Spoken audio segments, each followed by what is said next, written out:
All right, guys, we're going to be starting here in just a little bit. Have 25 bouts for you guys today, and should be a long day. We'll see. We got 4 lovely camera angles for you. Boom, 1, 2, 3, and 4. Checking the mic levels, so if you guys are listening to this and I'm ridiculously loud, let me know. I think I should be pretty good, though.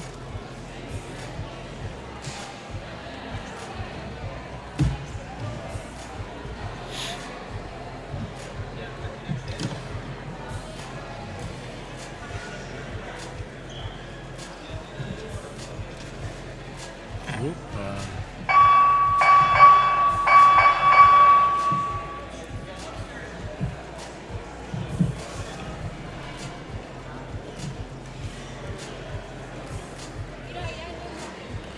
First bout of the day will be Blessing Tanya versus Alan Garcia. We'll be getting that started here momentarily.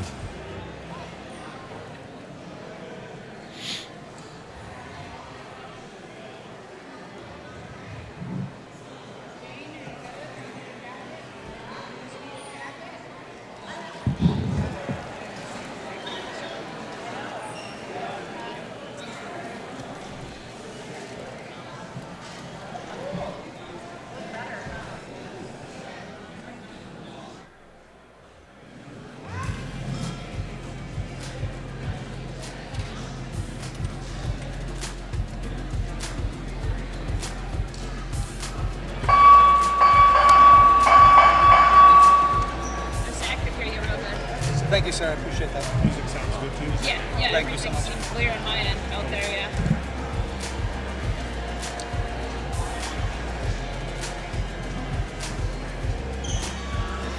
Mouse? Okay. Good jumpers.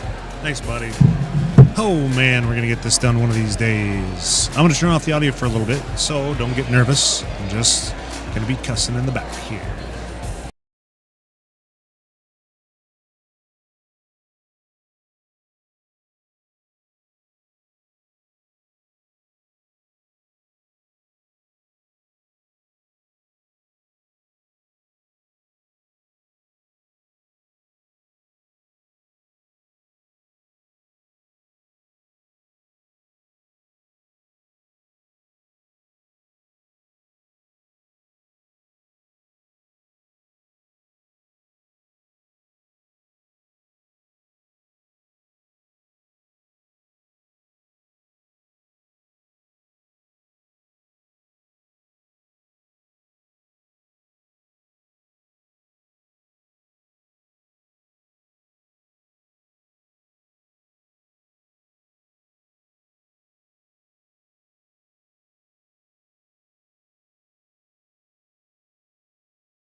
Officials to the stage, please. Officials to the stage, please.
All right, guys, you should be able to hear me now as well. Jesus.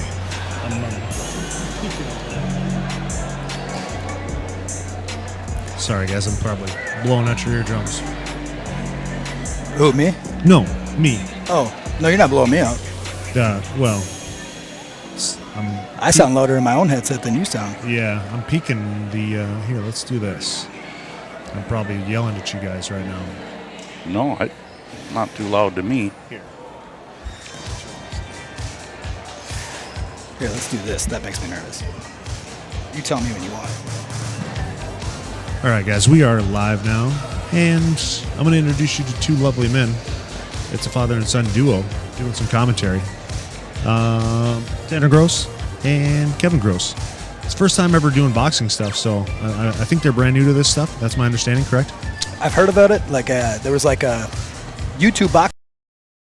Okay. Yeah. So first day on the.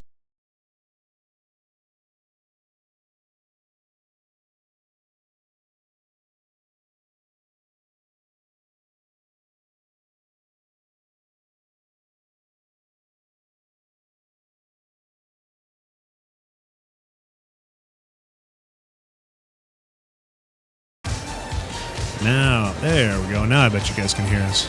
There they are. Hear us now. Let me know if we're too loud for you. Yeah. All right. We probably lost sound there for a little bit because production crew is an idiot. And production crew is me, so that's fine. I'll be doing your DJing today. Your announcing. But the commentary today will be those two lovely gentlemen. Kevin, how many years in this sport of boxing do you have? I'm not real good with math, but I started in 1978. Is that North Dakota school system, you think? Probably, yes. Yeah, that's... So it's been a long time. Not that I boxed that entire time, because I've coached and judged and refereed and just been involved in the sport for a long time. Been around the sport. We're going to run you around the ring here. We got 4 cameras today, so we'll see how they work. That's 1. That's 2. It's not a great camera, but we're going to give it a shot. 3, that's a good one. Look at that bad boy. And 4. You're going to see us just waiting for... we're going to do a developmental bout. Blessing Tanya versus Alan Garcia first. Know a little bit about Blessing. I don't know hardly anything or zero against with Alan Garcia. Did you guys have a chance to talk to them at all? Very little. Okay. Let me know too if they're Alan Garcia is my understanding. They're asking in the chat who. And then, by the way, tell us if we get too loud.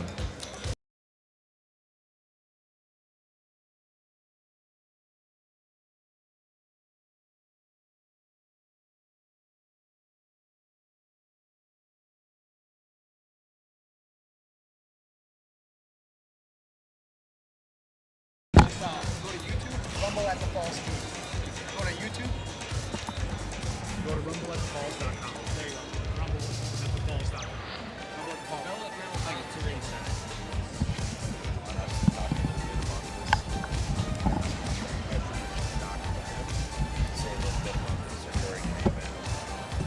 So this one's not judged. We just want you to watch. Once it gets like 10 minutes. Developmental bout to ringside, please. Developmental bout to ringside, please.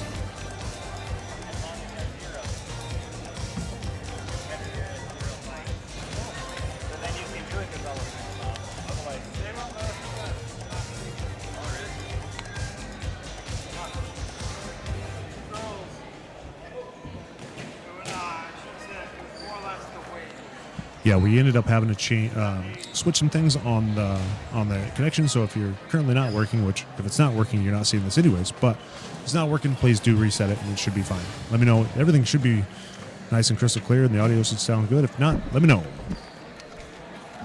Got some bouncing in there from the ref. We're gonna get this bout here. I think they're gonna end up doing the national anthems here real quick. It's gonna be done by Angie Vargas, and then we'll do the Canadian national anthem. Should be good to go after that.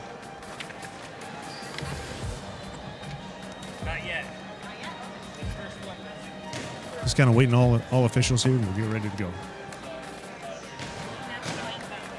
Where does she usually go? That one? She'll go up there on the flag. And then usually they stand the national anthem. Sure. Or I might. Okay. Well, you give that to her. Tell her she got to turn it on. Just come by right here.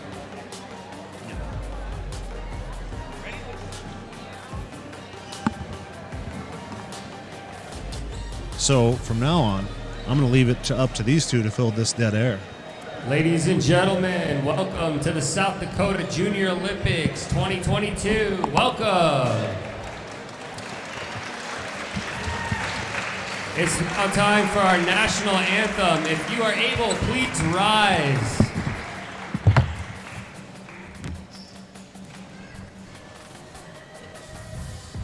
Oh, can you see the dawn's early light?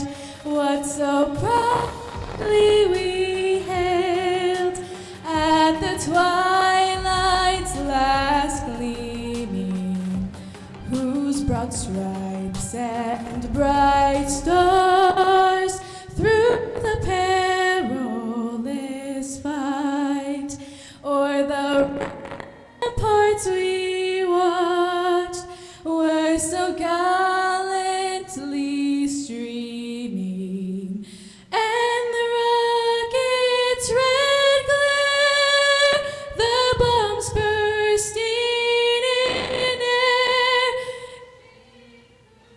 through the night, that our flag was still there. Oh, say does that star-spangled banner yet wave o'er the land of the free and the home of the brave?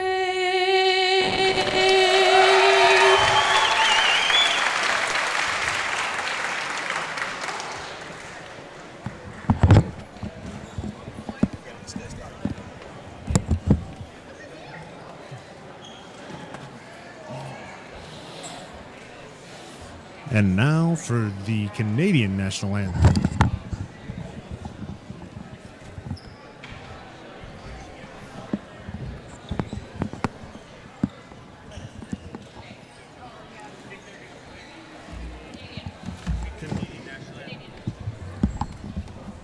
And now for the Canadian national anthem.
Developmental bout. So as soon as he's gonna give him the sign to come into the ring, and then when they get in there, he'll inspect them, and then he'll point to you for when you announce.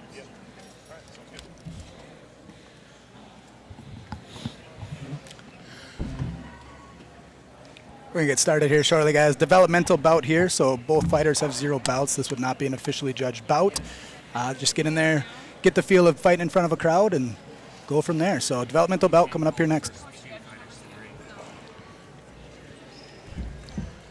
First 2 fighters to the ring, please. First 2 fighters to the ring, please. Tables number 2. That one? I think have them numbered on that. Oh, they do?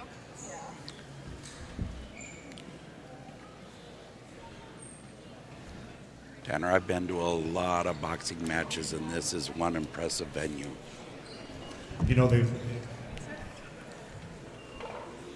I gotta remember which mic I'm talking to. Everybody's.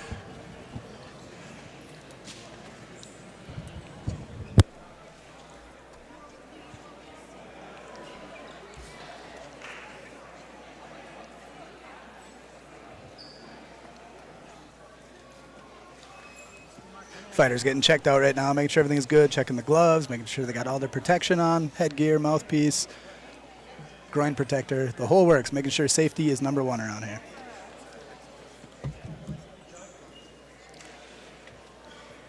Safety don't, I have 2 brand new ones.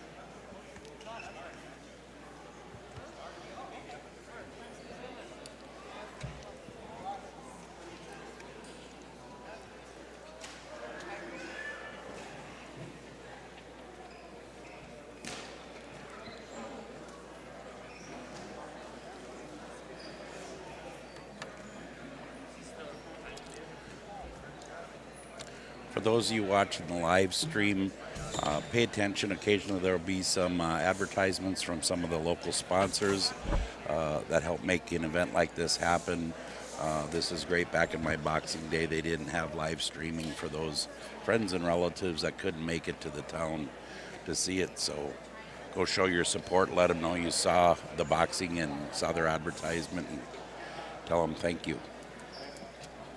Well, I mean, in the 1800s when you boxed, they would have had stuff in black and white if they were doing live streaming, I think, right? So we're going to need medical help for my son here soon. In the red corner, fighting out of peak performance, Blessing Tanya.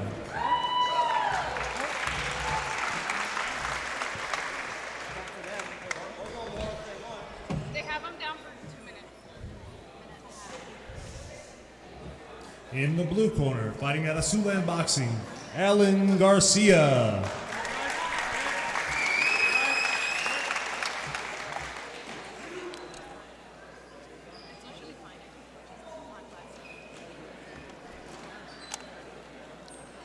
Getting final instructions from the referee, Chris Holt.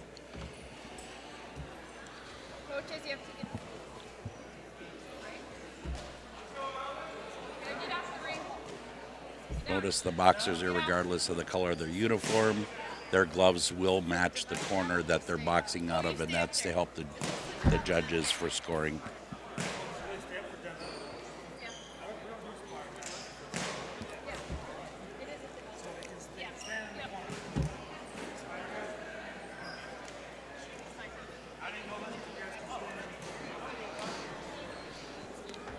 one thing you're going to notice differently here is they are allowing the coaches, because this is a developmental belt for the safety, the coaches are allowed to stay up on the canvas just to give additional pointers to the fighters.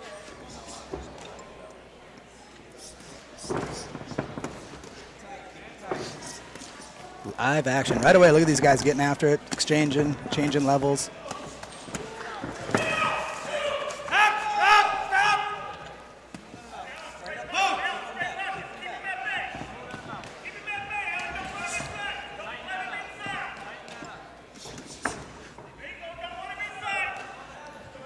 Allen using that jab to keep him at bay. Blessing looking like he wanted to get inside and throw them hooks. A little bit different styles there. You notice the one has the gloves way up by the head, the other one is more at the chest. Different schools of thought on that, whether that's good or bad. I myself was in favor of having what I refer to thumbs in the ears, just like you see in the gentleman in the black front. So Good first round right there. Those guys Yeah. came out swinging right away. Yep. You know, you're going to see that a lot, though, in the first, probably 5 to 10 fights, guys coming out and really just throwing everything they got. Everything's being thrown with bad intentions. As they get in that open fighting season time there, that's when you start to see them kind of back off a little bit, pick their shots. But I think we're going to see a lot of action in these next 2 rounds with the way these guys are coming out right away. I think so, and it's always a test of their conditioning. If they're going too fast in the first round, throwing away too many punches, some will tend to gas out in the middle of that second round. Each boxer's got to know where they're at on their conditioning and know when to pace themselves a little bit. I'm going to try to listen into blue corner.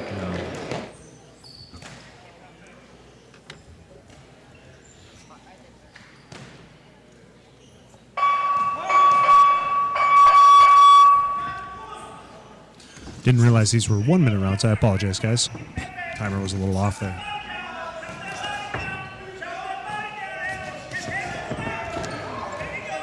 Blessing changing angles there, throwing.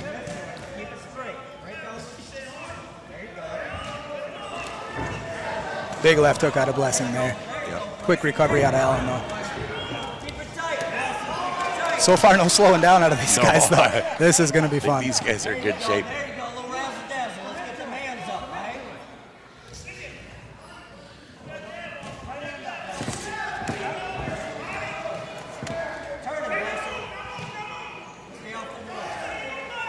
Allen resetting, taking the center of the ring. Keeping his guard up, though. Yeah. First hook landed, but he was able to block the next 2.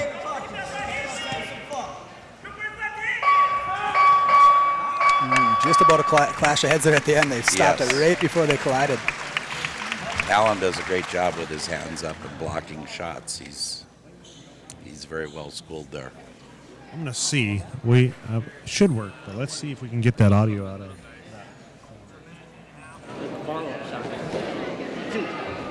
You know what I'm saying? All there. You got your 2 pieces. Your 2 pieces are doing hot. Imagine. I couldn't hear it. Could you hear it? I didn't hear it. I didn't hear it either. But I do have to assume they're getting some pretty good instruction up there. A lot of veterans up there in the corners. We got Jason Parsons up there for Blessing, and then we got Dan and Mike over there in the other corner for Allen.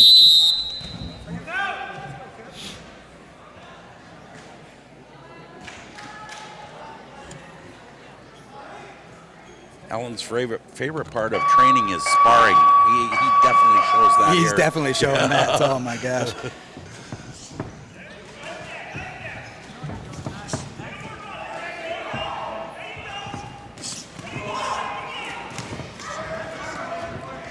Really heavy exchanges from these guys again. Neither one of them taking a back step. Both these guys just tracking each other down. Big hooks, big hooks. I'd like to start seeing them with this developmental belt. Maybe get behind that jab, keep them at bay when they're rushing in. Exactly.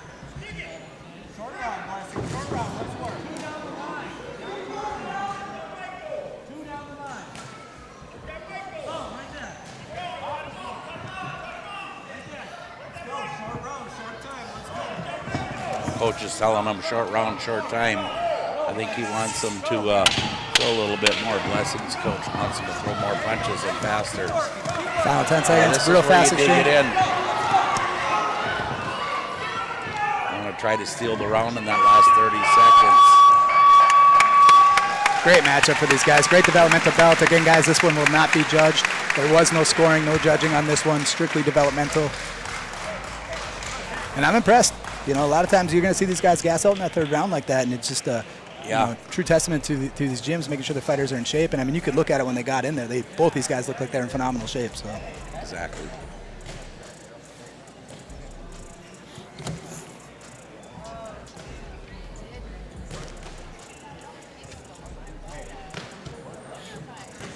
it's kind of fun looking at these guys, asking them their favorite fighters. We got Blessing, his favorite fighter was Bruce Lee, and then we got Javante Davis for Allen there.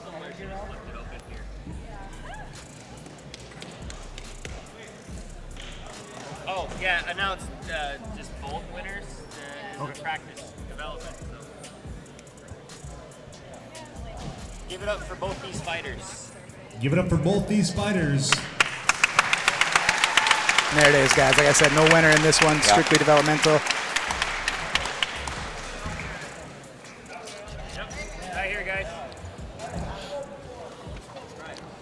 And then, Bruce, I do believe we are still going to be pulling these guys over. That is correct. Let's not do it for this one. Sure. We'll do it for the next one, whoever wins.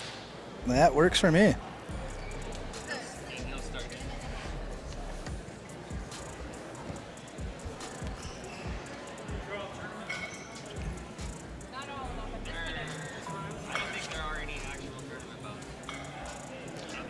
I was just...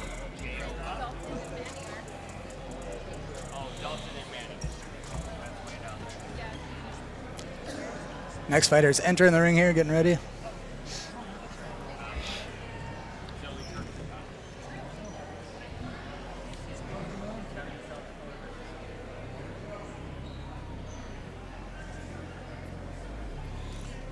By the way, if you guys need to, go to rumble@thefalls.com, click on the fight card. You'll be able to see the entire fight card. At the bottom of that, you're going to see estimated times, and then we're going to try to update that here as soon as we can. Okay, just get you a better estimate of time.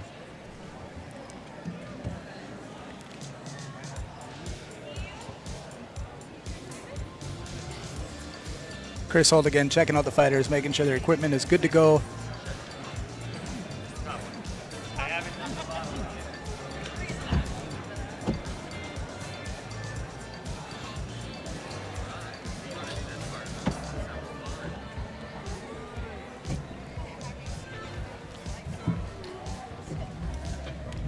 Fighting out of the blue corner, fighting out of the red corner, from Minneapolis Boxing, Cypress Lowe.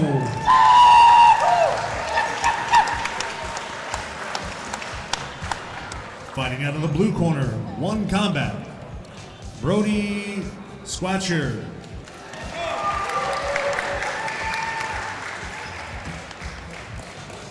Both fighters under 5 fights here. Cyrus, he got into boxing because of his dad. Look at that. Same with me. Gee, go figure. Man. Smart man. Smart man. Cool thing about Brody, too, it's got me wondering. I'm looking over there. He said that he wears his socks inside out. That's kind of his thing over there. So I'm looking over there at his boots right now, seeing if their socks are inside out. And sure enough, they are. Look at those things. That is great.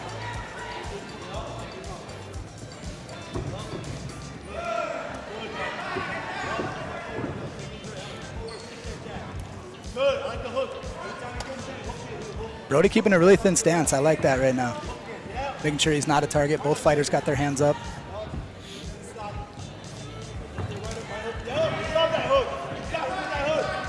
I don't know if you on the live stream, you're listening to the live stream, can hear the coach in the background.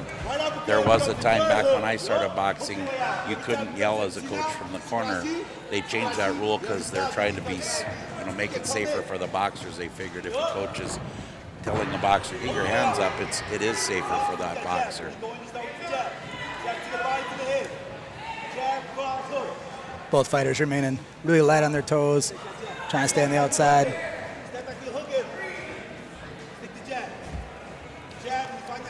Brody with the 1-2. Nice little duck under there.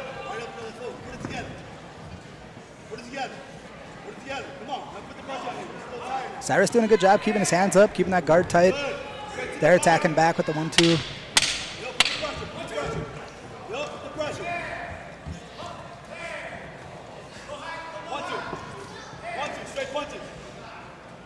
Cyrus maybe feeling him out a little bit, like to see him get on that jab as well. He's got very long arms right there. I think that will work to his advantage. So I can't tell if my timer is fast or their timer is fast. One of the two. One of the two. I'm always off, and I feel like I'm hitting it every time, but I don't know. Different dimension. Yeah, it's in a different dimension. Mandela effect going on right here in Sioux Falls. Cyrus' favorite boxer, Manny Pacquiao. That's been an impressive boxer to watch over the years. Brody says Triple G is his guy, and I know somebody that's a fan of Triple G. I'm a fan of both of those guys, except for the one time I was not a fan of Manny Pacquiao because I'm a ginormous Ricky Hatton fan, and I happened to be at that fight live in Las Vegas and watched Ricky Hatton get his head pretty much ripped off his shoulders. So But yes, I am a Manny Pacquiao fan, also a Triple G fan as well.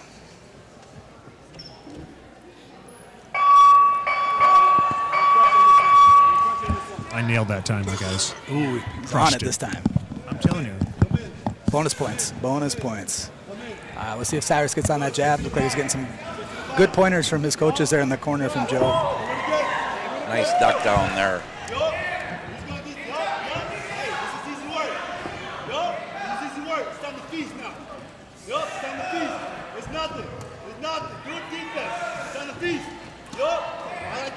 No hesitation, stepping right in, letting it fly. Brody in the blue corner there also does some Taekwondo, and that maybe is why we're seeing that sideways stance, which is really good for boxing. It's very similar within the Taekwondo community as well. So. Do it again, jab, jab. 1, 2. Put the pressure. I need this one, Cypress. Yes, straight to the body. Yes, again, Cypress. Nice duck. Cypress did a nice duck, or I'm sorry, Brody did a nice duck underneath there. Yes, do it again. Simple jab right there will land. Yup, straight to the middle. Yes, Cypress. Yup. 1, 2. Yup, yup. Yes, Cypress, go. There you go, getting out of that corner, pushed him off, spinning away. Stick it out, stick it out, stick it out. I need this one, I need this one. Brody's sticking to that 1-2. It seems to be working for him right now. 1-2, 1-2. So see some level changes out of Cyrus and let him come back up and counter. You can see his confidence building as we go on here. There's Cyrus came in right at the end there. See that? Yeah. Feeling him out. And man, this third round's probably going to be explosive with the way he came out there at the end there. You can just, I think that comfort is coming to him.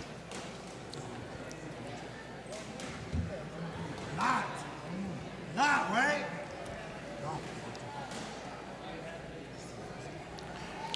Ask both these fighters, say, what do you guys do for fun when you're not boxing? And both of them, identical answers, just hanging out with friends. That's what they want to do, hanging out with friends. That's a great thing to do. I'm still trying to do double duty. That would be the thing to do. You know, it takes a lot to step in these rings, you know, and knowing that somebody's going to be punching at you.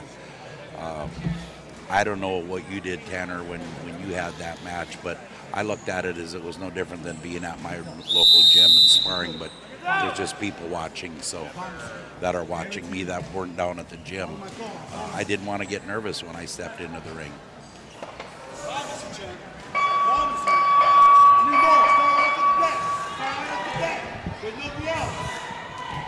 See if Cyrus carries that confidence coming into that. He was coming in that deadly right hand right at the end of that last round there.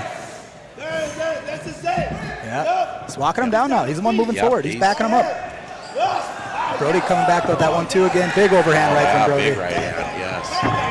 Get out of that corner, yes. Straight to the body. Straight to the body. Keep pushing the pressure. Keep putting the pressure. It's a sprint. We're at 11 right now. 11 right now. We're at 11. Yes. Cyrus continually stalking him down right now. Brody pushing him back away from that corner, so he doesn't get trapped there. More than one up. Neither fighter has a fear of the other one. Hook it. Hook his way out. Yes. Yes. Stay with that pressure. They have the confidence that they can prevail.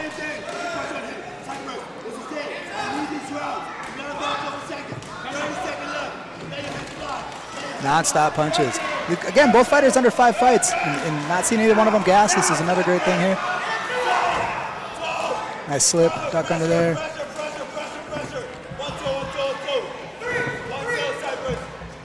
You know, throughout the show, we'll talk about scoring and boxing, so that people in the audience that are watching the live stream understand what happens. There is a scoring zone from the waist up and the front half of the body. It's got to be with the knuckle portion of the gloves landing. It is a lot of points. That's why you'll hear coaches say jab, punch, punch, punch, punch. More punches. The more punches, the more points. They've changed the way they calculate those points. You know, it used to be a divide by 3 factor. There's some that at times over the years that I've been involved, they were actually using counters, one for each hand, depending on which corner, you know, that you would click a punch landed for. What people need to understand is, why are judges off on a score? Why did this judge see it different than the other judge? And that's because if you can't see that punch land as a judge, you are not to count that punch. So depending on how the boxers are positioned, or when there's a left-hand and a right-handed fighter fighting, and if that happens, I'll point it out. There are times you do not see, based on where they're at, any of the punches landing. So you as a judge might see a totally different scoring than somebody across the ring from you, which is why they try to put judges all the way around. Five judges is a great setup.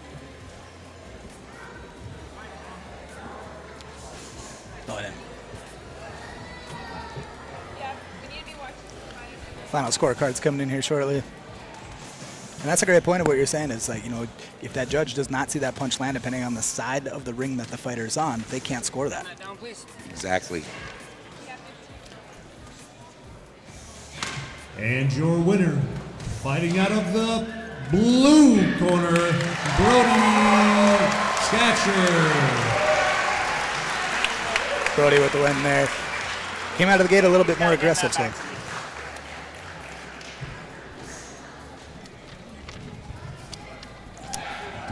Keep everything for the lawyers. I hear ya.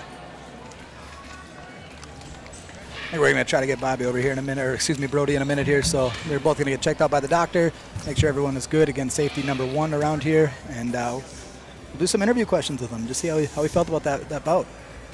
Great. So again, as I said earlier, the venue here is fantastic. It's impressive. Built in 1917 for $100,000. At one point in time, it was actually sold for $1. I can't remember if it was from the county to the city, or I think it was the city to the county. The very first event was a teachers' conference that was held here. Wow. And one of the presidents, I believe Woodrow Wilson, spoke here, and they had a crazy number of attendance. I'll look it up and I'll let you guys know. There was a large crowd here for that event. Love the old architecture. There's an upper balcony. Great woodwork and details on even some of the cement and plaster. It's actually a great place to hold an event. I'm glad Bruce found it.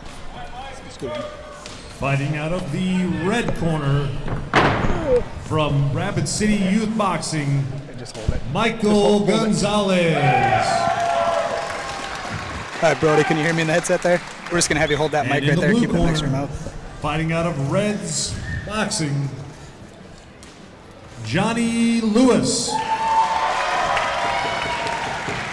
Brody, congratulations on that fight there. You came out right away, a couple 1-2s. We're going to each fight, whoever wins, we're going to have them come over here and we'll just do a round with you. We'll watch this one, talk about it. And, you know, we were laughing there. It said, when we asked you about a fun fact, and you said that you wear your socks inside out. And I noticed that you did have them in your boots inside out there. Tell us a little bit about that.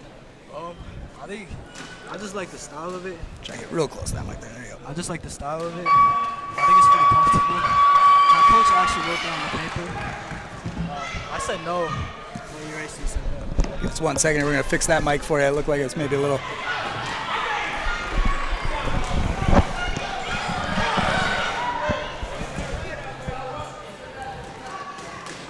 And Kevin, we'll have you watch this one. We'll give us a recap after this one. I'm done interviewing Brody. Brody, can you hear me still? Yeah. There we go. Now we got your mic there working. So tell us again about them socks. You got them inside out there. Yeah, like I said, it's just comfortable. I think it looks kind of cool to me. And my coach wrote that on the paper. I love it. I love it. We'll watch this one together. You can fire out anything that you see that's standing out to you. Yeah.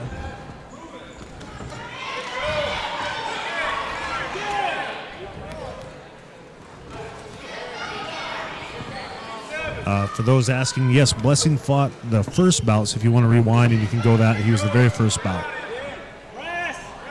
It was a developmental fight. It was just a draw. By the way, let me know how these cameras are looking on you guys. It should be pretty good, I think. Both fighters very composed right now. Again, looking at fighters that have under 5 fights, we got 3-2 for Gonzalez and 1-1 for Lewis. And both fighters looking very composed for being under 5 fights.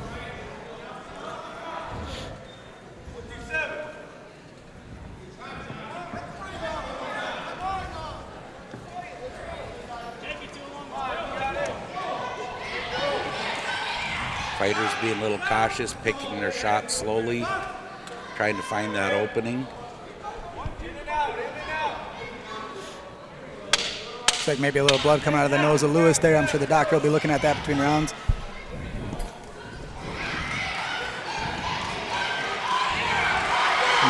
Nice finish for Lewis there. Good flurry at the end. Gonzalez fighting nicely off the ropes. So we got Brody here, the winner of our last match, out of one combat with Jacob Rogers out of Sioux City there. And I was talking about your Taekwondo background. You do some Taekwondo as well? Yeah, I used to be very competitive in that. And I thought since I was competitive in that, I might as well try boxing. Very, very awesome. Yeah, it's cool how the combat sports just kind of intertwine all over. I know with our gym too, we do just all of them combined. I mean, it's a mixed martial arts gym where we train at, and it's fun to see how they all blend together that way. So, and then Terrence Crawford, that's your dream fight. You want to fight Terrence Crawford. I mean, I see him as inspiration. He comes from Omaha, you know. I just see him as one of my inspirations, and I think it'd be cool to kind of learn from him and to spar or something like that. Oh my God, that would be great. Yeah. And he's just a little bit smaller than you, right? Yeah. Definitely. So great. And then favorite part is sparring when you're at the gym, it seems like? Yeah, I love sparring. I loved being with the other boxers and competing. So, yeah. Very, very awesome. Well, Brody, thanks for joining us. Go enjoy yourself. Go get some food. I'm sure you're hungry at this point and wore out all that energy. But, yeah, we appreciate you being here, and you have a great day. Thank you.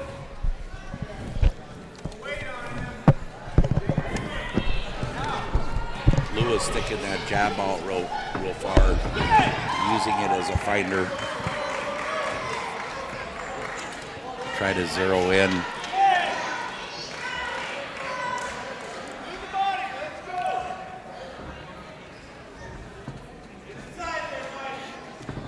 Gonzalez has great head movement to try to avoid that jab and avoid the punch, the right hands that are coming behind that jab.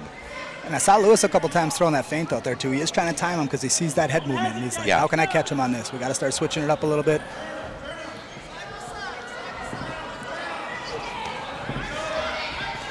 They both cover up really well after throwing a punch too. They're thinking both offensive and defensive boxing right now.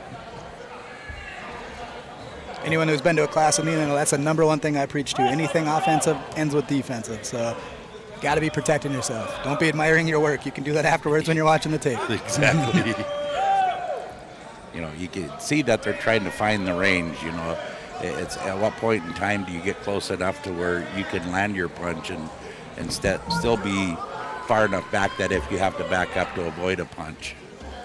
By the way, folks, our timer is out because I did a terrible job in realizing that it was a 2-minute round instead of a 1.5. I'm sorry. Failed again. No failure. No failure. These shows are tough, thrown together in the same day. Got to make sure fighters weigh in. Everyone is being matched up properly, safely. A lot goes into this.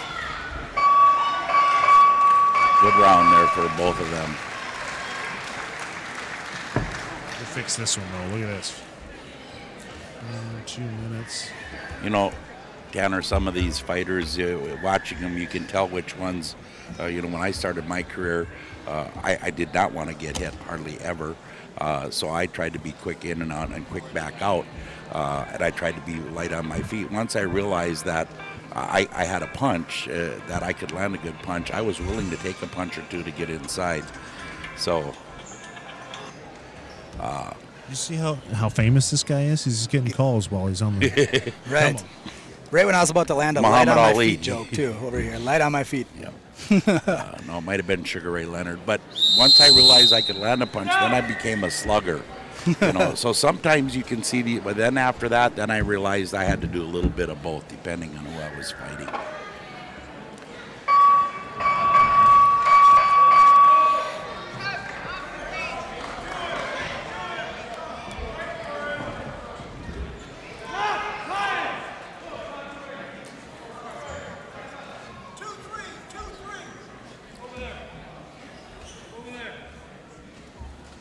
Referee Chris Holt making sure we got safety. We cannot be leaning on the canvas as coaches, so just making sure they're off there, make sure everyone's staying safe.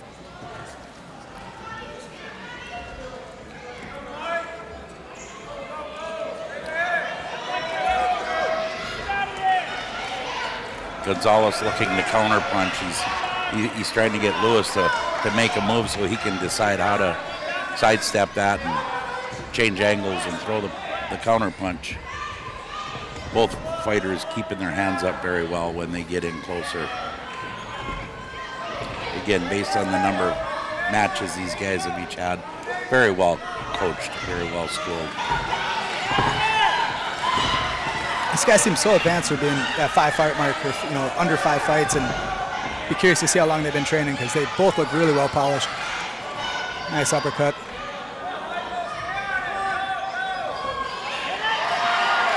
See if he's going to spin out of that corner, ties him up. Chris going to step in, separate him there. Lewis was trying to stop that. Coach warning Gonzalez for holding, but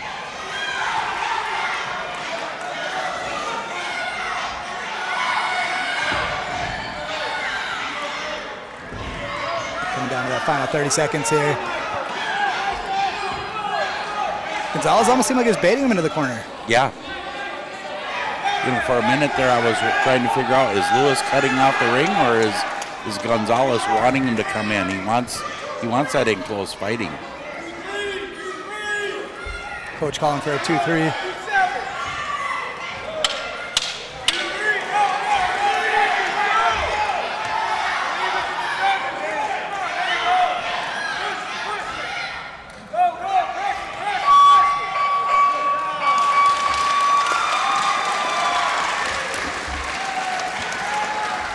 Great match.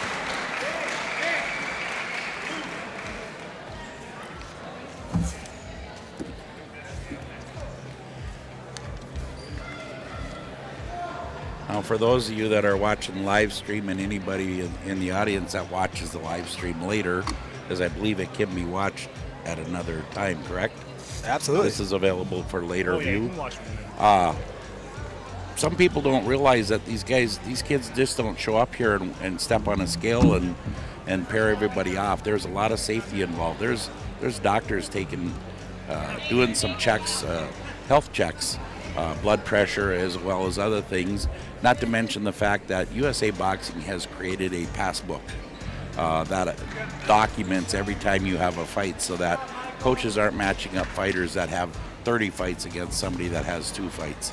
Again, a safety issue. So a lot of behind the scenes things that happen to keep things safe for these kids, young men, and even older men that get in the ring and practice the sweet science.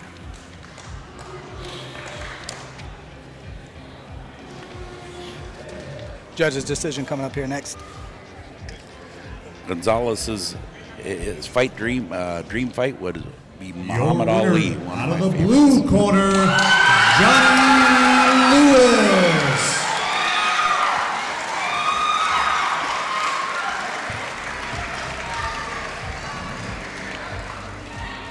Johnny Lewis with the win. We're going to pull him over here and have a talk with him next.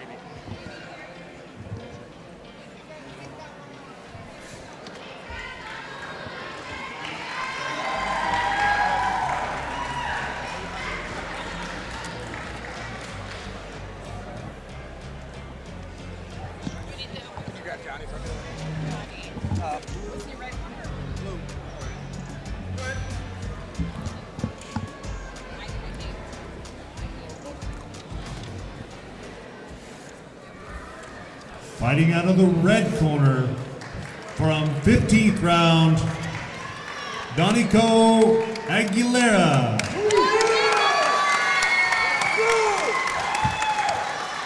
And fighting out of the blue corner from Rapid City Youth Boxing, Shane Piocci.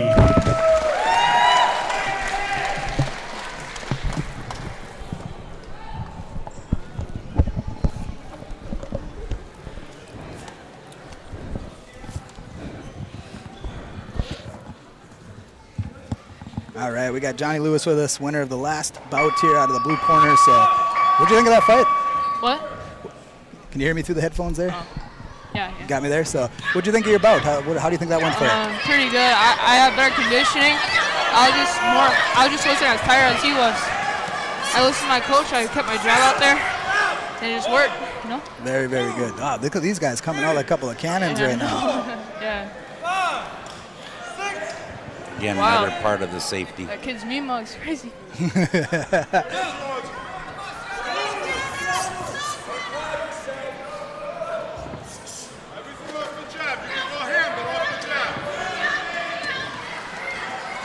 See if Shane's going to spin out of that corner, tie him up, spin him out of there.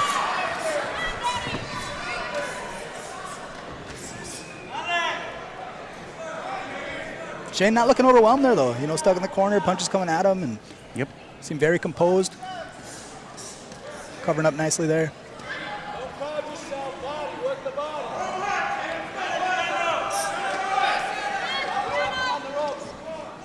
Terrible job on the timer again. I can't run a timer to save my life. There's way less time than 56 or 56 seconds left.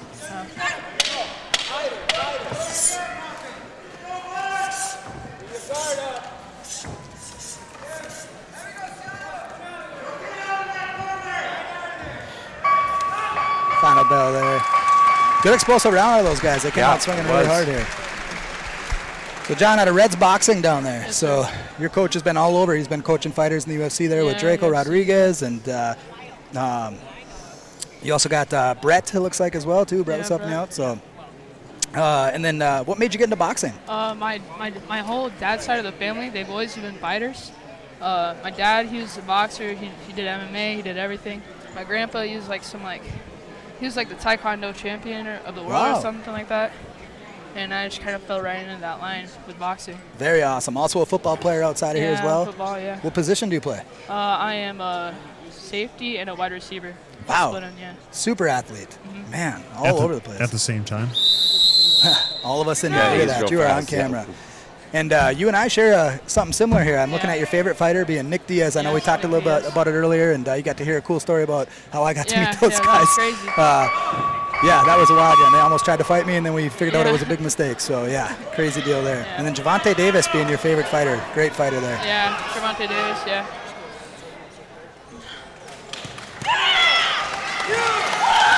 Coach is stepping on that one, just thinking that his fighters may be a little overmatched. And again, this is the amateur side, guys, so we're just looking at developing our fighters. The safety is there, the coaches, the refs, everyone is there to look out for their fighter and make sure that their safety is number one. So, coach doing a good job there, thinking maybe his fighter's a little overwhelmed, and we'll give him a break and give him another day to compete. They'll come back stronger from that. You know, having been a referee and ref many bouts myself, not always is that standing 8 count because a fighter is hurt. He just may not have thrown any punches back for a while.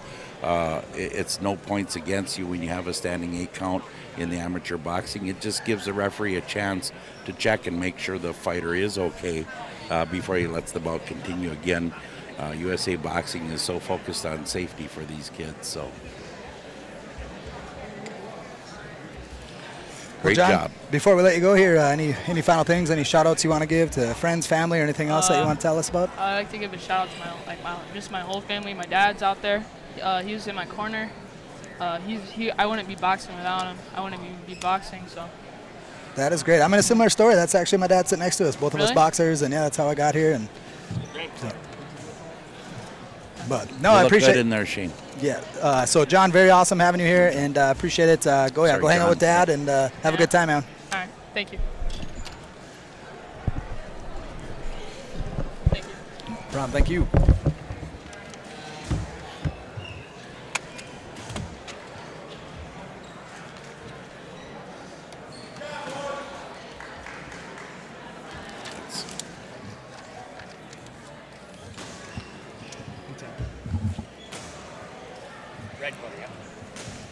Fighting out of the red corner, your winner, Donacia Aguilar. Donacia Aguilar. Kind of by his foot, I thought. Ruben Duenas, did he have he said he needs his passport back. Did you guys have the ones that didn't get matched? It's not you anymore, right? This is fight number 4? I can take it. Tom's up. Coming up on bout number 4. They're rounding up the boxers now. Lots of bouts on the card today. By the way, if you need to, go ahead and look at rumbleatthefalls.com. Go to the fight card, and you'll be able to see. And then at the very bottom, you're going to see estimated times. That'll give you an estimated time of when we're going to be going.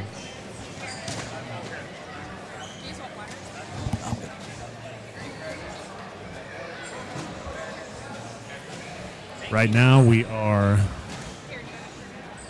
10 minutes behind. But you should be able to see that up there.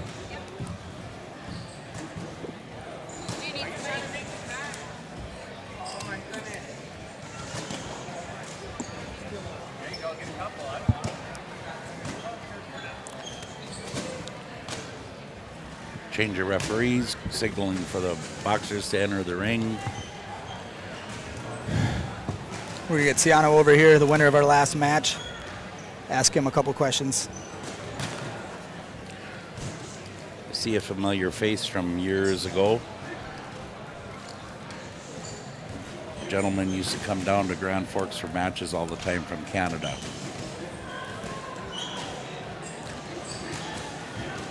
He's a great coach. He's always got well-trained fighters.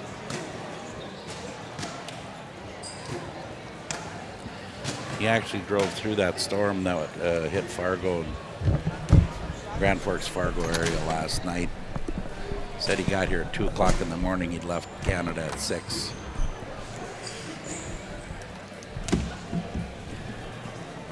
All right, we are joined here with George. Just tell me they call you Ciano. Is that what they're calling you? Yeah. Am I saying that correctly? Okay, so Ciano is joining us here. I'm familiar with your coaches. I talk to them quite often. So Angelo and George, unique story there. They had a gym in California, decided to move here to Sioux Falls and open up. And how have things been going for you over there? Been going great. Got my first stoppage today. Yeah, so all the hard work paying off. A lot of hard work paying off. Man, you were like an animal out there. Those punches were coming nonstop. Left, right, left, right, left, right. Yeah, just how did it feel? In the warm-up, I was like, kill, kill, kill. Yeah. I just had like a killer's mindset during the warm-up, and that's how it went. Oh, so great, so great. Now improving your record to 3-3, right? Yes, you had sir. a 2-3 before that, so very awesome. And what made you get into For boxing? your fourth bout, I used to be like really overweight, out of and I'd power get bullied. boxing, So then John we just got back Barden. from vacation, and I saw that new gym in Sioux Falls, And in and the we blue went and checked it corner, out, and fighting out of been Hub there City for the past Boxing, year. Santiago Colon.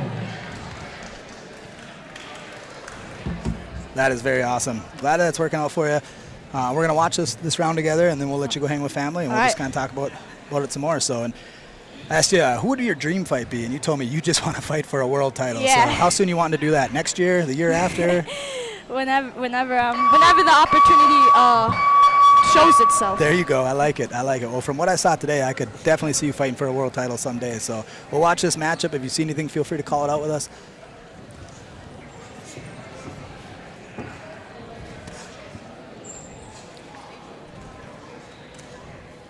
Nice overhand.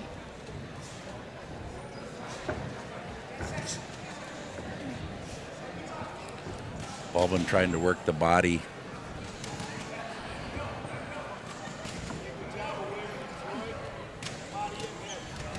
Blue keeps moving in, trying to push him back.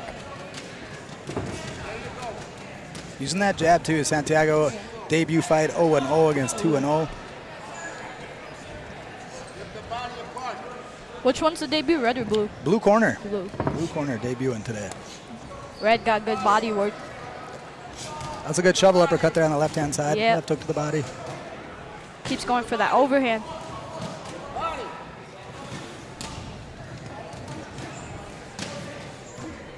Red needs to counter more when he feels 2 punches. Has to interrupt.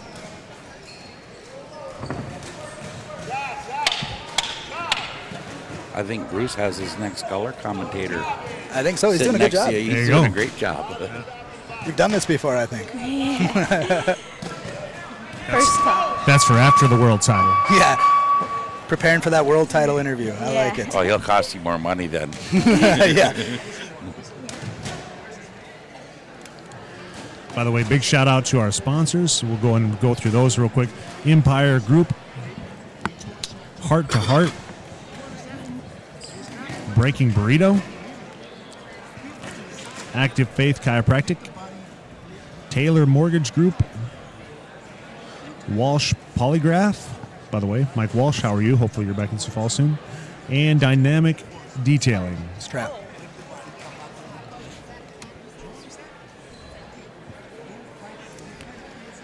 All right, Ciano, what else you got for us? Anything else? Anybody you want to give a shout out to? Any friends, family, anything like that? I want to thank George and Angelo and my parents for bringing me here, and just want to thank them for being great coaches. Very, very awesome. Well, we appreciate you joining us. Go join your family. Go get a hot dog, whatever it is that you want to snack on. And thanks for joining Good us. job, Ziano. Second round action here, folks. Speaking of which, I do think there's a food truck outside, but it's weird because I didn't have to move my truck, so I don't know where they're parked. Don't know where they're parked. Who do we got outside, Bruce? You would ask me I something. would ask you that. Okay. You're going to have to ask Oli. I don't know. Sure, She- She provided that. It is, I know it's tacos. Tacos. That sounds amazing right now. Tacos do sound good. Tacos are always good. Ooh, big overhand right there.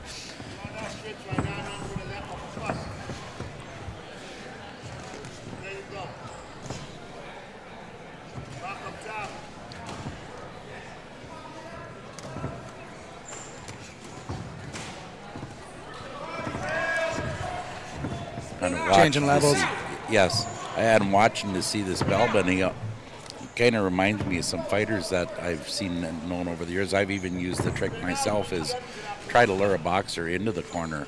I'd back myself in the corner and let them come in and smother me and then spin them, and then they're in the corner. That's sometimes an easy way to get them where you want them, and then you don't let them out of the corner by cutting off the ring, keeping them at like arm's length punch away. Oh, nice body shot there at the end from Belvin. Very composed, hands up, tight style there from Santiago, throwing that jab in there. Again, if the counter punches coming back are not a clean shot, they're not going to be a scoring shot. So when he has his hands up there and they're just glancing off him, not a scoring shot.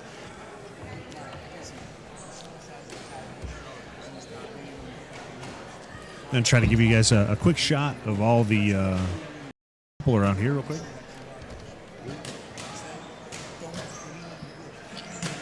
Yeah, it's a good crowd. There's even a few people up in the upper deck. Like I said, this is a great venue.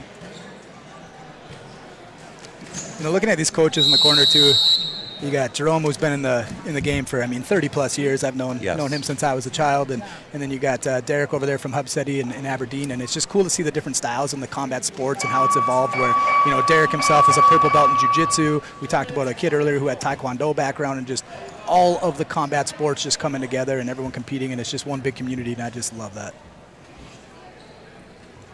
There you go. Stay in the middle. Stay in the middle. There you go. There you go. Up and down. Olga just asked if I could announce the food truck after this bout. I don't know if she means into the crowd or to the but we just did it. But we don't know what food truck it is. We don't know what it is. I but should tacos. ask. I'm going to run over.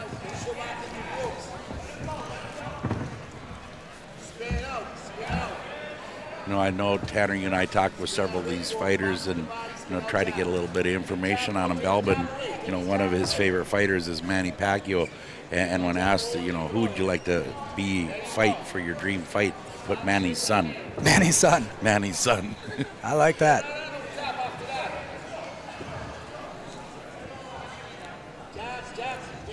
So isn't that kind of getting into generations? I saw there was one kid who's, if I'm not mistaken, was it 4 generations? 4 generations, yeah. That's That'll be coming up here and soon, too. his grandpa is still currently boxing. I'd like to have a little conversation with that young man a little later. Absolutely. These two exchanging jabs up there a minute ago. If anybody heard that slapping or pounding sound, to let the fighters know there's 10 seconds left in the round. And that'll do it. It'll go to the judges' scorecard.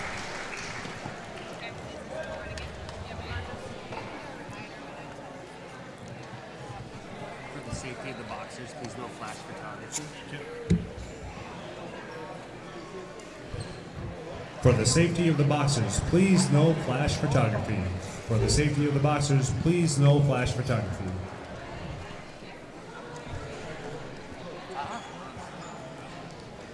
Also, we do have a food truck outside now. If you guys want to go get a taco from Salsa's food truck outside, make sure to get yourself a taco, please.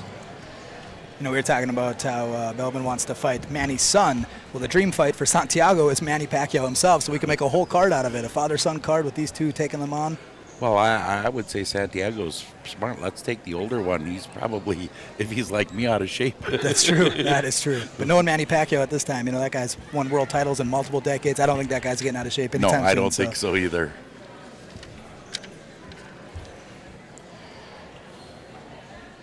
See the breathing of the boxers.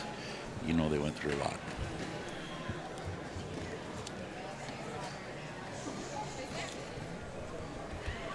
Your winner, out of the red corner, John Kirby Barbin. Totally worth the trip for those guys driving through 80-mile-an-hour winds out of the Grand Forks, North Dakota area there. So. By the way, folks, if it's Balbin, I apologize. I was told that it was Barbin. That's why I'm saying it differently. You come this way.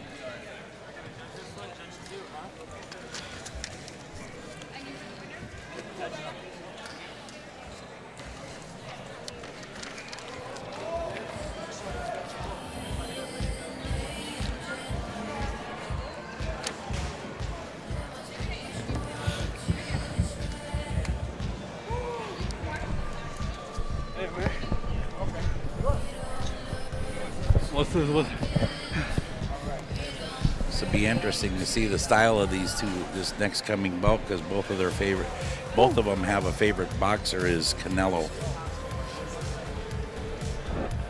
Oh man. We're going to get the next fight announced here shortly. Ref's just checking them out, and then we're going to talk with the winner of our last fight. You go by KB, we have written down here. So how do you go by KB? Okay. Yeah. So how do you pronounce your last name? We were going back and forth on that one. Belbin. It is Belbin. B-I-L-B-I-N, yeah. Confirmation now. So Your corner told us incorrectly. Always, every time. Every time. That guy. He's trouble, that guy. We have known that guy for about 30 years, Jerome. Jerome Always. Peters, yeah. Winnipeg, Manitoba. So, and I heard you guys had to drive through like an 80-mile-an-hour windstorm last night. It was crazy. Fighting out of the red corner, we got here at like Jackson's Boxing. 2 a.m. Jason It's crazy. Soria. I couldn't sleep in the car. I bet not. But yeah. And fighting out of the blue corner from Peak Performance, Ben Parsons. Oh, wow. Sorry, it looks like it's going to be a good matchup. He's got his good intro, stomping on the canvas there. On. He better knock him out, eh? Yeah, you would think so, right? Hopefully. Hopefully we'll see some live action from one of these guys here. Yeah, you do that in Muay Thai boxing. You have just insulted a mother. Anyway. Is that how it is? Yeah, that's how it is. Wow. Ooh. Okay. Let's go, Blue.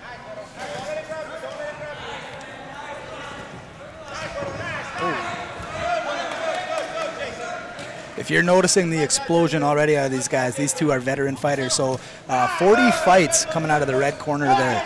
So 40 fights for Jason. And also, I've probably received 30 insults from their corners in fun. 30 insults, I think. Oh boy! Pretty much every fight card. So just a little bit ago, I had a brief moment where the referee got in the way.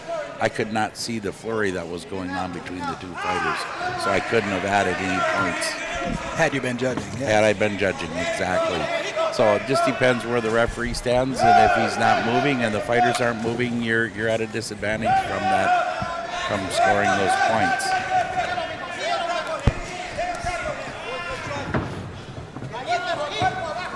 Fast hands for both of these boxers. Very, very good. Good movement, good level changes, the up, down, throws a couple punches, gets out of the lane. Round coming into an end here with a 10-second clap.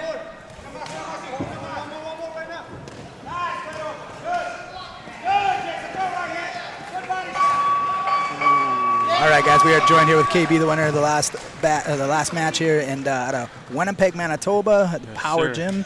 And what made you get into fighting? Oh man, to be honest, it was just from fighting in the streets and anger issues, you know. And then, you know what, might as well just join boxing. Absolutely. How do you feel that's helped you with your anger issues and things like that? Do you feel like that's calmed you down? It's helped you kind of control it? A lot. Yeah, it helps me a lot with like, you know, like life problems and all that. Just go to the gym, do my thing, hit the bag. That's it. No better feeling than leaving the gym after a workout, No, is there? man. So, yeah, those of you listening at home, if you have any kids that are struggling with any type of, anger issues, things like that, you think that putting them in fights or into a combat sport would be worse for them. But I can tell you, over my years, it's helped a lot of people. You yourself, it seems like it's helped you as well. Disciplined me a lot. Yeah. So good.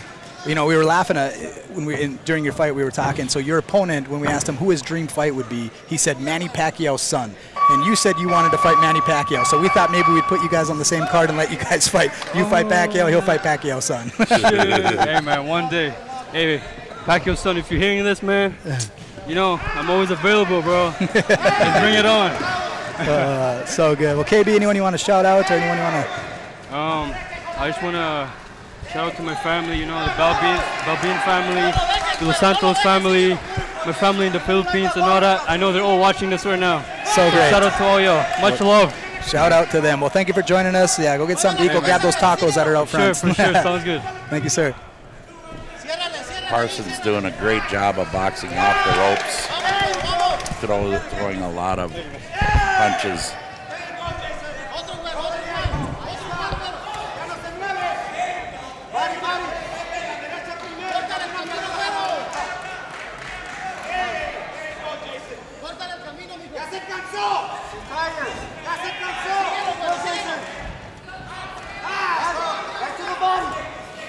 Huge overhand right from Parsons there. Nice head movement from Parsons there. Very well disciplined boxers, both of them. Focus on Jason. Just zeroing in.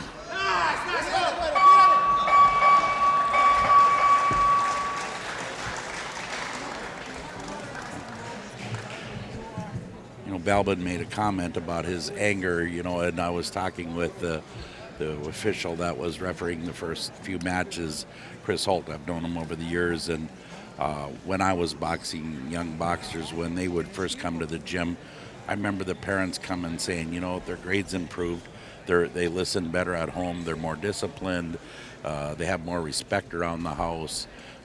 They've got dedication going for them because they're dedicated to get in shape and learn the sport and be well at it. Chris Holt said he's had parents come up and say, "Thank you, you've turned my kid around." It is so true. I mean, it's just, and sometimes it's a reality check too. It's not about just getting the anger out. Sometimes you get the reality check of maybe you're not the toughest guy in the world, and this is a sport I could learn. And then as you start to learn that sport, you realize it's not about being a bully or it's not about being the tough guy. There really is an art to this.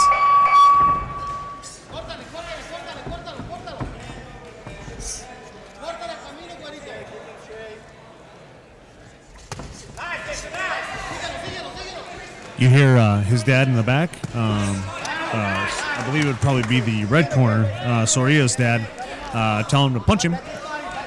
Gopele. I believe that would be in Spanish. I would believe you are right. For anyone that doesn't know, Bruce speaks about 30 languages, I believe so. Terribly, though. All of them terribly, including English.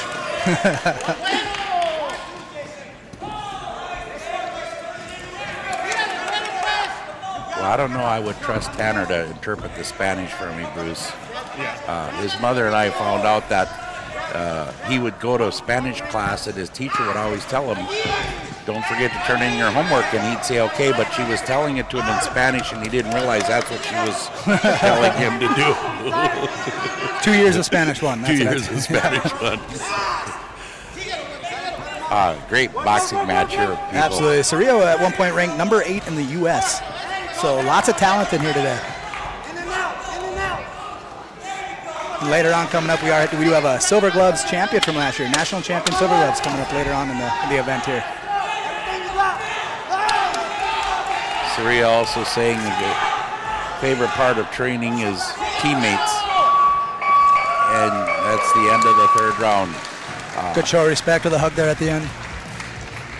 Fighters coming over. Again, B and I mentioned there was, started boxing in 1978.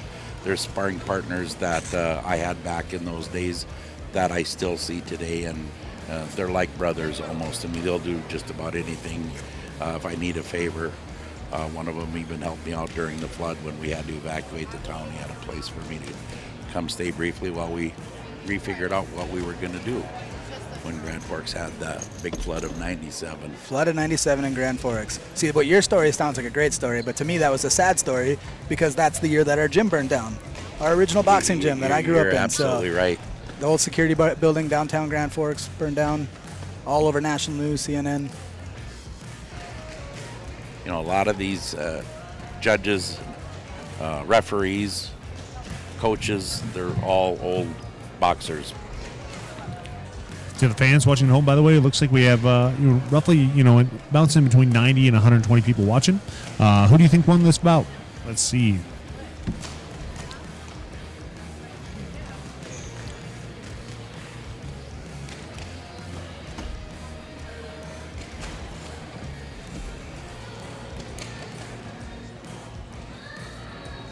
Waiting on an official decision coming up here, guys.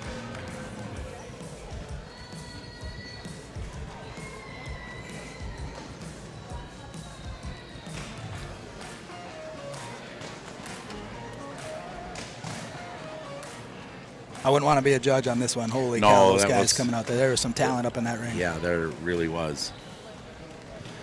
Split blue.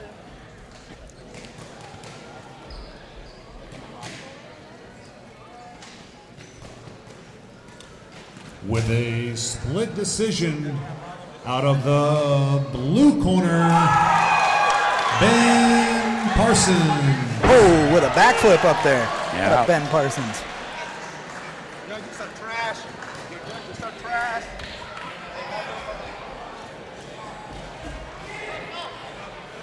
That was uncalled for, but nonetheless.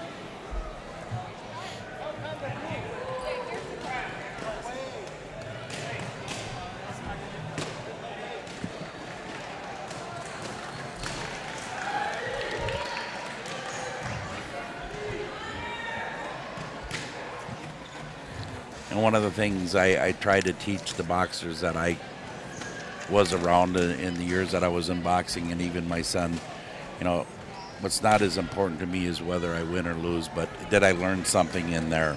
I'm not fighting for the world title, folks, for big, big money. I want to learn something. I want to learn to get better for the next match and how to handle something.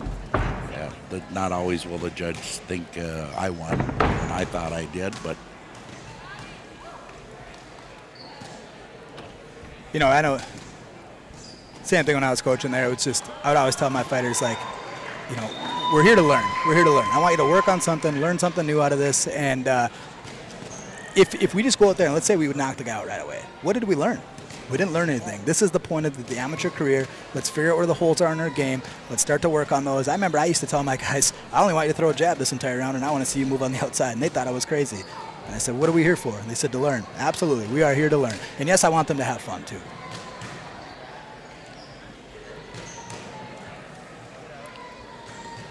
it's a good way of looking at it. A good coach knows when to challenge his boxer, get it, test his skills.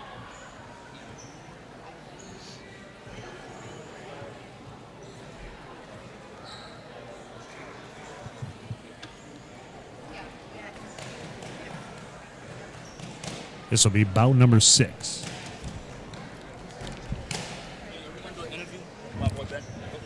Yeah, please. Yeah. Again, folks, what an impressive venue here. What a great setup Bruce Hoyer from Next Edge Academy has put together. And for your 6th bout, fighting out of Next Edge Academy in the red corner, Hattie Cesar.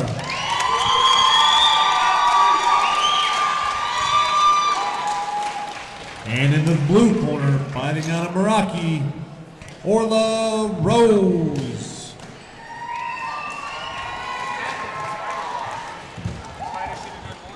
I can smell those tacos so much in here. We'll just let Ben backflip out of the ring. He'll go get us a taco here. I saw a backflip up there from you. Pretty athletic. Yep. Maybe we can talk my dad into trying a backflip. You should. Thanks. Speaking of dads, I see your last name is Parsons and your coach's name is Jason Parsons. Yep, that that's happens. my dad. That is your dad. How cool is that? You get to be just like me, growing up in a sport with a dad that influences you, and it's a lot of fun, isn't it? Yeah. And your dad's been at it for a long time. I've known your dad. Yep. Your dad, and been around the sport probably since I was a kid. So. For those of you that are asking how far we are behind in time, I would say, I don't know, 10 seconds maybe behind live, I would say. If you mean the bouts, then let me look. Blue corner coming out right away. Orla just exploding out on Hattie. Hattie doing a nice job of covering up, though.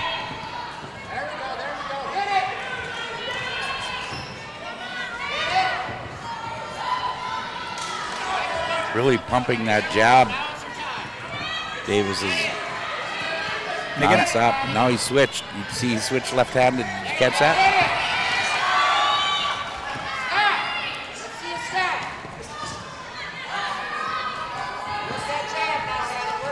Both fighters working the body. Nice. Orla using that jab to get in and then going downstairs the body with the hooks. Hattie doing a nice job of covering up. Now he's kind of positioned himself left-handed again.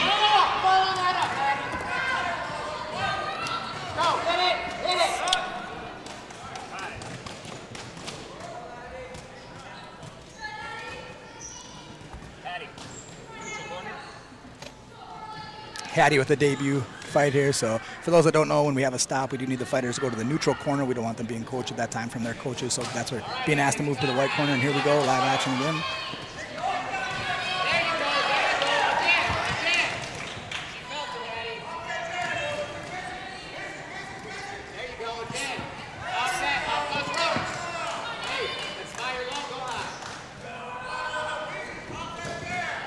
Orla coming in with that jab, trying to work her way in again. Nice low stance. Overhand right from Hattie. Now she's coming with the 1-2s, flurrying a little bit. Big hooks from Hattie. Nice finish on the round from Hattie. Overall good fight from both of them. Yes. Quick little shout out there in the corner at Hattie. We do have a military veteran there, Ian Ricci. So I might slaughter his last name there, but shout out to him. Military vet, does a really good job of helping up the team there at Next Edge Academy. So we are joined here though with Benjamin Parsons. I'm gonna call you Benjamin Backflip Parsons going forward after that backflip I saw in the ring there. So winner of the last match. Tell us how you think that went.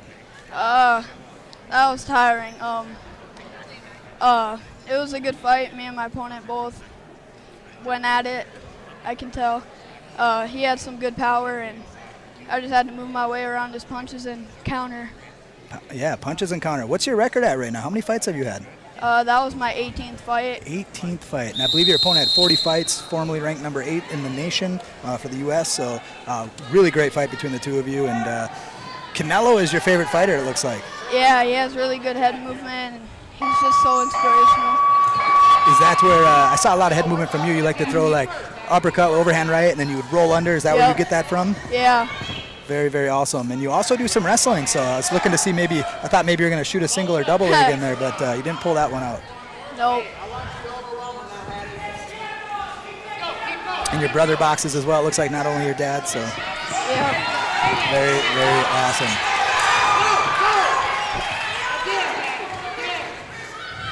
Crowd really getting into this fight here.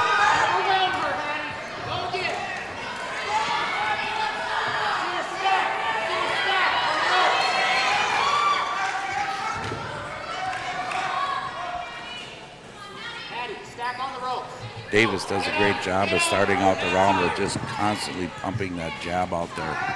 Keep going. You're not tired, Andy. Again. Stop. Hattie stepping back with that check hook, left hook. Anticipating that right hand. Orla come back, big overhand right. Now Orla working the body, trying to back her into the corner. We'll see if Hattie spins out of there, and there she does. Nice jab. Stay on it now, Handy. Let's go. 10 seconds left in the round. Mouthpiece out.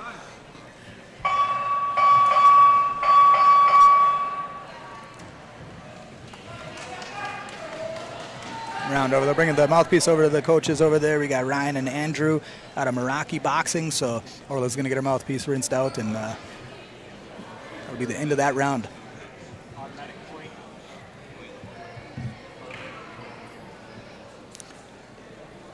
So Ben, anyone you want to give a shout out to?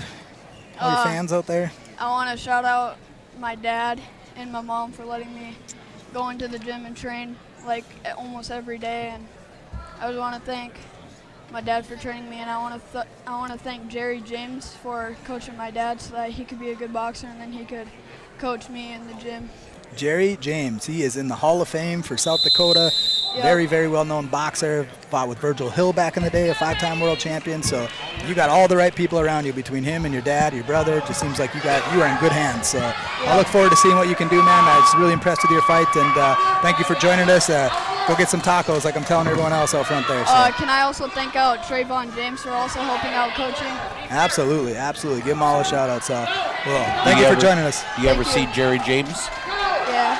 I watched him box Virgil in Williston in 1983. That's cool. He's actually Good right boxer. across the ring from me too. Let me see if we can get an eye on him here. There you go. See him just off on the right side of your screen there. Absolute legend in the boxing world, especially here in South Dakota. Well, thank you, Ben. Go get some food, and we'll talk to you later. All right, thank you.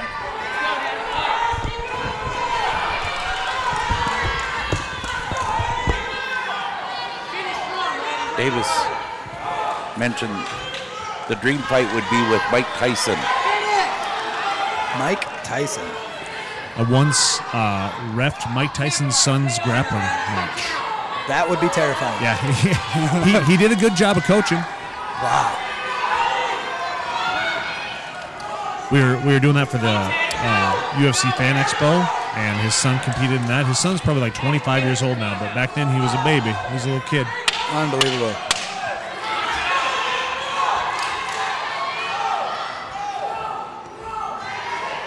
You know, Orla saying that her dream fight was Mike Tyson, yet she also said that she's a really nice person. And I feel like in order to fight Mike Tyson, you need to be an animal as well. So that one would be a little terrifying, I believe. You know, impressive though what she said about what got her into boxing was the discipline and the phrase "sweet science" of the sport.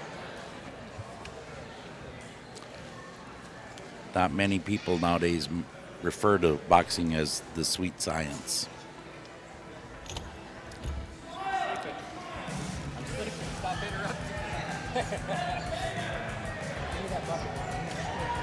Again, more combat sports coming out here. Hattie's father, actually a local wrestling coach here at Lincoln, helping out the young kids, and whole family does wrestling. And she decided to get into some boxing, and here she is. She got her whole family cheering her on. Her coach, Hattie's coach, was a wrestling coach. Her father is a wrestling coach. Oh, father, okay. Coached your grandson. Yes, You've ran into him, so. I was gonna say. I've been to that school and watched wrestling.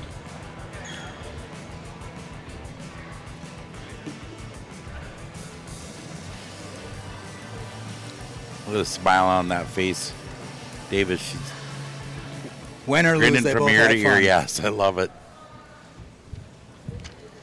Your winner, out of the blue corner, Orla Rose. I wonder if she realizes she switches to southpaw briefly and then back. Ask her that when she comes to sit down. You see that a lot now lately, too. A lot of fighters switching stance, and I think it has to do with a lot of fighters that are mixing up with the other combat sports, whether that be wrestling or mixed martial arts or Muay Thai, where you need to kind of mix in those different stances. And, a lot of people have been making that famous, the dominant cruises. They used to say all the time, never cross your feet. Growing up, you used to preach at me. Our coach, Diddy Cannell, used to preach at me, never, ever cross your feet. Yet Dominic Cruz does that nonstop and became a world champion in the UFC world over there, MMA. So it works for some people. I tend to watch for that because being a southpaw myself, a left-handed boxer, and how awkward it is for right-handed people to box somebody that's left-handed because they're constantly stepping on, you know, your lead foot is both on the same side. Each boxer's lead foot is right across from each other. And it's a battle of, the idea is to stay outside their lead foot to get them in your power lane. So anytime you watch a right-hander and a left-hander boxing, you'll kind of see that footwork. If you watch, just look at the footwork once, and you'll see them always each taking turns stepping outside of that foot, and sometimes stepping on the other one's foot. Makes sense. How would you know that? You happen to be one of those goofy left-handers. I'm one of those goofy left-handers that... You know, you think growing up that at one point you'd be able to beat your dad sparring, but he always had these tricky things that you used to do to me. Yeah, stepping on your foot and keeping you in one spot worked pretty well, didn't it? Here comes the introductions. Okay, fighting out of the red corner from Victory, Emiliano Lopez. And from the blue corner, out of Element, Cortez Garza.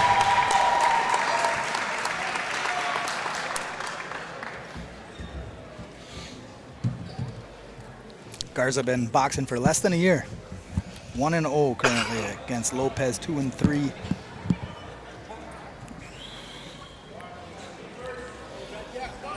Garza just wanted to try something new. That's what she said. I said, why'd you get into boxing? I just want to try something new.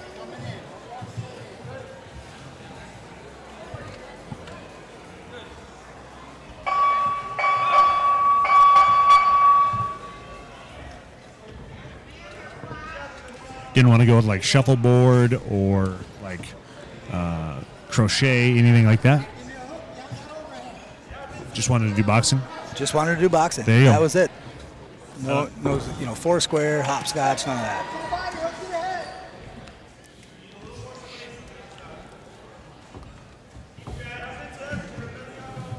Lopez in the red corner, favorite fighter, Julio Cesar Chavez. Somebody that I watched many fights of back in when I used to box. Impressive boxer. By the way, if you're just now kind of tuning in, you can go to our website, rumblewiththefalls.com, go to the fight card, and look when your fighter's going. We're pretty accurate on those estimated times, so you'll be able to tune in roughly around that same time. Right now, we are exactly on schedule, which is unheard of. Both fighters fighting on the inside, working the body. Now Garza using the jab. Garza was moving really well on the outside there, staying on the toes, dancing around, just really keeping Lopez at bay. There with the good head movement. Bob and weave, yep.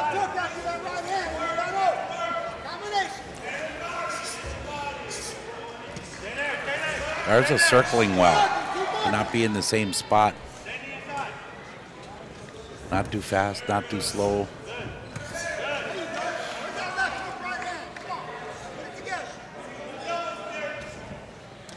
Head movement of Lopez, using those lane changes to get in, being a shorter fighter.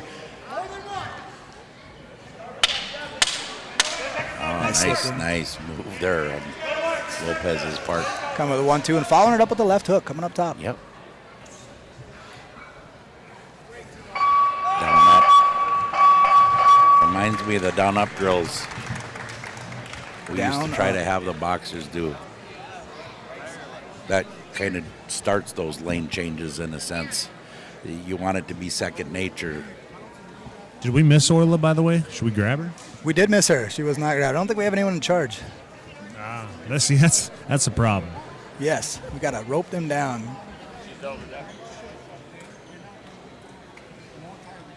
Take a picture with their coaches. Oh, I see that. Yeah, taking pictures, living in the celebration right now. For sure, you got to get that celebration time in. That's a very fun time. That very few moments where you like get to relax and not have to think about fights for a little bit anymore. Special thanks to sponsors out there: Walsh Polygraph, Taylor Mortgage Group, Active Faith Chiropractic. We'll get back into it.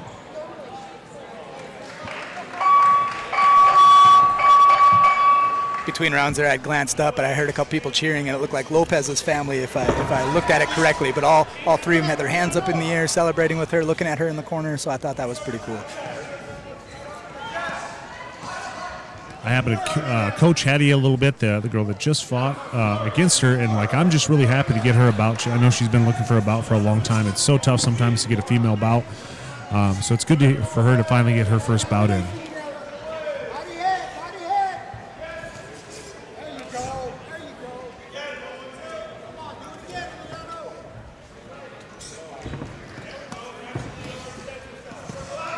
Lopez again just chasing her down, trying to trap her in that corner. Right hook to the head there.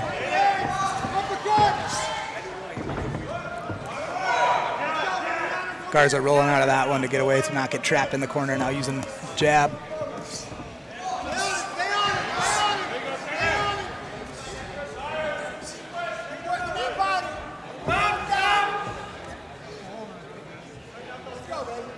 Chris Holt stepping in and separating them.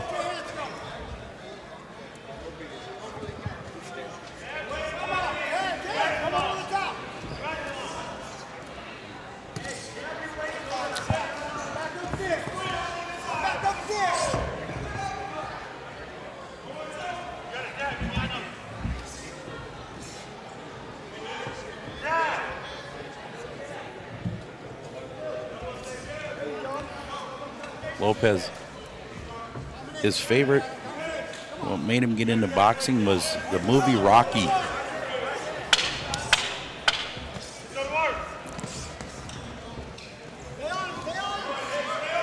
Judging by the age of 14, he did not watch that for its first viewing. No.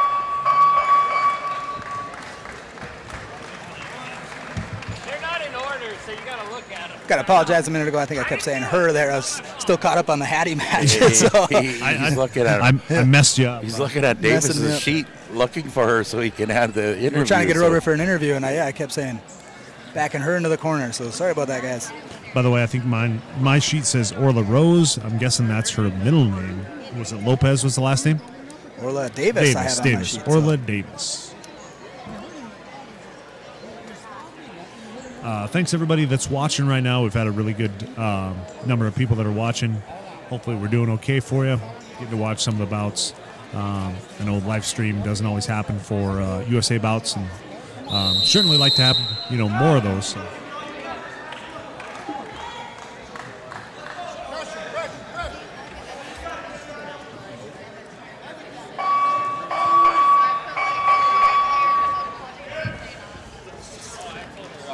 We're in the third and final round of this bout. Close match from my perspective.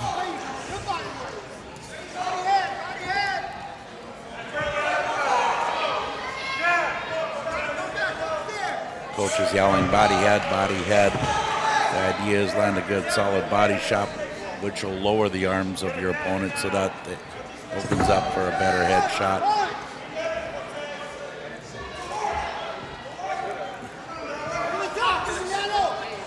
Glad to see Garza get back on the outside and get back to that jab. Not afraid to fight on the inside, though. They're just staying close. I like that tactical inside fighting. Put your foot in the tire, both of you, and just work that up and down motion. Nice spinning around there.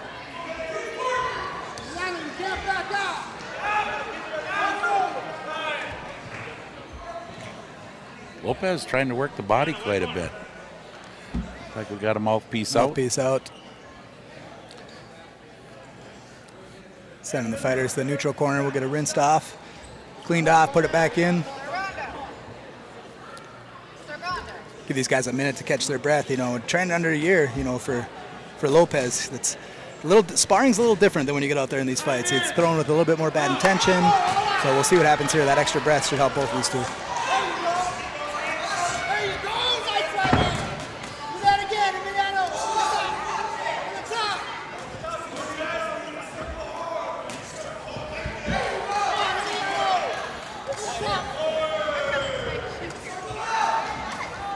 You guys really ended up with like the best view in the house. You're right next to the ring, and then on top of that, you got like 4 cameras. I thought you were going to drop a Bruce Hoyer in there, right next to Bruce Hoyer. No, this is great. We get to using this kind of technology to stream this event and have this event. Watching that teeth guard drop on the floor reminded me when one of my matches, I did lose my teeth guard. My coach dropped the teeth guard in the corner. He went to put it in. He dropped it one more time all the way onto the floor. He had to go down the stairs. And I thought, not only I'm getting extra rest from this and breathing time, but so is my opponent. So it really did me no good for him to try to give me an advantage there.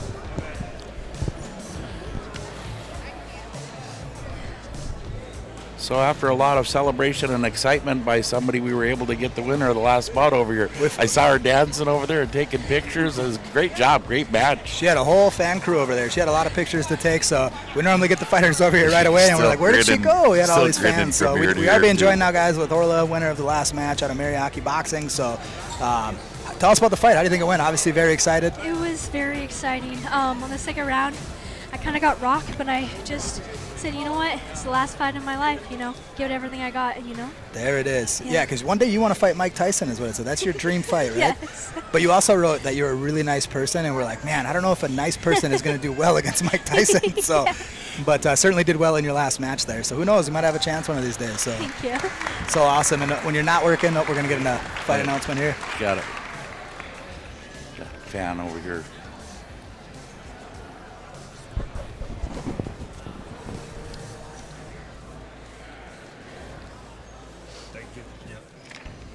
I thought he shot it, so my bad.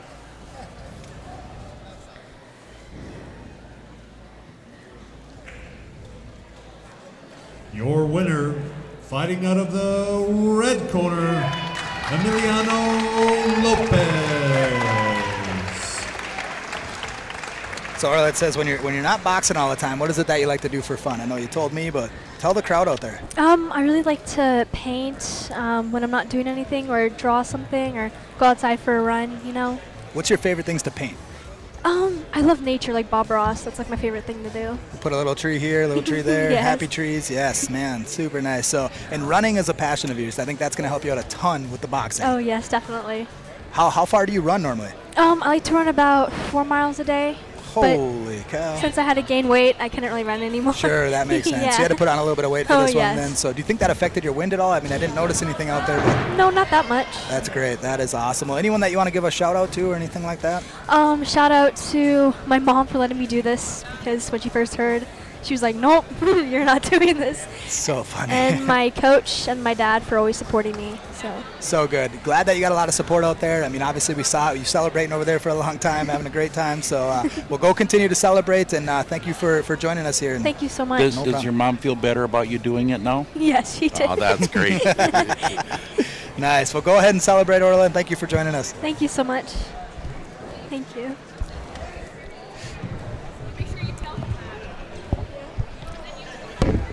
What a great attitude, what a great personality.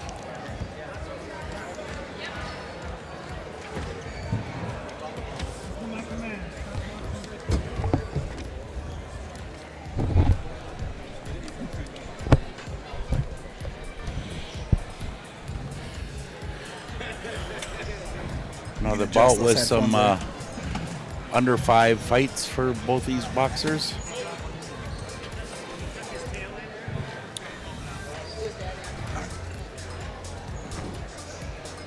Got Emiliano here, Lopez joining us, winning the last bout. I think we're going to get some new fighters announced here, but then we're going to ask him some questions going into the first round of this next one here. But you are coming off a win. How did that go for you? Good. All right, we'll get some announcements here.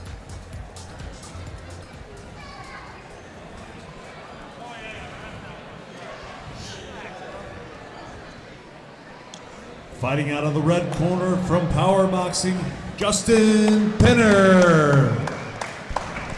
And fighting out of the blue corner from North Dakota, Patrick Whitener.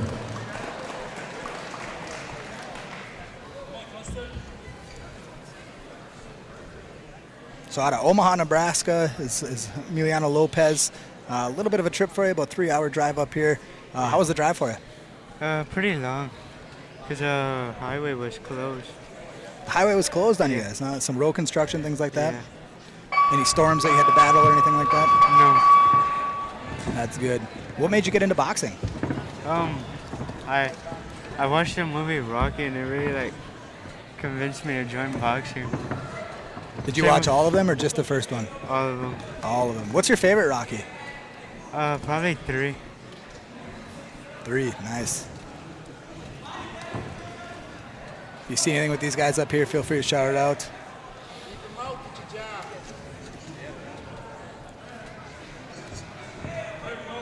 Victory puts on quite a few boxing events too, don't you guys? Yes. Yeah.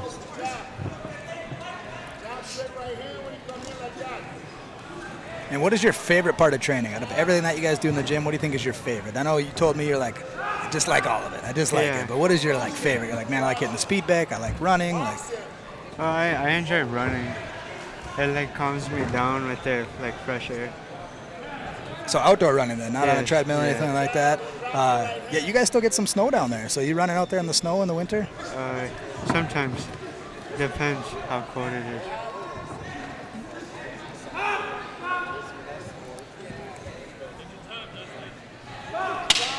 Chris Holt warning him for holding there. So Patrick in the blue corner. Favorite fighter is Mike Tyson, but his dream fight would be a tiger. A tiger. Well, He isn't wants to that fight a kind of the tiger. same guy? Yeah, pretty much. Yeah, funny how those two go together. You know, Yeah. Tyson having his pet tigers and all that stuff, and that's who he wants to fight there. So, what do you think? You think Blue Corner could take on a tiger? Maybe. Maybe. Oh, so good. So, well, any other fun facts that you want to throw out there? Like, what is it that you do in your free time when you're not boxing? Probably just like relaxing, staying calm. Relaxing, staying calm. That's a good mindset to be in. You know, this is Yeah. a sport that definitely takes that relaxation, takes the brain space to, you know, just comprehend what it is that we're doing out there. You know, it's Yeah. not just people out there being tough guys winging punches. There is a, you know, the sweet science, as they say. There is a science to this that you're trying to figure out there. So, but anyone else that you want to shout out? Any family, friends, anything like that? I want to shout out my family, especially my dad. He supports me a lot in boxing. So good. Nice to have that family support, isn't it? Yeah. Very awesome. Well, thank you for joining us, Emiliano. Go celebrate with your family and your dad and everyone else. So. Yeah. Thank you.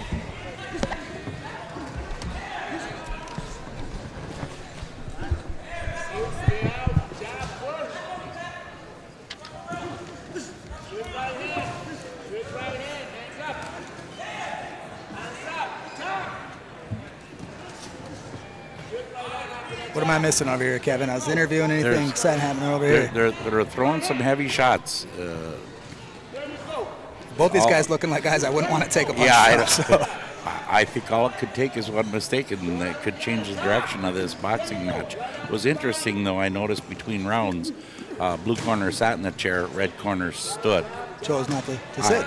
I was one of those that chose to stand between rounds rather than sit down. Yeah. It seemed like my legs tightened up. Yeah, I'm the same way, man. Like I have all our guys stand just because like it seems like once you sit down, you do not want to get up. Exactly. Well, but you're like 7'5" though, Bruce. So it's a little bit That's further true. distance to get up off that stool. And I make that old man groan like every time. So I feel terrible, but production-wise, is this the second round or third round? I'm sitting here doing too many things. So this is second round, right? I thought it was second round. I kind of glanced over and I was like, third round. Did I No. gap something here? I think I messed up the Okay. Well, we'll know here real shortly. If they take the headgear off, we know it's stool coming in. Still coming in. So Here we go. Now we're coming on to the third round. You just in the future. Either that or his You're coach ready. Jamie knows he's really tired. He's like, I got to get on the stool. So, by the way, Joshua French says, shout out to Meraki Boxing from Geek Squad. There you go. Anybody else that you guys want to give me a shout out or give people a shout out? Let me know. Put it in the comments.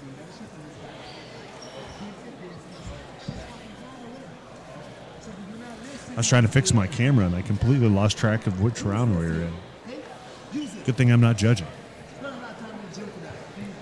Coach Jamie over there at a Primal, also a jiu-jitsu guy, brown belt, helping out there. Military town, so they get a lot of guys that are helping out in the military, coming in, training, and they do a good job of coaching their fighters there as well. Obviously, we talked about Jerome out of Winnipeg and been around the sport for 30-plus years, and I don't think I've ever seen any one of his fighters come out of shape or just in bad performance at all from Jerome's gym. up there in Always been in Winnipeg good shape. At the top, go for it. Jab, jab. Come on.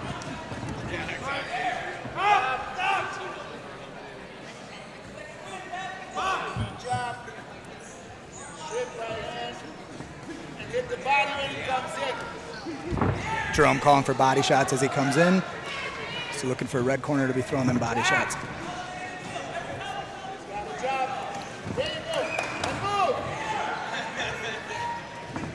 Penner in the blue corner constantly pushing. Yeah, Patrick looking like he's looking to no, counter. I'm sorry, in the red. Flip the colors here. There you go. Body now, body. No stumble there. Just a slip. Body again. Justin moving in and out, in and out.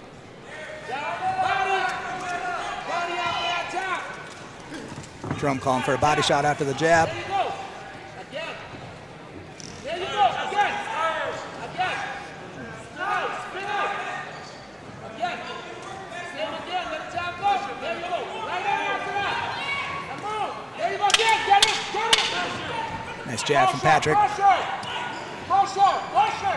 Using that jab to stop Justin from rushing in on him. Trying to time that overhand right. Good finish. Good finish. Is right. Deep breath from Patrick.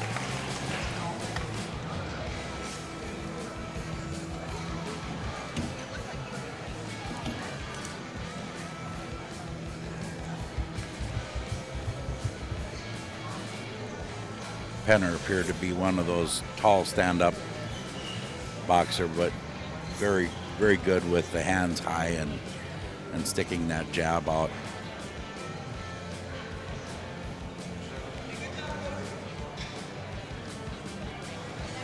Very closely matched, those two.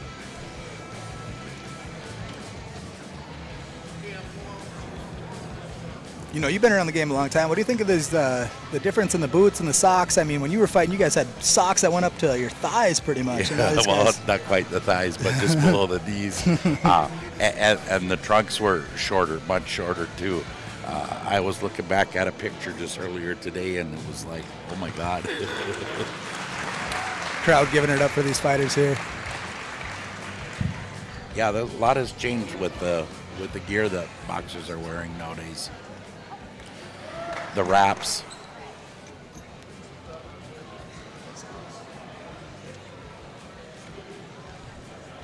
Just waiting for the official decision here.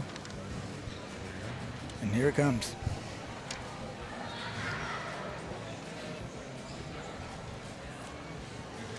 Your winner out of the red corner, Justin Penner.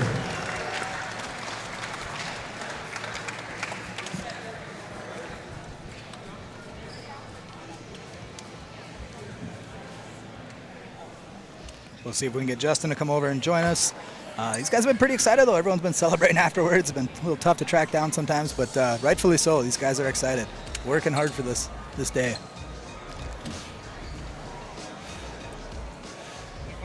Yep, right there. Oh, wow. That's cool.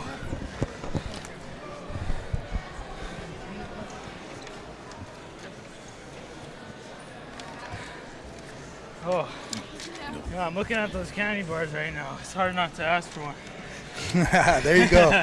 We're going to move your mic there, but there you are. You're getting hooked up with a Twix. Oh, thank you. Probably not the size you wanted. That's a fun size, but I think you had some fun up there in the ring. So that guy was pretty big. I got to say, being 165, I'm like For 5'10", so I don't your know if I'm going to bout, fight like a 6. Fighting out of the red corner, out of Jackson's, Tucker Charon.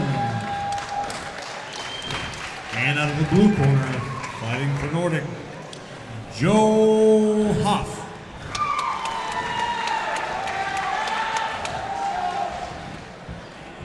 yeah, both of you guys are bigger. We were talking about that in there. I was like, oh man, if one of these guys lands, that could be a game changer right I there. think he did land a few times. But you got to stay mentally sharp in there. I say it's kind of like mental chess almost. Yeah, looking at it, I said, what got you into boxing? You said rock bottom. So at some point you hit rock bottom. So we know mental toughness is there for you. So even getting hit hard in there, you know how to just overcome those type of things. So. Yeah, no, I mean, I was like homeless at 18 basically, and then was living in my car, like addicted to drugs, all that stuff. Then I wanted to change my life, try to be a doctor. Did my biochemistry, almost got in. And then, but that whole time I was just training boxing. I was like, fuck it. Well, pardon my language. Okay. That's it. I'm gonna go just try. And I've been going for years, and now I'm 5-0, and it's kind of surreal to even think about it because I'm not a street fighter. I never street fight. I'm like always think too much about it. And I guess just a lot of kind of not the smartest people end up in boxing. But to be really good, you have to be smart. But it's just like a lot of dumb people are willing to take the risk, I feel. Yeah, sorry. Well, no, it's all good. One thing, we're really proud of you for that. Like, we were talking earlier about how, like, even people who have anger issues, how boxing can change them. Yeah. You come into the gym, you think it would make them more angry or more of a fighter, but it actually helps them to calm down. You're using this to better your life. Sounds like you're moving in the right direction, and it's just, boxing can be so impactful on people's lives. Oh, yeah, and it's so unlike any other sport. I mean, like, it's not like a hockey game, like, pardon me, everybody's phones is out, and it's just, like, all on you. It's crazy. So good, so good. And you're out of Winnipeg there, so you had to weather that storm last night as well. So. Oh yeah, we drove for 8 hours in the thunderstorm to be here, and we got our place at 2 a.m. 2 a.m. I was late for my coach, as you see, Jerome. He gave me crap about being late. I was there at like 5:30, and it took like 8 hours. Listen, I've known Jerome for about 30 years, and that guy gives everybody crap. So I've known him since I was a little kid, and yeah, it's just. Oh really? Yeah, absolutely. So originally from Grand Forks, you guys would come down for fights and stuff, and yeah, you guys have always put up really good fighters. You guys come in shape, very talented, and just a really well put together gym there. So yeah. Did you enjoy the fight? Absolutely enjoyed the fight, and it looks like if you had a dream fight, you would fight Canelo. Yeah, I just feel like we're the same height. He's ginger too. Maybe when he's like 45, he's like kind of withering away. They set him up, and then boom, done. So good, so good. And when you're not training, what do you like to do for fun? Honestly, because I guess I had to explain to my mom, hey, I just want to sell insurance and box instead of being a doctor. So I'm like, hey, I have to be like a psychopath with this shit. So I just let it run like 20 miles. Like on my 26th birthday, I ran 26 miles in a goose check because I was bored. Like I'm mentally, but you got to be that to be in there because the guy I faced was big, man. Yes. He was big. I Both was like, of you guys shit. are big. Yeah. Absolutely. And, you said when you turned 26, you ran 26 miles. I mean, what would that be for these two at the end of the table over here if they were running for their birthdays? Oh, we're running like at least 70. At least Isn't that what I do in my car? Yeah. Justin, I tip my hat to you. Oh, thank you. For turning your life around. Yeah. We mentioned earlier how parents you would come to our club and thank us for, they said their kids after boxing did better in school. They listened better at home. There's dedication, determination, discipline. There's a lot of things that come into play to be a boxer, and if you put your mind to it, you'll do great things. That's the crazy thing. It's like I said, I wasn't even a street fighter, so I'm learning how to, because I'm nice in sparring, but I'm learning how to do the real stuff, Yep. And honestly, it just gives you a reason not to do bad things, like not a reason to drink, not a reason to smoke, all that stuff, So it's good to go. Like it's so good. Very positive influence on a lot of people's lives. Well, let's hope so. That's why hopefully I'm like 50 one day, and I'll be coming here and saying the same stuff. There you go. I see you wanted to fight. One of your favorite fighters is Floyd. So if that 50-0 is probably right up your alley. I bet you I didn't really resemble him up there, but I tried to in my head. So it'll come. Well, Justin, anyone you want to shout out before we let you go grab some food? I just want to shout out my mom, just for being okay with me fighting. She came to my first fight last week. This is my third week in a row of fights. Wow. And she came to the last one, and she was so scared, but I did good. But it was another dog fight like this. I like to jab and run away. You know what I mean? Yes. But not against shorter guys. So. Is she watching the live stream, or is she here? No, I didn't even. No. She went to the one in Stony Mountain last week, and that was just it was way more pressure. So. Well, she can watch this. You can watch this later. You do know that, right? Oh yeah. I'm sure she won't like to see some of the hits I took, but I don't. Yeah. RumbleAtTheFalls.com. Check it out. Shout out to Mom. She can check that out later. But thank you for joining us, Justin. We'll let you go grab some food. Yeah. Sorry if I took up too much time there. Not at all. Okay. By the way, Jeff Nielsen asking in the chat what fight we are on right now. We are on fight number 9. If you're asking for Alec, who you train with, he's fight number 11, so he'll be up in 2 bouts.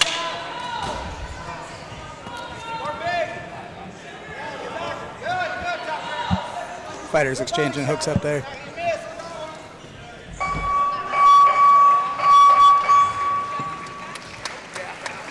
Third round.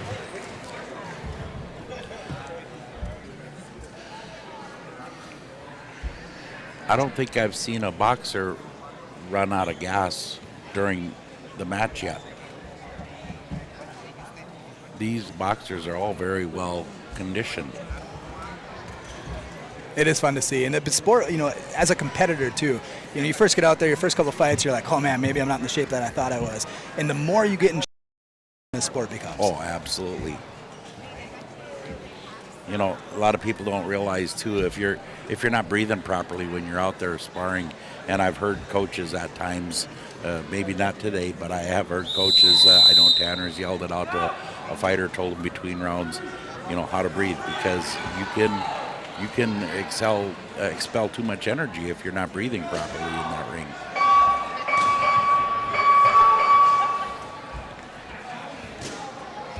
Both fighters feeling each other out with some jabs there, trying to find the range.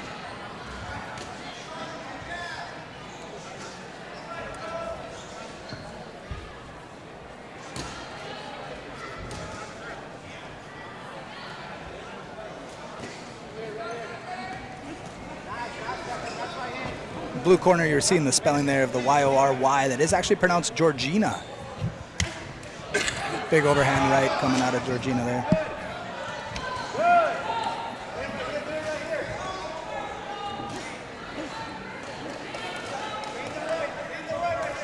Tucker from the red corner appears to be trying to cut off the ring. He's following. Blue corner is just kind of circling the outside of the ring.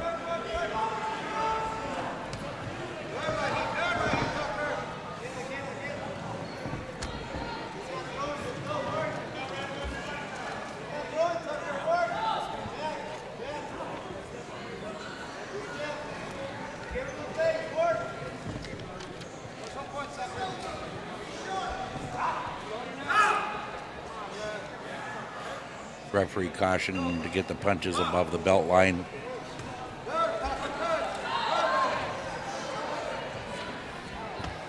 Tucker trying to push his opponent, get his opponent's work back onto the ropes. Appears to me Mont's had some body shots in there. Now I see switched southpaw again. Back to the right hand stance.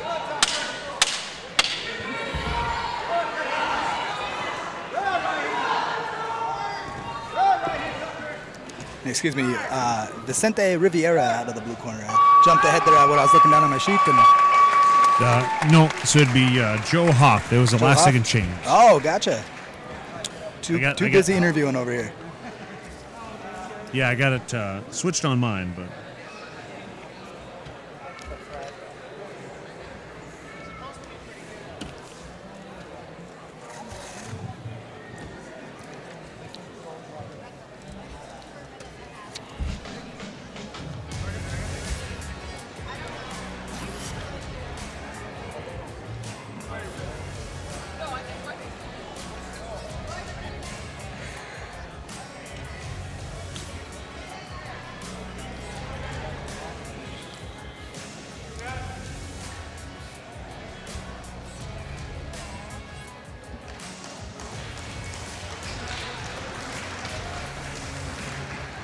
Referee showing the crowd they're both really winners in this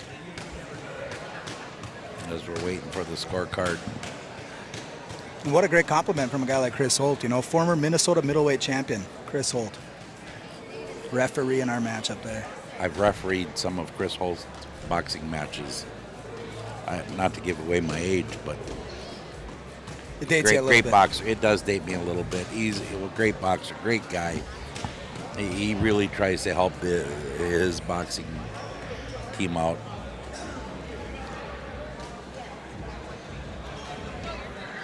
That was one of the things I appreciated about the boxing program is I met a lot of great people, not just on the team. Here comes our results. And your winner, out of the red corner, Tucker Choron.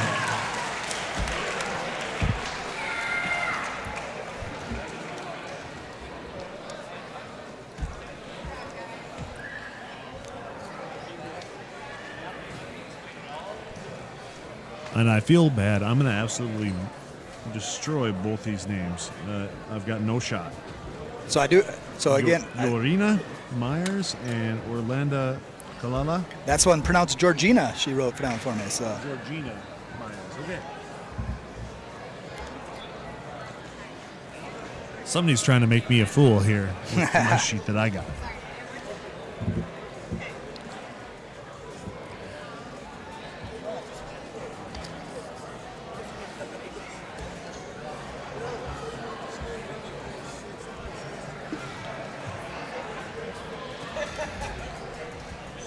Chief of Officials is refereeing And this for your 10th bout, out of the red match. corner, fighting from Power Boxing, Orlando Kalala.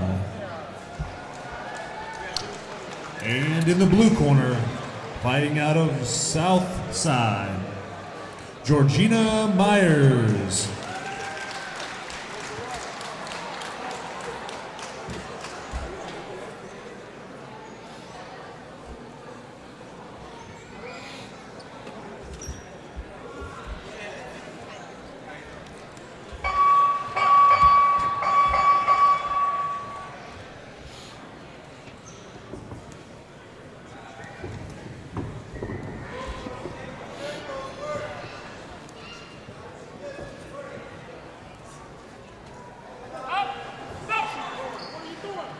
Orlando being warned, spun her back there. Cannot turn your back to the opponent. Just try and get out of the way there. I don't think it was anything intentional.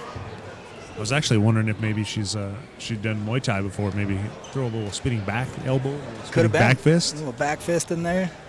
So pay attention, people. This is a southpaw fighting boxing a right conventional boxer. So you are going to see them fighting for that lead foot position there. They both want that outside lane. And as you watch on the monitor, you'll see as they get to a point where both their backs are to you. That's the point where a judge that's on the backside watching from that position can't see punches landed above the waist, in the gut, maybe a body shot. They can't count that punch. They may not even be able to count the punch that lands to the chin. Might look like it, the head bounces, but again, it's tougher to score properly.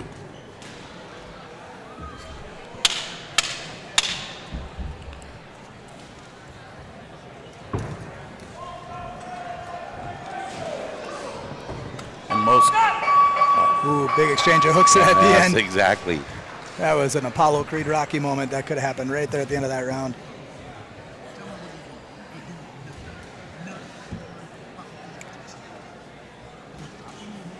I'm going to try to grab Tucker real quick here.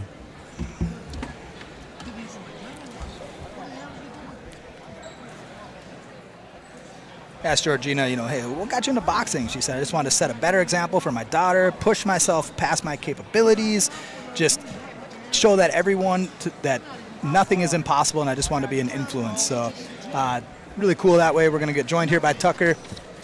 Great attitude, Georgina.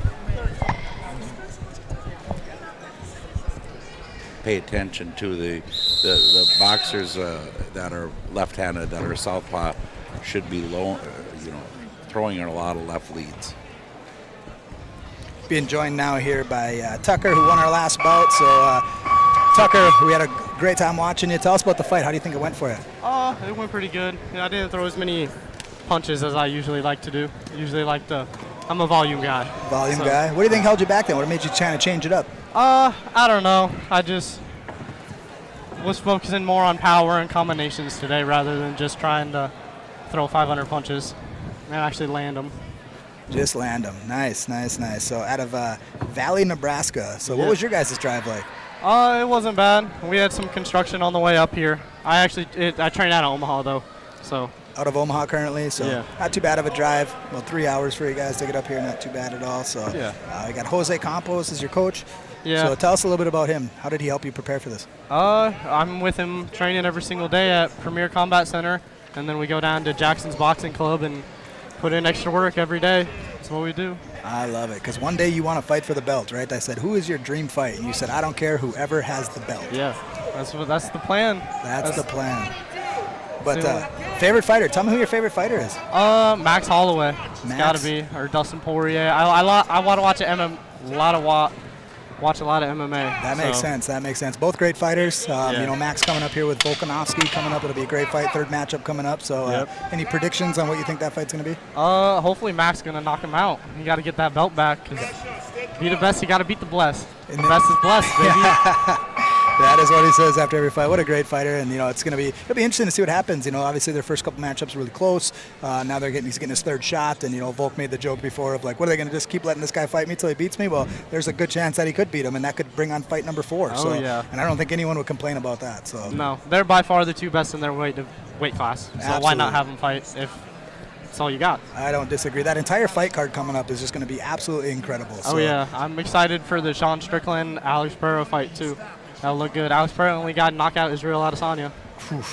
Tough matchups. You know, we were talking about this all day about just the difference of how combat sports have really kind of been blending together. We got a lot of people who've been doing Taekwondo. We have coaches out here that do a lot of Jiu-Jitsu, the Muay Thai, everything's coming together, the boxing, and it's just cool how it blends together. You know, asking fighters growing up, hey, who's your favorite fighter? You know, we probably would have heard the Evander Holyfields, the Mike Tysons, the Sugar Ray Leonards, and now we're getting just a whole mix of whether it be Muay Thai fighters. We got our MMA fighters in here with Dustin Poirier, Max Holloway. It's just cool to see that mix of everything from everyone. So what do you do when you're not training? I coach. I just train and coach full time. I coach at Premier Combat Center. I'm an MMA coach, a boxing coach, and a fitness coach. Very awesome. Trying to change people's lives with this. That's what we do. These two up here really getting after it, you know, just big hooks at each other. Throwing. Well, anyone you want to give a shout out to? Just everybody back home that's been supporting me. They know who they are. Are everybody they watching? at the gym. Yeah, they should be watching. All my family and shit. Perfect. It'll be good. Well, shout out to the family. Keep supporting. If you're not watching, rumbleatthefalls.com. They can see the link. They can go back and watch it anytime. So, Tucker, thanks for joining us. We'll let you go grab, some pictures with the fans or whatever it is that you guys are doing now. So, all right. Thank you for having me. No problem. Appreciate it. Forward again. Here, go. Don't stop. Don't stop. Jab. Coach telling his boxer to don't stop, jab, constant movement. Seen a lot of stepping on foot in this bout Georgina that I pointed out earlier. All heart in these two. Look at them. You can tell they're tired. I love it. They are just still throwing nonstop. There you go. Yeah, these two will be exhausted by the end of that 3rd round. Both coaches just super excited with their fighter. Oh, that was the 3rd round. 3rd round. Yeah, see, I'm doing a terrible job of scoring, or of the scoreboard. It's all me. We gonna interview the star next to you? Yeah, maybe. Right after intermission, since we have it here, you can do it now again. Do it now and then right after intermission. You want to hit on flash photography again now and then after intermission. Okay.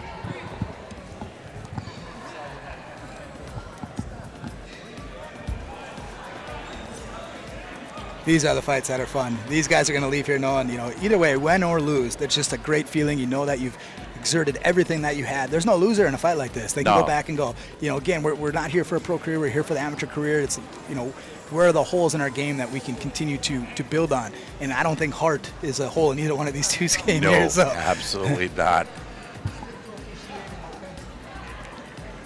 Jerome all smiles up there. and that pure exhaustion, there's no better feeling than that pure exhaustion. Yeah, she come to fight. She didn't come to play, the coach says. Great attitude from the coach. Ear-to-ear grin on him as well. Again, the relationships that you develop Just a with people reminder, from other towns. No flash photography, please. For the safety of the fighters, no flash photography. Waiting on a scorecard to come in here. Some interesting fact, though, Georgina, originally from Honduras. Oh, wow. Coach up in her corner. Also, talking about combat sports, he's a jiu-jitsu brown belt. That is not an easy task to do.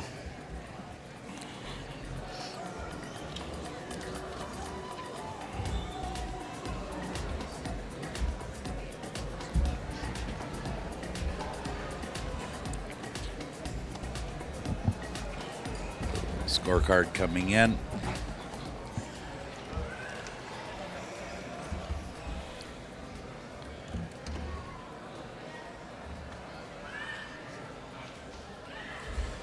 And your winner, out of the blue corner, Georgina Myers. Again, another very close match there. Those two were very evenly matched.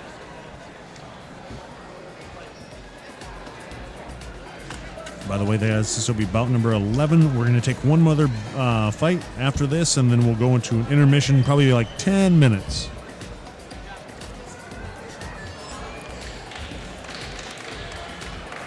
Again, a referee is the chief of official around here. Not sure if that's still the case, but as chief of official, I was that years ago. They sent me off to Colorado Springs State Olympic Training Center. I got certified to be able to certify the judges, the referees, the clerks. Again, USA Boxing very big on making sure that the people that are at the events are looking out for the safety, and they're doing things the way USA Boxing wants them to run things. You're sitting by me. We're being joined here with Georgina, is how you wrote it on there. Am I saying that correctly? Yes, you are one of the first. I'm going to move that mic again, get it real close to your mouth. There we go. Referee just checking out the fighters. We're going to get a fight announcement, and then we're going to go through some questions with you, let you watch the first round with us. And sounds great. Also being joined here by your daughter. You wrote that down. Yes. That's your biggest influence. So 4 years old. Yeah, my 4-year-old little mini-me. She's going to be a southpaw. She's going to be some big trouble when she gets older. And for bout number 11, Southpaws are not trouble. fighting out of Next Edge Academy, Alec Peterson.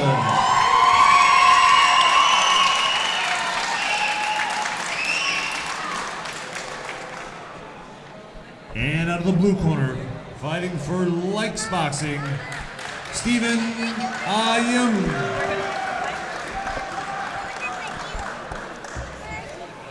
So hometown is Honduras originally. Yes. Yes, I was born there, then came and lived in Columbus for a bit, back and forth. Yeah, I was going to say, that's a little bit of a trip to get to Sioux Falls, but not currently training there, right? Southside Boxing. So where's Southside Boxing located? Lincoln, Nebraska, out on O Street. So I'm having mic issues here. Ooh. I couldn't tell if that was a knockdown or a slip, or kind of a combination of the two. Yeah, it was a combination of both.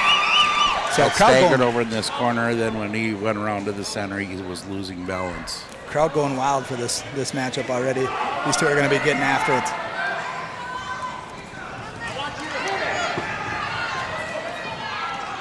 Alex sticking to the jab. Stefan big hooks from the outside. Now Alec being the aggressor here.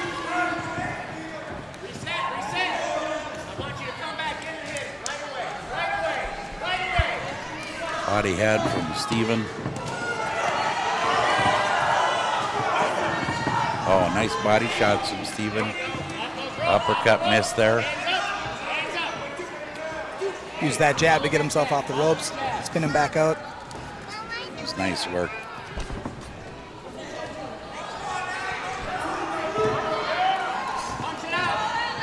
I think Georgiana's daughter wants to be interviewed instead of... How old's your daughter? She's 4, turned 4 She's on May 4? 27th, yeah. I got a 3-year-old up there on the stage if she wants to. Oh yeah, she would love that. She loves making friends at the sporting events. There you go. Mine's a little shy. We were talking about that earlier too, how this does that. Whether or not you have an opponent that you fight with or other teams, you know, like you're just a camaraderie. You get to meet people. Yep, it's a lot of fun. You get to meet a lot of new females. Don't really get the opportunity to, Alex actually is in the corner. He get spun some out hands-on nice. experience with females other than these fights, because at my gym I always for the guys. So it's a whole different outlook on what boxing is when I come and fight. Crowd is excited for this one. Holy cow. So you said 20 years old you are. Yep, 20 years. Whole career ahead of you right now. How long do you want to box for?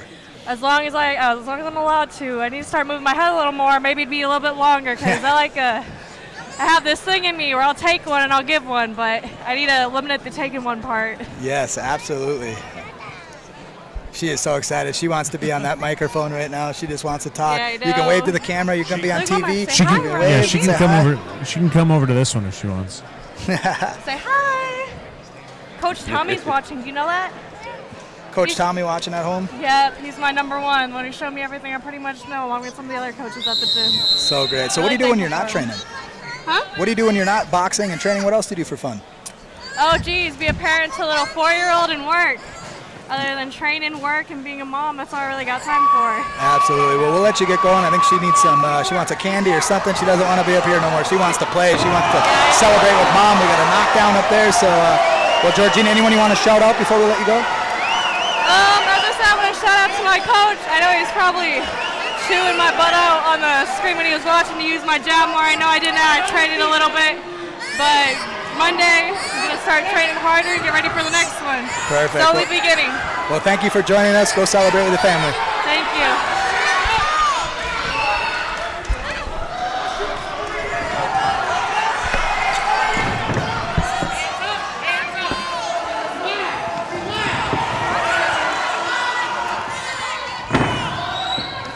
I just got blood on my hand.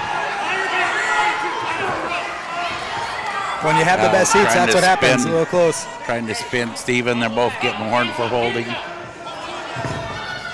This has been a real back and forth match. Crowd's getting noisier.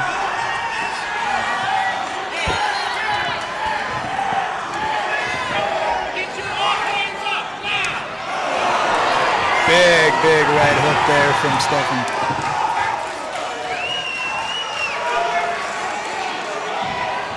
Alec just landed a nice right hand, and then Steven came back with a couple.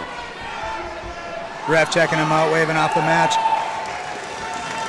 In those instances there, the refs are checking out the eyes. This is, again, safety for the fighters, so it's a lot different than the pro side of things. We are developing our fighters, and so they're looking in the eyes, making sure they're good, want them to take some steps forward, and they are looking for them to have their hands up there, too.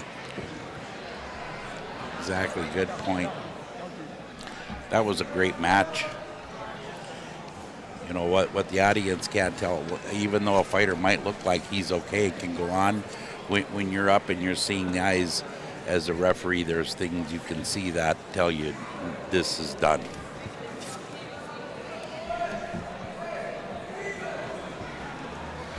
Great heart from both boxers there.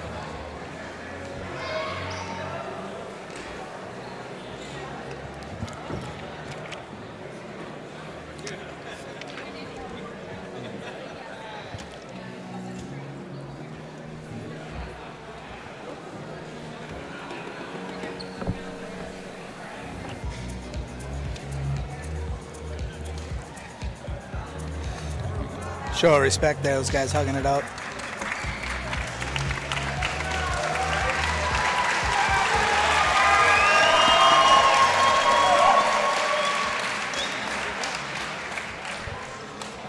Your winner out of the blue corner, Stephen Yim.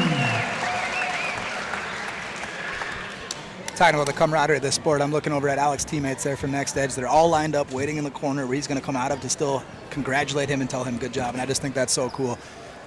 I don't know if our camera angles can grab that right now, but you might be able to see that as they come out, a whole line of red. His teammates going to let him know that everything is okay. Yep, it's at the top of the camera view that they're seeing there.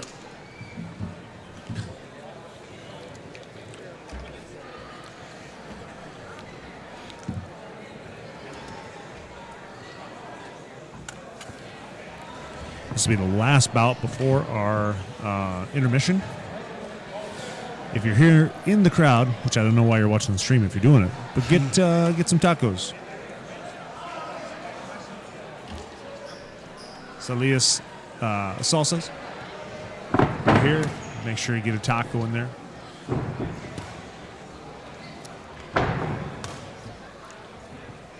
In this sport, people wear many hats. You know, we were talking about Chris Holt earlier being former Minnesota middleweight champ. He was reffing all of our bouts, and now if you look, he's changed shirts, and he is in the corner being a coach for one of his fighters out of Detroit Lakes there.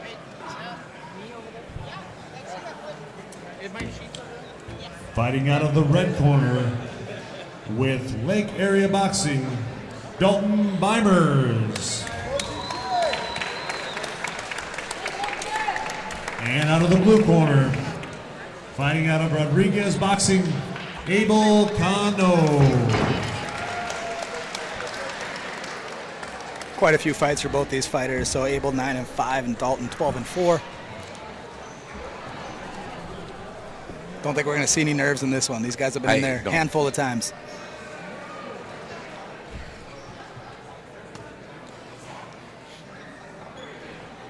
Both of them. Do I smell a donut, or did you just put on like some deodorant or something? Whatever that is, it smells so good. If there's That donut was a hand deodorant, sanitizer. Oh, to hand be honest with sanitizer. you, yeah, the chief of official puts them on because of the nosebleed in the last match. Yeah, that nosebleed got all over my hands and my computer.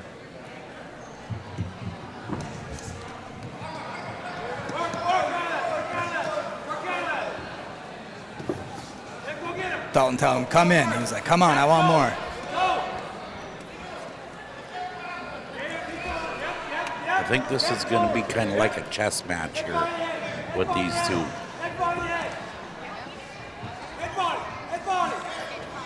Weird Punch, uppercut from counter Abel. punch. Ooh, that was nice. Smooth. Very Canelo-esque there on that one, that little step back.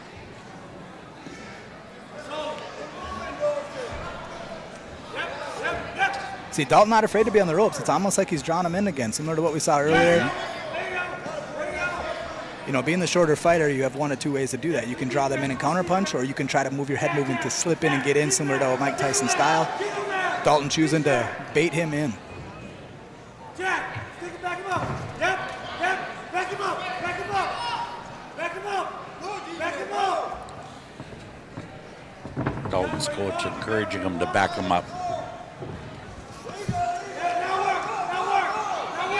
Now Abel being backed in the corner. Dalton's going to come in with the flurry. Let's see if he shifts it.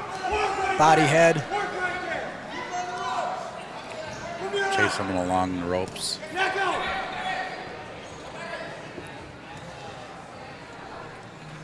Dalton trying to feint him with that right hand to lead into that left hook. Yeah.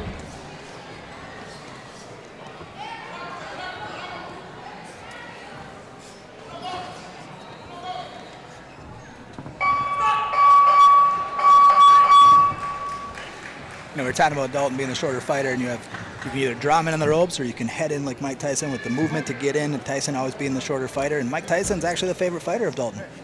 Oh, wow.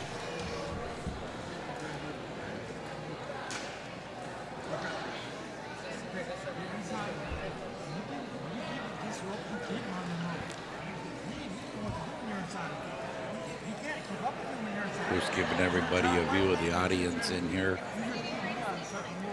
Yeah, by the way, this isn't the best camera. It's just me with a phone. So I apologize, folks. Oh, it's still cool to see that.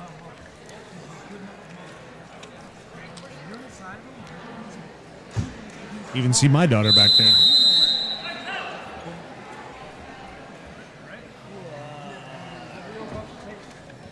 Back to the action.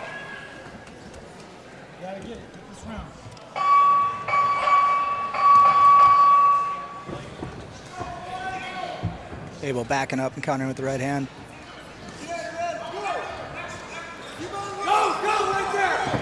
Abel might be figuring out that distance. You see if he's doing that. Yep. He's backing off, then launching that 1-2 or the straight 2. Dalton started to do a little more bobbing and on that head. Yeah, see Dalton kind of changing those angles as he came in. He wasn't going straight in on him. He was jumping left, jumping right, trying to get that offset of that lane, work his way in. Nice quick counter punch there. Just trying to listen in on the instructions he was getting since the corner is right over here by us. Chris Holt does a great job training these boxers. Oh, nice duck. Constant pressure from Abel.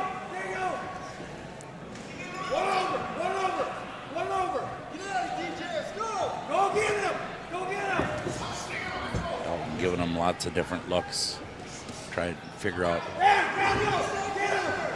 Good slip from Abel, and then spinning him back into the corner. Good level changes, getting under those punches.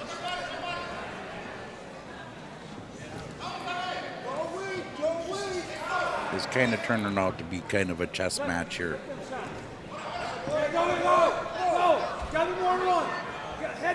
Good head movement out of Dalton on that one.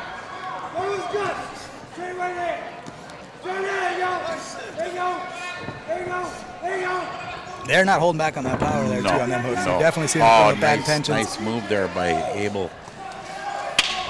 Sidestepped that punch and countered right away. 10-second warning here. We're going to see these guys go nuts.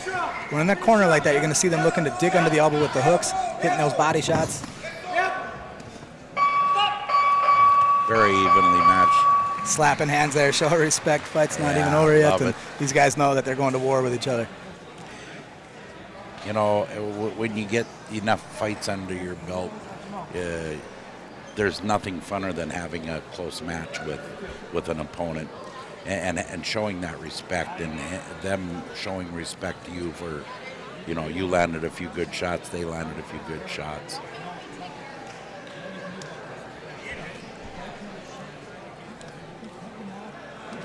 Had a nice crowd here pretty much all day. I would say probably, I don't know, 300, 250, 300, I would think, throughout the day. Got the second half of the card coming up after this intermission. Real quick, I'd like to thank a couple of sponsors that we have. Breaking Burrito, Imperial Group, Auto Group, okay, and Heart to Heart. Also Taylor Mortgage Group. Third and final round.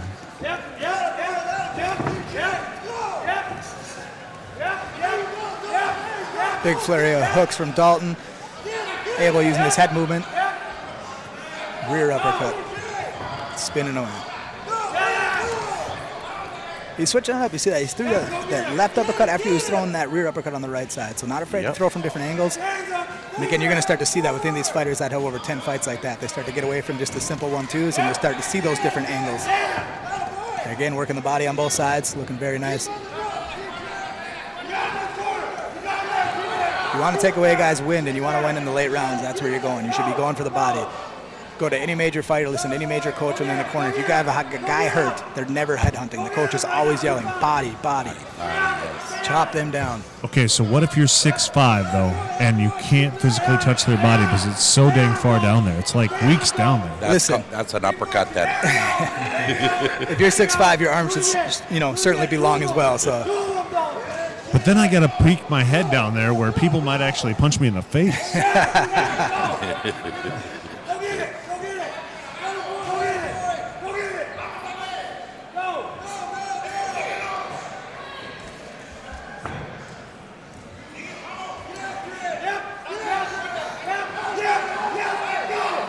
Dalton got him backed up into the corner again.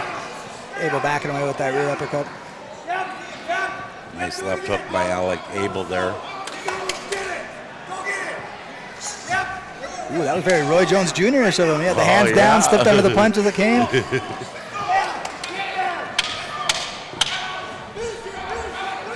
See if he's going to go the body underneath those elbows. Left hook to the head. Alex almost throwing like a check hook there. When he was going back onto the ropes, he was kind of check hooking him there. So Abel coming back with that check hook? Yep. Yep. He was backing up and just throwing a little left check hook. Both coaches smiling, laughing. They both seem pretty confident that their fighter is going to take the win in this one. Another tough one to judge. Oh, yeah.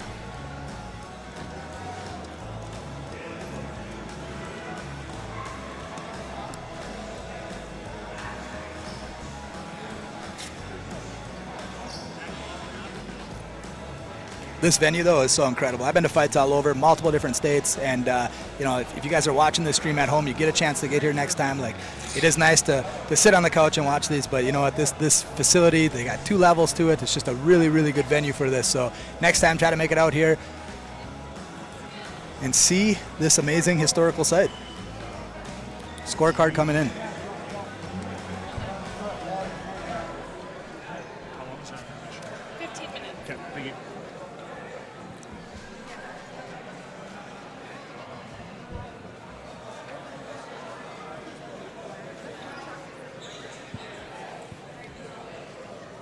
And your winner, out of the blue corner, Abel Cano.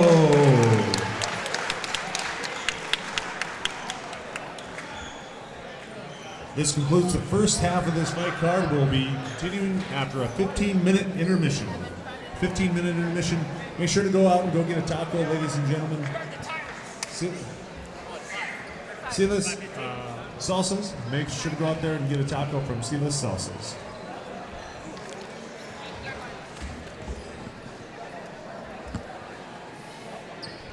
Again, folks, 15 minutes. We will be back here at 5:10.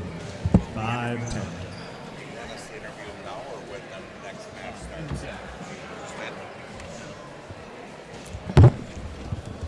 Real quick, we'll interview the last winner, that Abel Cano, and take a quick intermission, get through some sponsors, and yeah, should be good.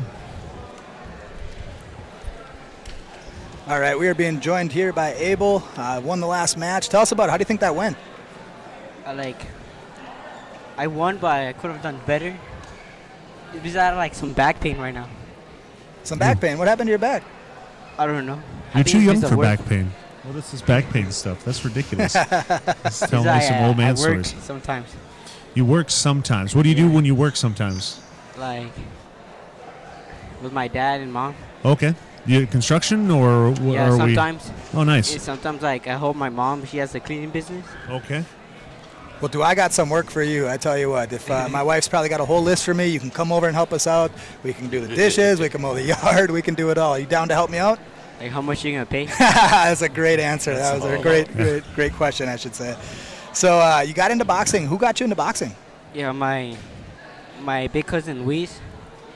And he was a boxer, you were saying, right? Yeah, he was a really good one, too. And I wanted to be like him, too. Well, you certainly showed that today. You guys had a war out there. I mean, it was nonstop action back and forth between you and Dalton. And anything surprise you out there that Dalton did? Yeah, he got good head movement. It surprised me. Slipping under that. You did a good job. He'd get you in the corner every once in a while, trying to just, walk you down and cut off the ring, get you in the corner, but you do a good job of spinning out of there. So is that something that you worked on going into this fight? Oh, yeah. My last fight, I had trouble with my footwork, so I was working on this for this fight, so it didn't happen again. Gotcha. We were asking you, hey, what do you do when you're not fighting? And your response was, I hang out with my girlfriend all day. Yeah, I talked to her. Talk to her. She supports you throughout this. Did she come watch your match, or is she watching online? Yeah, I hope she watched it online. Watch online. You want to give her a shout out? Hi, Megan.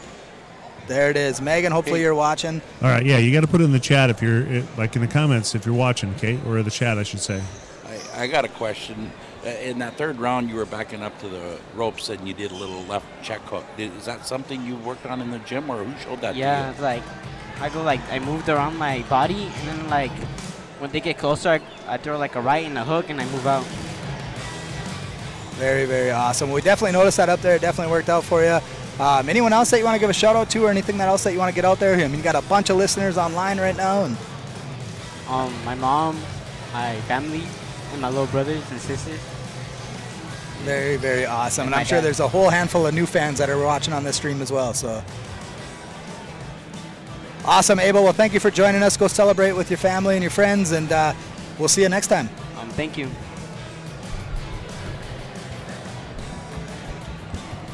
All right, folks, again, we'll be back. I'm going to go ahead and put this timer down. This should be roughly the time that we will be back.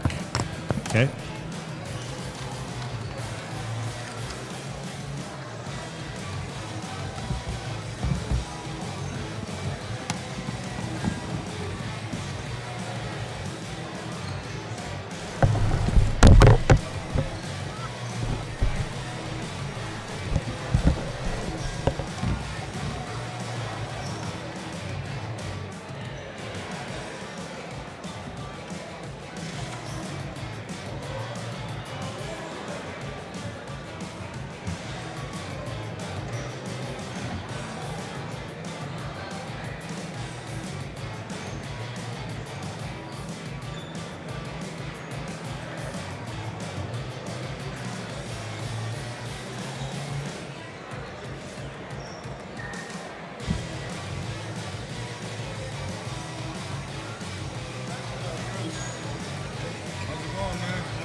asked him, I was like, hey, can you get a picture of me and my dad from that angle? This is what he sends me. He's like, here you go. Oh.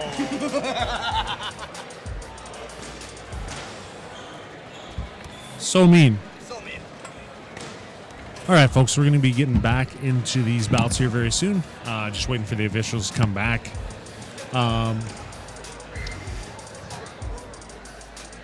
Again, next bout. Not sure. Heiser had 2. I'll ask him before he comes out of there. 3-minute bout this time.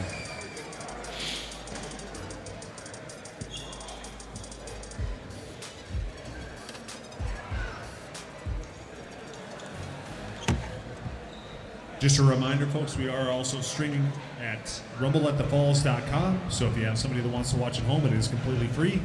Rumbleatthefalls.com for a live stream of this entire event.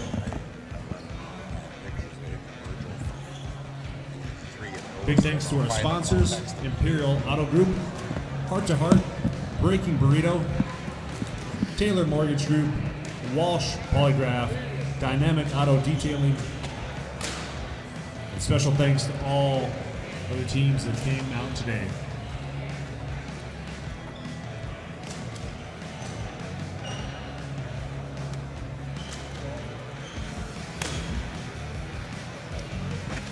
Not sure if we're muted here or not. Nope. So I go out to that, I head out to the taco truck, and the line is crazy long. So they must be really, really good tacos, folks. Oh, I see somebody got in and got a. Yeah, that looks amazing. Oh my gosh, so hungry right now too. All officials back to the ring. All officials back to the ring, please. Get back to action here shortly. We're gonna get some officials ringside, get the fighters up there, and get back to some action here. Hopefully somebody that's out in that taco line brings us in some tacos that we were talking about.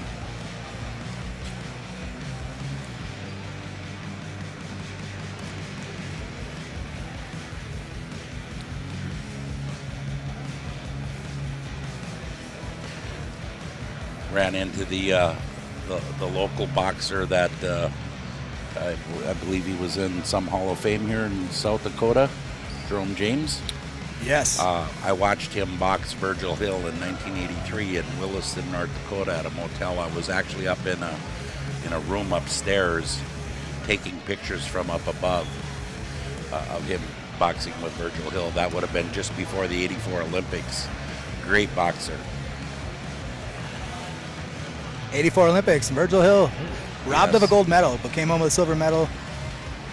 His coach, Jerome's coach, Joe Taylor, used to bring boxers up to Grand Forks all the time. Diddy Cannell, my coach, would bring boxers down to Sioux Falls because Joe held the Silver Gloves regional quite often. Chris coming by, bumping us, telling us to get to work.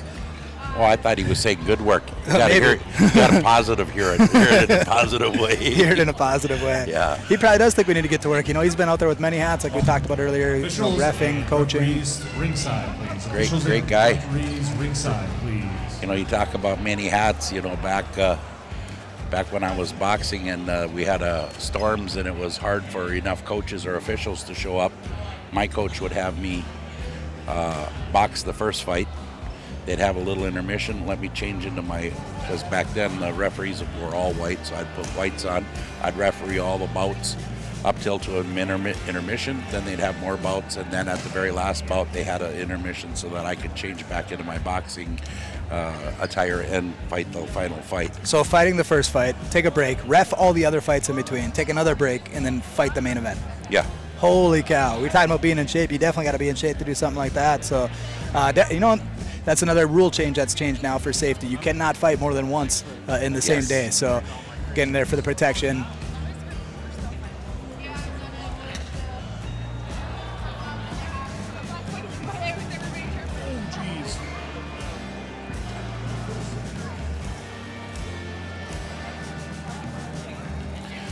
Again, the facility here is just amazing. A great venue. I was trying to find, it was the county bought the Coliseum from the city in 1994 for $1. They made more renovations to it. Back when the president spoke here, I want to say it was 30,000 people were here. And I don't...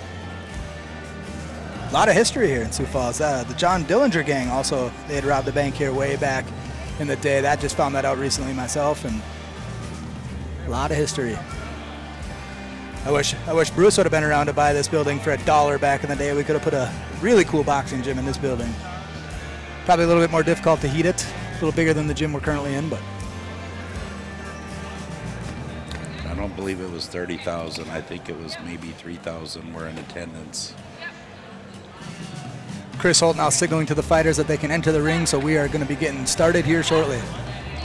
I stand corrected. It was 8,000 residents went to the Coliseum to watch the president speak. Wow. Back in 1919. 1919. Again, just an awesome facility.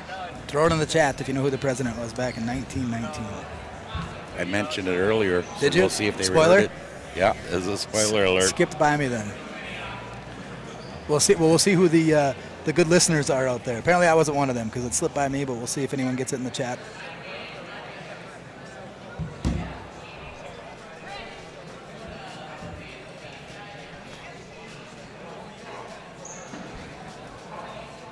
And for your 13th bout this evening, fighting out of Backyard Boxing, in the red corner, Setoon. And in the blue corner, fighting with Southside Boxing, Keyshawn Roberts.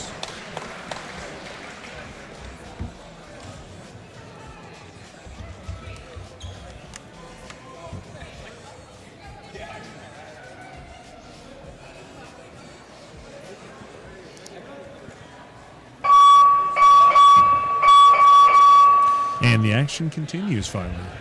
Back at it. 3-minute rounds this time. Another bout with a southpaw and an orthodox fighter, so we'll see that footwork again. There was the first step on the foot of the fight.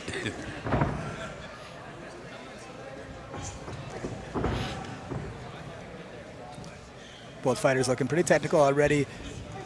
A lot of times what you're going to see when you see this type of style matchup with the southpaw and the orthodox fighter, you're going to see them throwing a lot of rear punches. So throwing those twos from both sides, keeping that person in their power lane.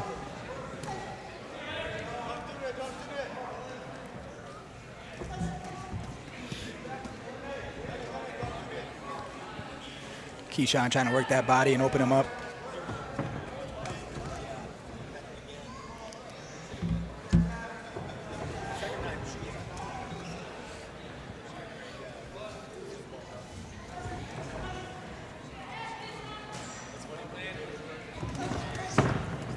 Had to ask Sarah his first name and last name. Don't speak a whole lot of the Burmese.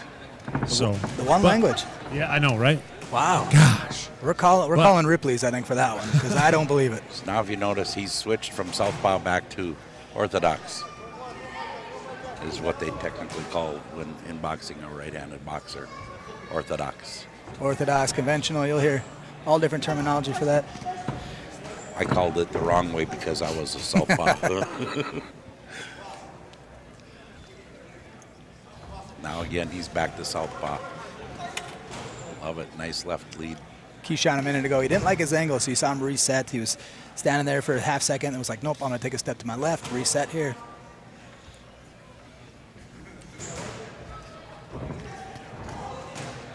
Pay attention to the hand speed of these two guys.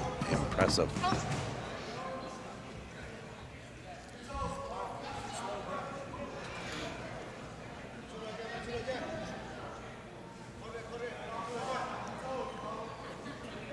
Very composed.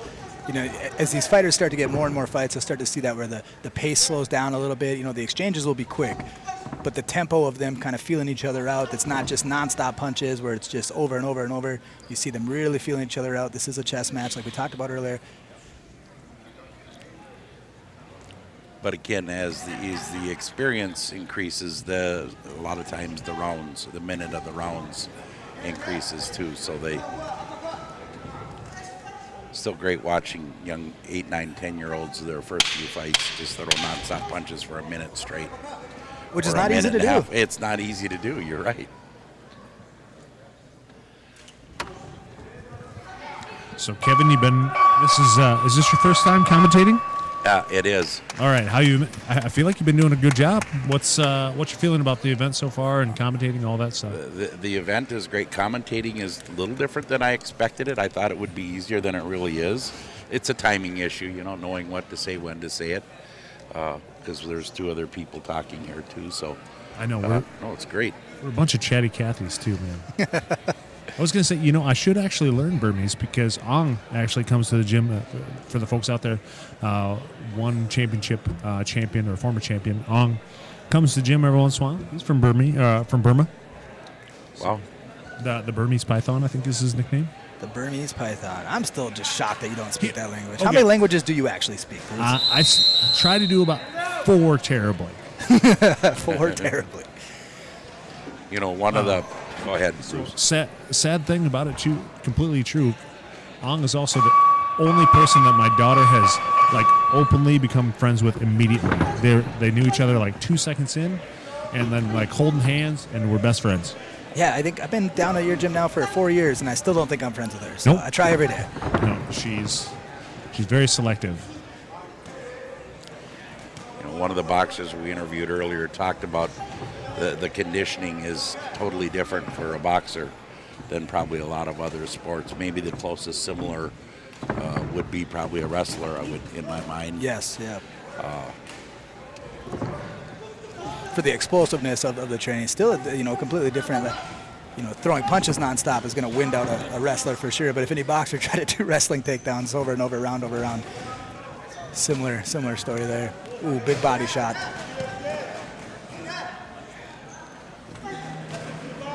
Bruce, give me the correct pronunciation. How would I pronounce Red Corner's name there so I don't slap? Sarah too. I think so the H's are not pronounced. All right. So Sarah backing him up into the corner. Overhand right. Still tracking him down, just switching corners now. Nice body shot by Sarah.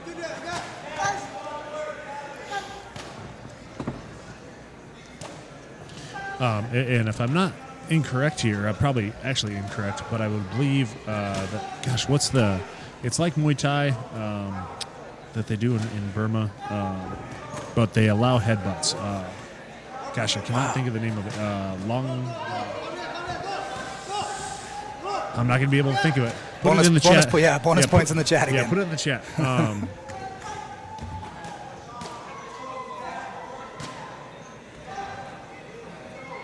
Sarah really wanting to land that overhand right. You see him throwing it back to back, coming over the left hook, but a big counter right hand coming from Keyshawn.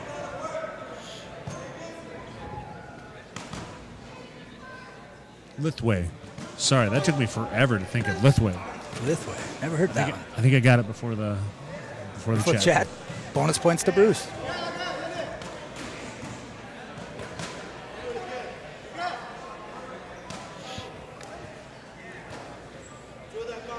Got another great match going here, people. Sarah keeps changing southpaw to orthodox. It's great that he can fight both ways. And speaking of southpaws, both these fighters, favorite fighter Manny Pacquiao. So you see some similarities in their fighting styles with the Manny Pacquiaos. Sarah, though, also liking Lomachenko, so let's see if he uses the Lomo movement, kind of spinning around his opponent. Doing the flashcards and all the memory stuff at home. I feel like that's a big portion of his training as well, all this mental stuff. For Lomo? Yeah. Lomachenko?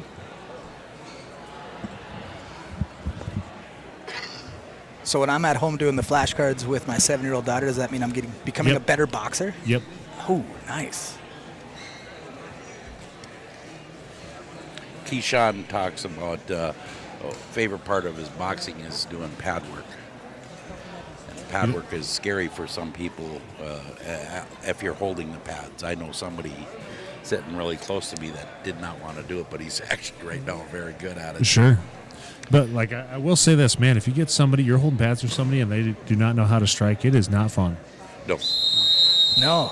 Yeah, I've definitely been hit a couple times. That is for sure. Hit a couple times, jammed up a couple times. I hate that. That's no fun. Somebody just hitting the tops of the pads. Referee keeping the boxers out before until the round actually starts.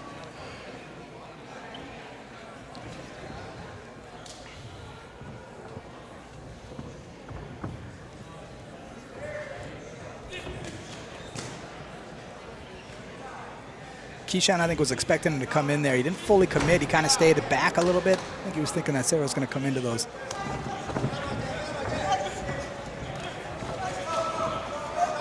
Huge flurry in the corner there.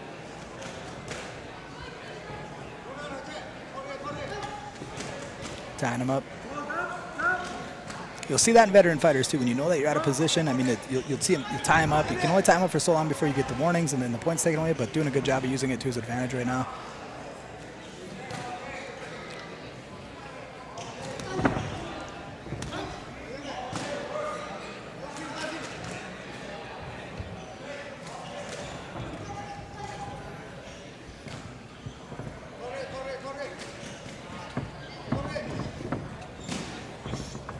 Listening to the red corner coaches reminds me when my brother started boxing after I had been boxing a while, and we had an assistant coach that was Korean, and he was like the Korean national champion professionally, and he taught my brother Korean commands so that his opponent would know what he's suggesting him to do.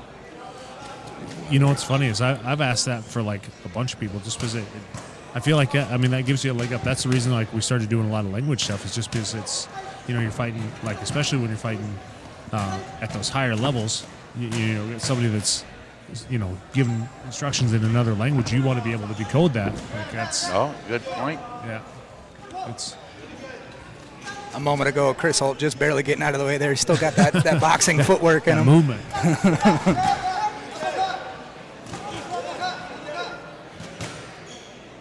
Yeah, I was one of those referees that wanted to get a little bit too close to make sure they were keeping their punches up, and I've had a few haymakers that I barely got my head out of the way of, and I saw red glove go by my nose. I was like, oh boy.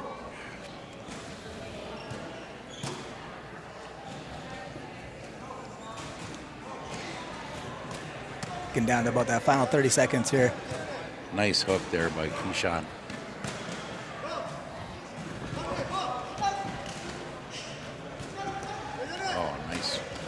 And we're going to see these guys explode to try to win the round, or both of them still just continue to stay composed. I'm going to go with composed. I think these guys are veteran enough to stay composed.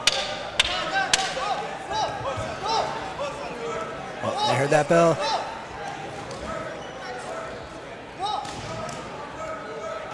Coming for the finish. That was wrong. Oh, nice run. Nice run. Darren also answering Lethway, and just a tad too short. I got it. I feel like I got it figured out. Hyper Panda telling us to stop it. Not sure what he wants us to stop. What do you want us to stop, Hyper Panda? Keyshawn showing his respect to the judges. And now Sarah following suit, going around the ring.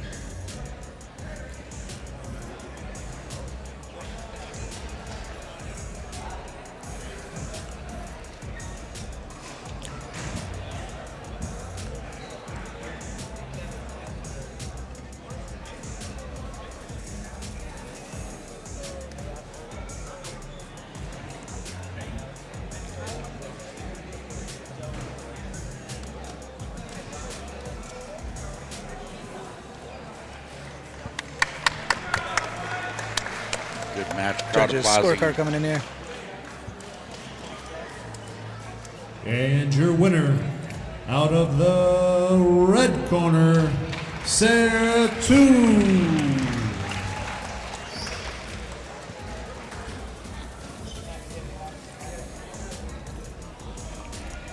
Respect by the boxers. If you look, one's holding the ropes for the other. You know, that happened to me when I was fighting. I was about 11 years old, maybe maybe 12, and my foot got caught on the rope, and I fell all the way to the floor. Had everyone laughing.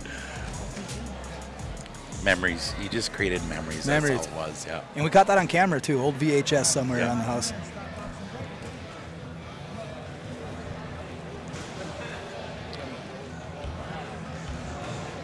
Makes you wonder what percentage of this crowd knows what VHS is. I know my grandsons didn't know what it was. They didn't know what VHS was? Yep. Give them a rotary phone, see how they do on that one as well. Yeah.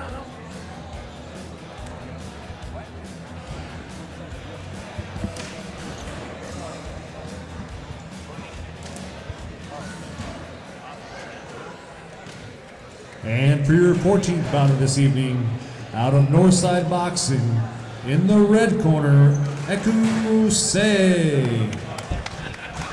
And in the blue corner, fighting out of Siouxland Boxing, Zeke Castro.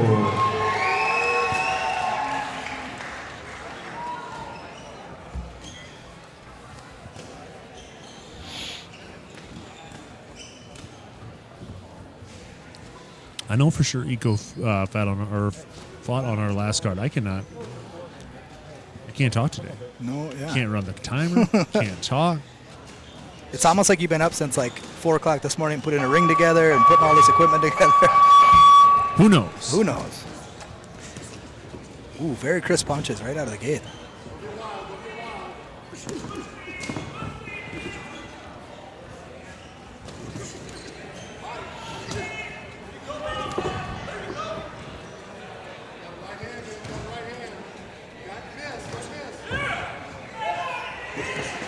Zeke being really fast with those 1-2s.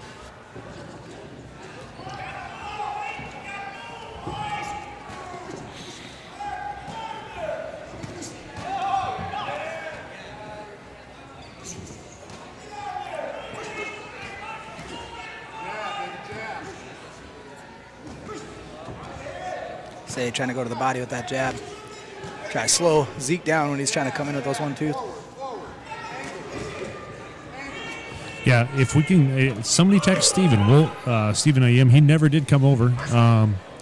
We're not very, like, some people, like, after they walk away and talk to people, they kind of forget, and we're kind of stuck here at the booth, so we can't, so somebody text Steven Ayim and tell him, come on over here by the commentating thing. We'd love to talk to him about his fight. Had a TKO for the evening.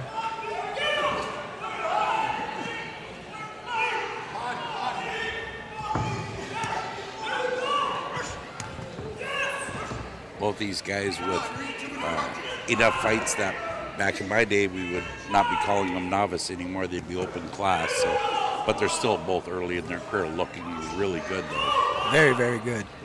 I mean, 7 and 8 fights is what they listed. So.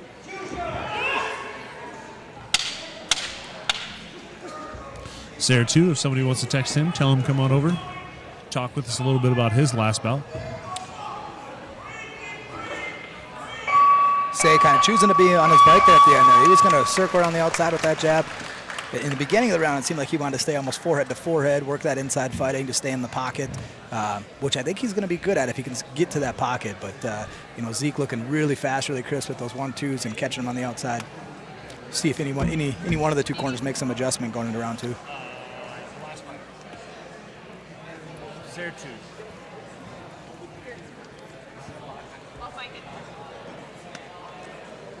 And then Steven Ayim. Thank you. He was Alex Point, right? Yeah.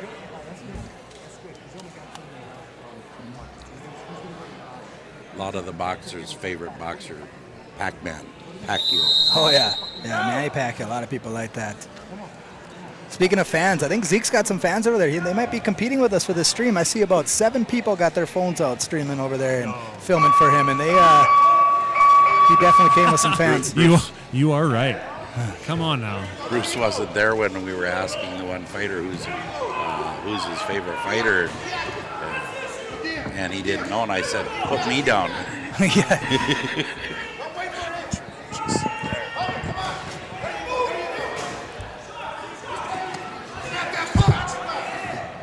Yeah, you gotta get some Some names in there somehow. Nice jab from Zeke.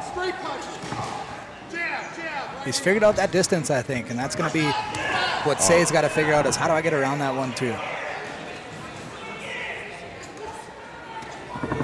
And Say gets in. He does very well once he gets in there. It's getting around that 1-2 of Zeke, though. He's very quick with it. Castro's doing a lot of body head. Nice uppercut. Oh, nice head movement. Say coming back with his own nice head movement right after that. Both of them slipping punches.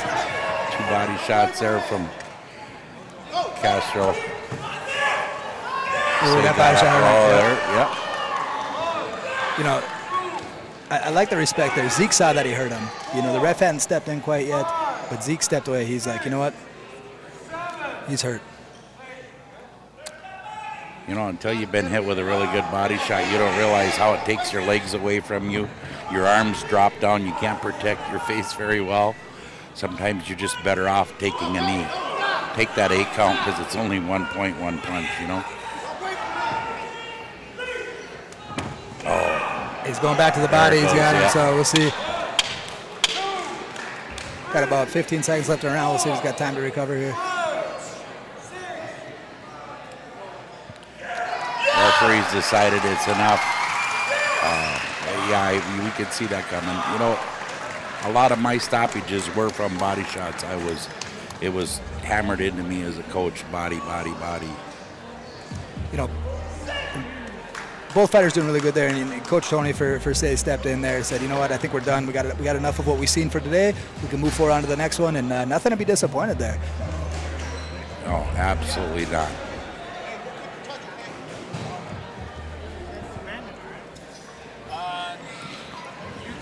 Yeah, I'm impressed the distance some of these boxers and coaches have come from. You know, looking through some of these, you know, Sioux City, I was, not that that's that far away, but Omaha, Nebraska, Canada, you know, an 8-hour drive to get here from Winnipeg. I came from Grand Forks just to sit here and help with the color commentating, and that's a 4-hour drive. So St. Paul, Detroit Lakes is a ways away where Chris Holt is coming from. So these boxers and coaches are coming from a considerable distance.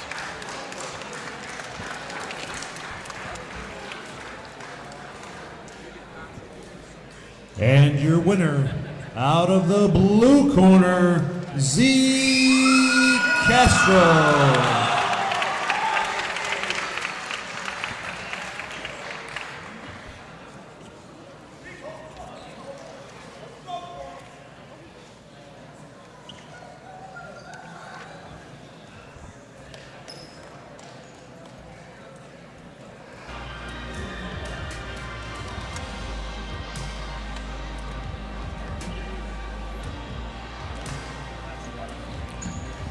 Like it's been a decent number of people online watching the live stream. Yeah, right now we're at about 194 people watching, I think. It's interesting, you know, it's always interesting doing that stuff when people, you know, continue to watch, you know, waiting for their fighter, or maybe they just watch for a few minutes to get their fighter, and then they kind of kick off. So it's always interesting to see the numbers, but we've still, you know, held pretty consistently at about right around 100 people watching the whole entire time. So thank you guys very much.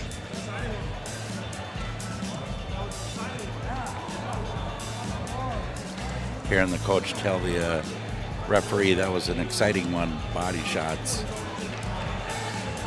You know, and you know, one of the things that some of these fighters that have 0 and 2 in one fight, you know, they can learn from watching these guys with a little more experience and see how a body shot can change a fight, end a fight. Quickly, definitely quickly, than body shots. I think they're trying to round up one of the people we did not interview.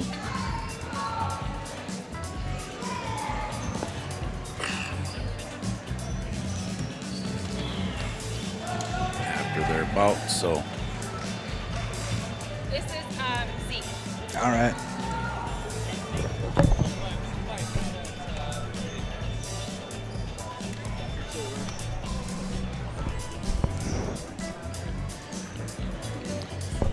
fighter here getting interviewed. He got his fan club back there recording live stream. Maybe Bruce can get a shot of that. Which one? Before we get announced here, Zeke, we were talking about that. It's like your whole fan club over here is just competing with us. You had about 7 people with phones over there filming you the whole time, and so we might have to hire them. We'll put one on each corner, put one up top there. They'll be our film people for us. Yeah, man. Yeah, they came over to support. Yeah. We're gonna do an announcement here real quick, and we'll come back to you. Oh, good.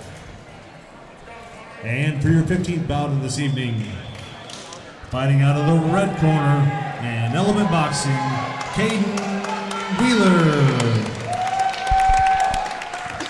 And in the blue corner, fighting out of Meraki, Tony Torres. Tony coming with a big crowd. You hear that? Lots of cheers. Oh, for yeah. Tony. All right, guys, we're joined here with Zeke. Just won his fight, and real exciting fight. Tell us how you think it went. We're gonna move your microphone real quick though before we go with that right in front of your mouth. It didn't go expected as I thought. Never won with the TKO, and I'm not one with the punch of power. I was gonna go in there and do my thing with the speed, and I saw that he wasn't blocking his body, so I just went for it because my coaches was telling me if I didn't go for his body, they were gonna beat my ass. I tell you what, that's one thing I was really impressed with too. Is the speed right out of the gate. Your 1-2s were definitely keeping him at bay, and I said, you know, if Say's going to come back at him, he's going to have to bait him in, get him on the ropes, do that Mike Tyson swinging. But yeah, your 1-2 was really fast, really crisp, and I think that caught him at bay. And then the switch up to the body was absolutely beautiful. So, Yes, sir. Yeah. And out of Sioux City, Iowa, and is that where you're originally from then? That is where I'm originally from. Yup, I grew up there, and that's how I got my start in boxing. He's running over there too. You said it's in your blood. So who else in the family is fighting? There must be other fighters that are in the family that fight. Well, I'm sorry, what was that? You said that fighting was in your blood. That's what you wrote down on here. And so is it is there other additional family members that fight, or is it just something that you just always knew? It came down from generations because my dad started off, and I wanted to look up to him. And then I later found out that my grandpa's cousin was a ranked fighter and was going to be next up to fight Ray Robinson. So it's a timeline with us. So that is so great, and you get to continue it on. I mean, obviously very exciting here. I definitely see big things for you, all that. So, and what is it that you do when you're not boxing? Then what do you do for fun? Well, I'm sorry, man. I didn't hear that. Sure, yeah. So when you're not boxing and training all the time, what is it that you do for fun? Oh, I play basketball. I'm a very active person. I like to keep myself active, like football and other stuff like that. Perfect. And I noticed your fast hands out there, and the person that your dream fight would be with also has fast hands, and Ryan Garcia. Yes. So who do you think's quicker, you or Ryan Garcia? I'm gonna be humble, and I'm gonna say Ryan Garcia for now because he's been doing it a lot longer. But I'm gonna make my way up there. He's been kind of slacking, backing out of his fights. So I think once I'm old enough, I'll be able to get a chance. So great. Yeah, he's definitely quick, just like you. And yeah, who knows? Maybe one of these days we're going to see you watching him. So I was going to say, anyone you want to give a shout out to? It looks like you brought all your fans with you already, so you can go celebrate with them. But anyone you want to give a shout out to that's watching on the live stream? And I want to give a shout out to my family and my dad. It was his birthday, and I want to give a shout out to my coaches too, because it's my coach Dan's birthday, and this is what this win was for. It was for them, it's for me, and hopefully I make it to the big time. Absolutely. Well, shout out to Mike and Dan, and happy birthday to Dad, and we'll let you go celebrate with the whole crew that you had over there filming. So thank you, Zeke. I appreciate it.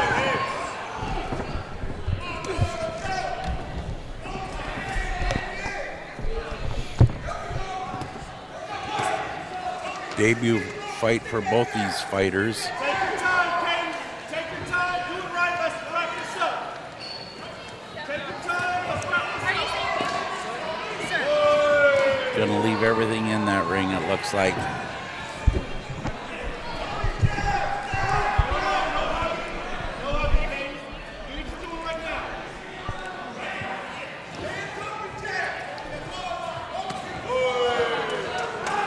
Big overhand right.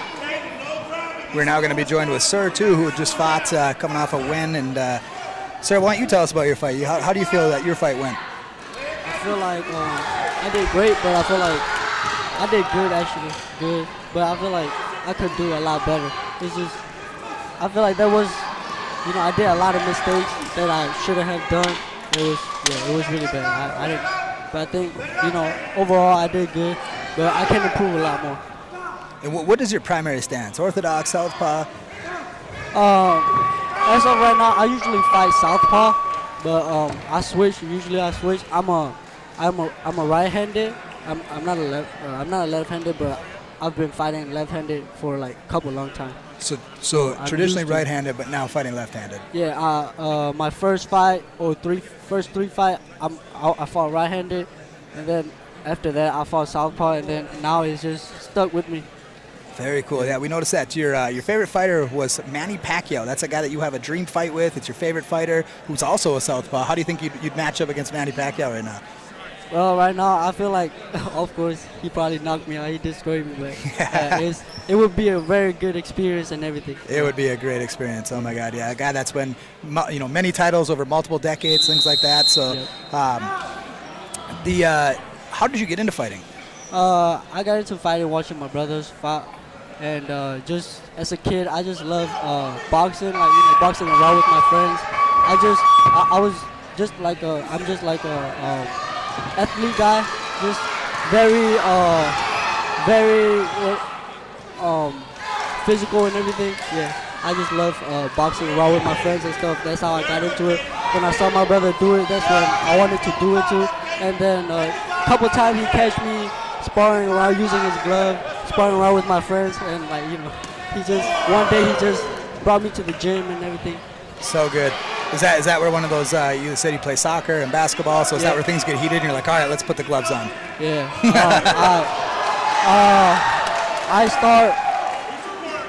My whole life I've been playing soccer, and that's like another sport that I really love and everything.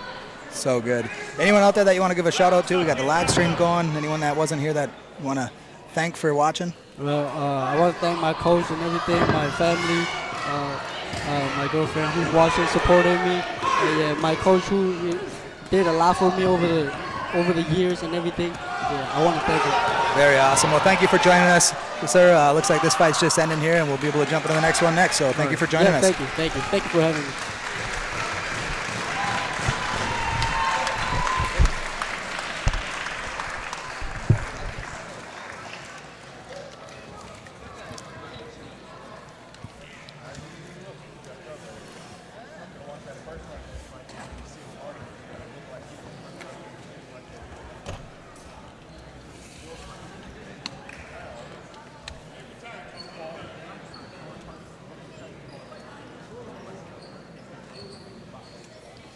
Take a few minutes here for the doctor to check out the fighter, make sure everything is good, make sure the fighter's safe and feeling good. Again, everything all about safety, amateur boxing side.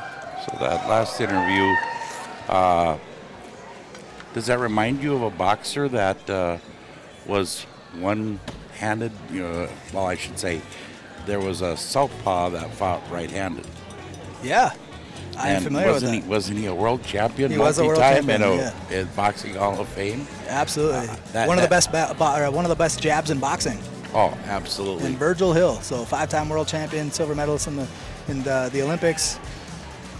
You know that when your power hand is your lead hand, because typically when you're a southpaw, you jab with your right hand, and your power hand is your left hand.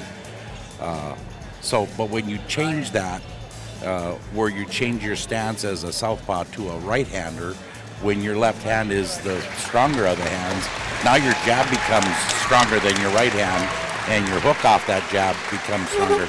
Didn't he win a lot of his fights that way? Absolutely, yeah, that's what he was known for, his jab, his left hook, that they call it converted southpaw was his style. So you hear the crowd cheering a minute ago, guys. Looks like the fighter's doing good now. They're helping him back up to the stool. They're going to come in and just continue to check him out to make sure he's good, but yeah, Virgil, very, very talented fighter. And still helping out, putting on promotions, helping out fighters. Still promotes up in the North Dakota area. I think he's got fights actually this weekend in Wisconsin as well as this weekend or next weekend. And cool to see him doing that, still well into his 50s and being a part of boxing.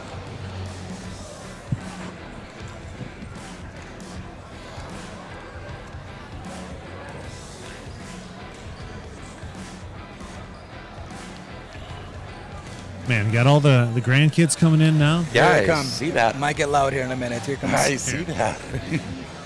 Both of my kids who are also into combat sports. I sprained my wrist wrist at judo. And now I'm being informed my son just sprained his wrist at judo. So let's get a. Uh-oh.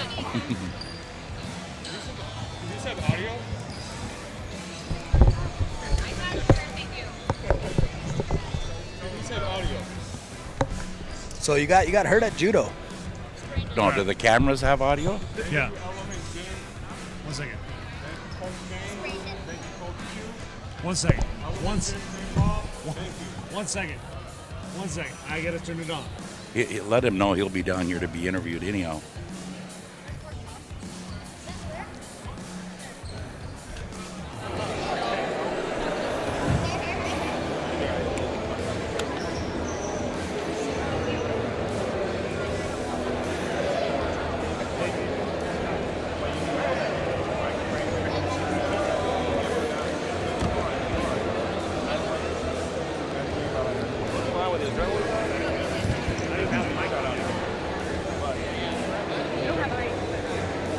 And we have the officials and the ringside doctor checking to make sure the boxer's okay.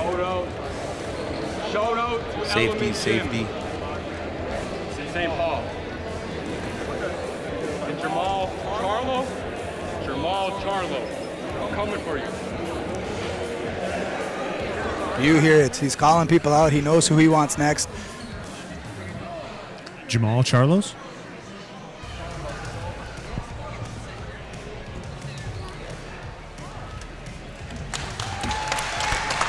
Everyone on their feet now. Fighter doing much better. Walking on his own, which is great to see. Great sportsmanship. See the coaches shaking hands.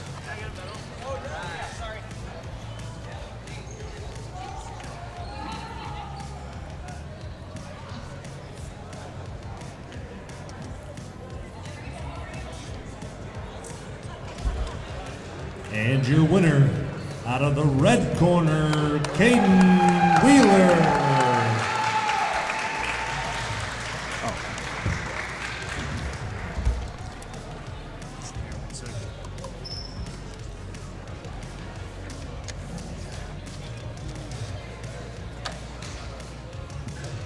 Boom.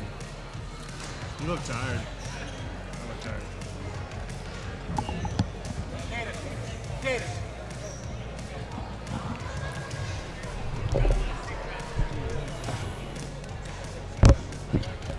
We're going to be joined here by Caden in just a moment.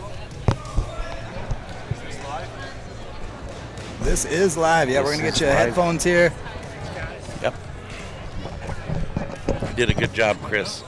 What, scoot forward just a little bit, and we're going to get that microphone right in front of your mouth there. Before you ask him too much, I got one question for him. We're going to announce the fight here first, and we'll jump into it. Shout out Element Gym, St. Paul. Element Gym all the way. All the way, every day, all day.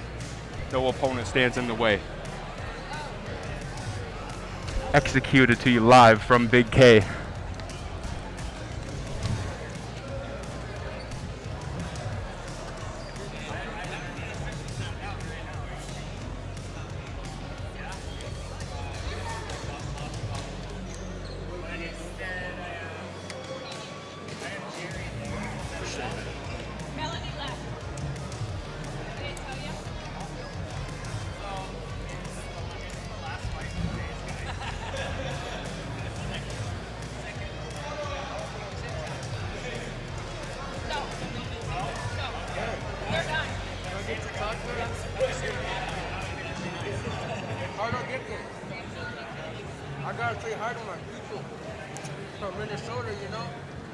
When you win, you come here.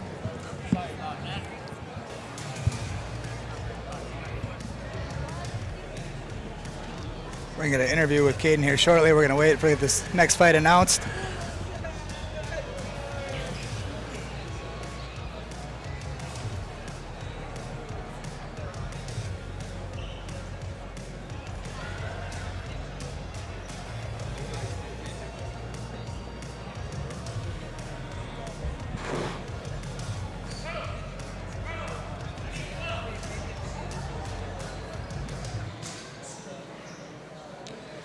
Looks like they're noticing they got the wrong weight of gloves on the fighter. We're going to get those swapped out here real quick. This is, again, for safety based off of the weight of the fighter, age of the fighter. All of that goes into the involvement of the safety. So we're going to get some gloves swapped out here real quick. And in the meantime, while we're doing that, we're going to knock out some interviews here with Caden. So, Caden, we'll get that microphone back up by your mouth there. And you had a good fight there. Tell us about it. How do you think that went? Well, how did it look from the outside? Well, you know what? I think the audience was cheering pretty loud. I think you had some excitement there. You know, obviously everyone was concerned for your opponent and making sure he was good. And it looked like you had walked over and had some concern for him too, which is it's nice to see that sportsmanship. So, how did you get into boxing? I was into mixed martial arts pretty obsessively. I was into MMA, kickboxing, jiu-jitsu, wrestling, and well, boxing is just a better career. There's more money in it. It's the payday sport. So decided to make the switch, and that's that. Sure, gotcha. And so what do you do when you're not training and you're not boxing all the time?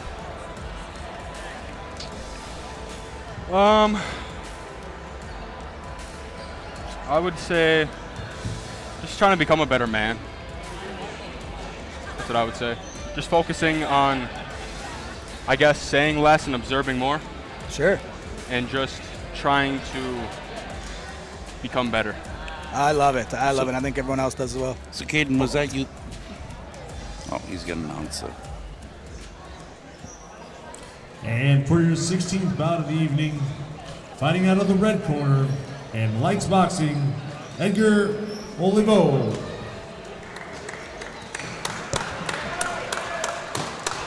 And the blue corner, fighting out of North Dakota, Brian Caldra.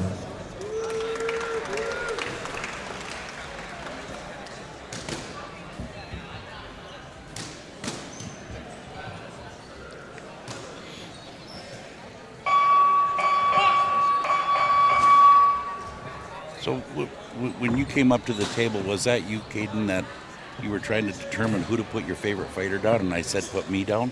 Yes, that was it. I loved your reaction. Would you please ask me who I put down as my favorite fighter? For the audience listening, us amateur fighters, when we came here earlier to weigh in and get our physical and get checked by doctors before we were cleared to come back and fight later, there's a sheet of paper. There's a sort of like a questionnaire where it has our name, our gym name, our coach's name, hometown, our basic statistics. But then there's a few questions like, what is your favorite part of training? Who is your favorite fighter? If you could fight anyone, what is your dream fight? What says, who would you fight in your dream fight? Just stuff like that. And that's what they're asking me right now. So, who would I choose? If I could fight anyone? If I could fight anyone in a dream fight, I'm gonna have to go with Jamal Charlo. That's the 160-pound WBC champion. And I'm coming for him. That's what you were saying in the corner there. Let it be known. Let it be known. I love it. Coming in, wants to fight him. And this was your debut in boxing, right? You had the MMA background, but this was your debut boxing? Yes, sir. And already calling out the champion. So yes, a lot of people that want that fight. You want it the most, though, I think. So nice. Anyone you want to give a shout out to before we let you go celebrate with your friends and family? Yes, absolutely. First of all, shout out to you guys. Very nice to meet you. Nice to meet you as well. You as well. Likewise. And I want to shout out to my gym in St. Paul, Minnesota, Element Gym, forged by the Elements. Shout out to my coaches, and shout out to my boy Slink Proper. So as for one of the questions, it says, who is my favorite fighter? Slink Proper is my favorite fighter. That's my boy. That's the 154-pound pro boxer. He's about to fight for the state title of the pro boxing state title in Minnesota. He's about to fight for that. His fight just got postponed because it's whatever. That's my boy. He's out of our gym, Element Gym. Very awesome. Well, Good luck to Slink, and thank you for joining us, and go celebrate and have fun with your friends. Y'all will see me soon. Good job, Caden.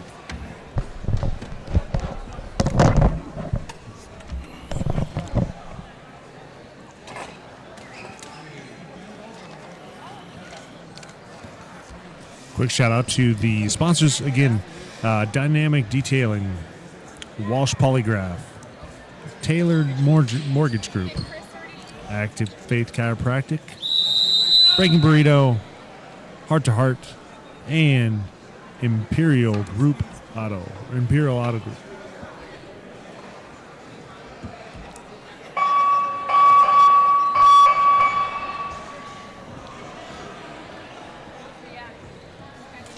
Second round with this bout between Olivio and Caldera.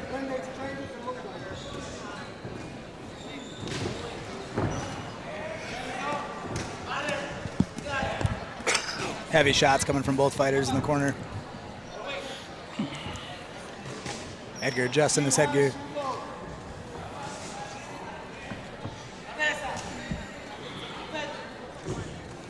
Another boxer, Edgar, there, whose favorite fighter is Julio Cesar Chavez. Again, who was one of the great pro boxers.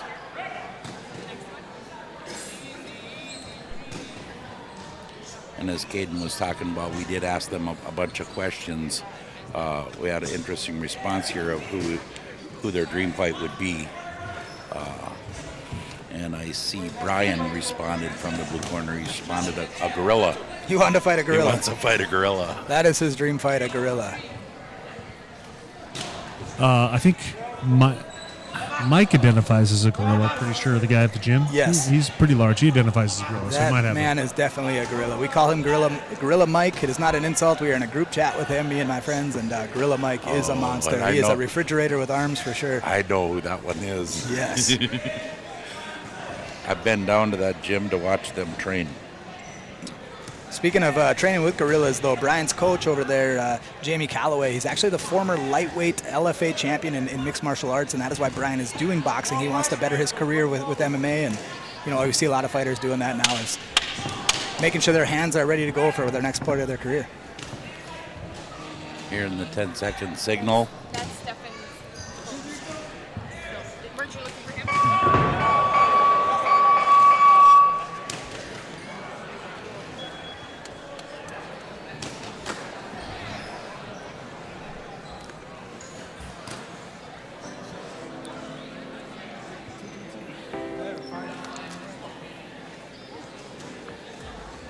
See in the corner cam there, it looks like Coach Mike giving Edgar some water.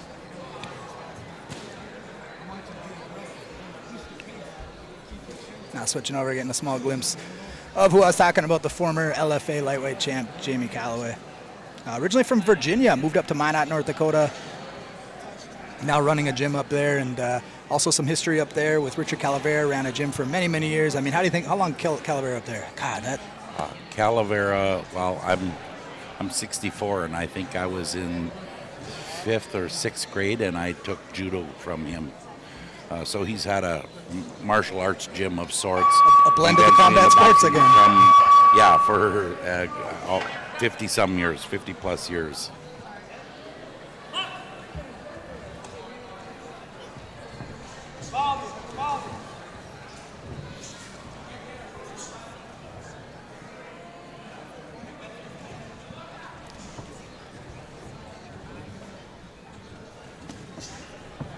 Changing levels and coming up with that left hook.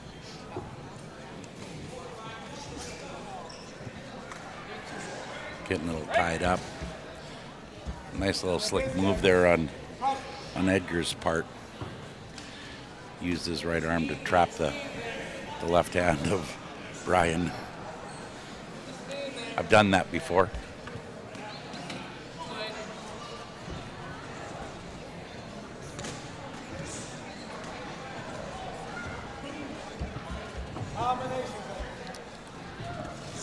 Edgar trying to work some body, I see.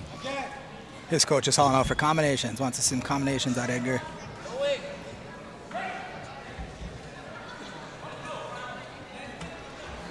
Brian maybe trying to go to that sprawl, pushing down on his head with that MMA background. Yeah. Just getting under that big right hook. Uppercut just missed there from Brian.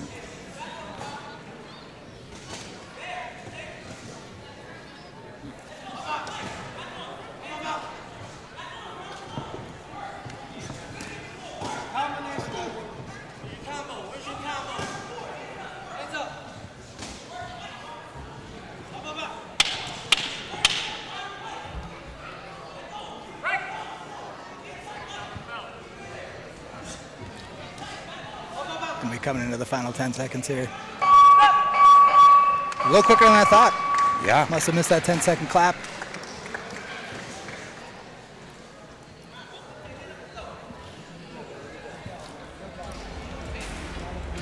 You know, I just noticed these guys have under 5 fights. I wouldn't have, like, looking and watching the performance, I would have never guessed 2 fighters under 5 fights. This happened last time I was here, just that the talent level has just increased so much year over year over year with these guys that are just coming in where they, you know, I used to see people like feeling it out in their first couple fights. They train for, you know, X amount of months, come in, let's see how I do in a fight. And, you know, these guys all look like they've been training for a couple of years at this and been really trying to take it serious. And I know there's an MMA background with Brian and things like that, maybe some of the other fighters out here, but it's still very impressive. You know, one of the things you got to remember, Tanner, too, is even, I mean to say your son, my grandson, will listen to, watch YouTube videos. Back when I was boxing, it was harder for me to watch and study boxing videos. You know, I had to catch it live on TV compared to nowadays. It's a couple clicks of a keyboard. Yeah, especially in the Midwest where they're like, you know, there's so fewer people. For the longest time, it used to be a detriment to, you know, kind of be in the Midwest sometimes where it was like, okay, we didn't have as much quality instruction because there's just not nearly as many people. But, like, I feel like that's changed here recently with having that good instruction with the internet as well. Yep.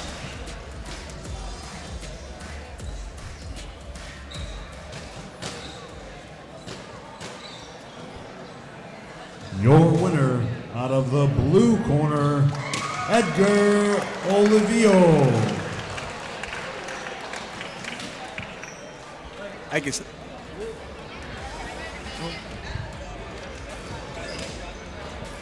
Sorry. That was my mistake. Okay. Your winner out of the blue corner, Brian Calderia.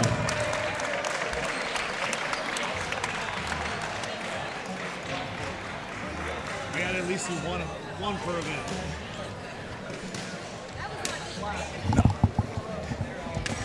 Just having a Steve Harvey moment over here, I know, guys. Sorry every about time. that. So I just, like, I got to stop giving myself 4 jobs. you do have a lot of jobs on these days. You're running I'm everything. running the here, music so. back here. I mean, we could maybe say you're running the timer. Who knows? That's debatable. No, I'm not running the time for you guys.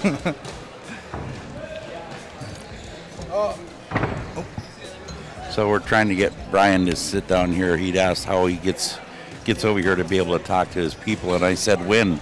I guess Brian, Oh. Hey, Brian!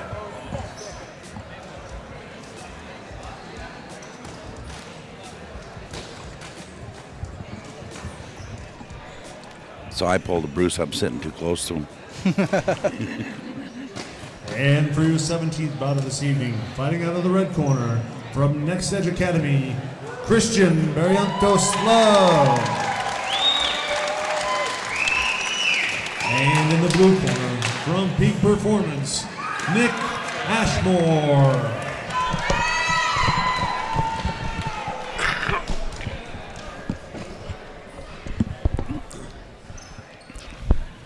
Interesting.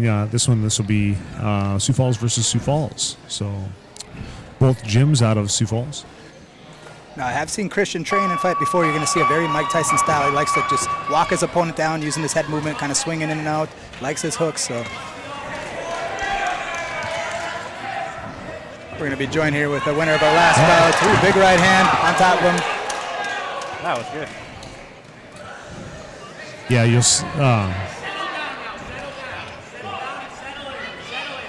So we're going to be joined with Brian here, winner of the last match. So, man, that was incredible. I'm going to move this mic just real quick, put it right in front of you there. But tell us about that match. How do you think it went? Man, I came in here saying I wasn't going to swing all my hardest, and I ended up doing it because he hit me so hard. He hit me so hard, man. I was like, I have to get him back. Have to get him back. Yes, man. That was a fun match to watch. You know, and obviously I was talking to their coach ahead of time. We have some history there too. So you are originally from California. Yes, sir. What brings you to Minot, North Dakota? I don't think it's the weather. You went from probably like 100 degrees to negative 60 degrees. I'm not liking it, but I do like boxing, and the Air Force brought me here. Air Force. So I'm stationed over at Minot Air Force Base. Well, we appreciate everything you do with the Air Force and things like that. I know actually the my father over here, who's also doing commentary, is originally from Minot. So that's he was born and raised there, and so I've been there many times. Burlington, my grandma was there, so definitely familiar with the area, and a lot of history with the boxing with Richard Calavera, originally having a gym there. We were talking about that, and now Jamie doing a really good job. I see your guys' stuff on the social media. So how do you feel the training is going? Is it really lifting up and maintaining in Minot? Yes, sir. Actually, training is like the thing that I love most about Minot, North Dakota. My coaches, my team, and just the environment brought me here and got me the win. So. Tell you what, I'm originally from the other side of the state where we're completely flat, and I'm really jealous about the hills you guys got there because that's got to help with training. I'm sure you guys get out there and run them hills every once in a while. I do like running some hills. Very good cardio. Very awesome. And we were laughing about this. You want to fight a gorilla?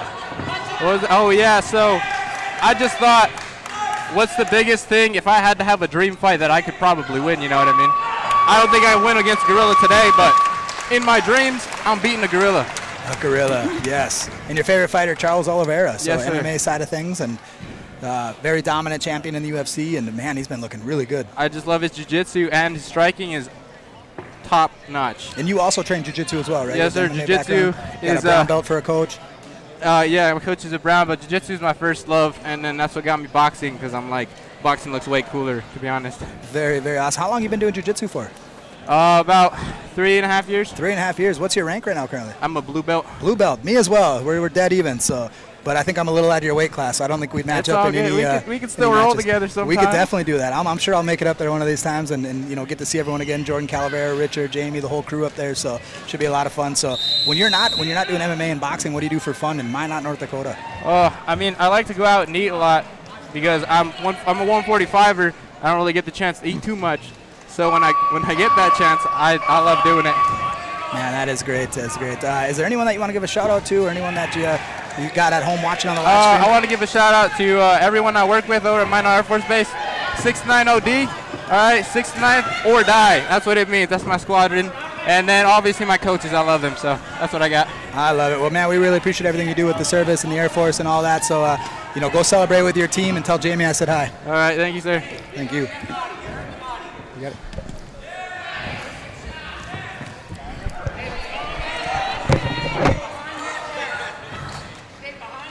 I didn't know you were from Minot. Yep. My grandparents are from Underwood and Washburn. My grandfather worked on a farm out in that area. It wouldn't have been a Martin Hoyer farm. No, it was Jack Lutley. Some heavy hitters here, Bruce.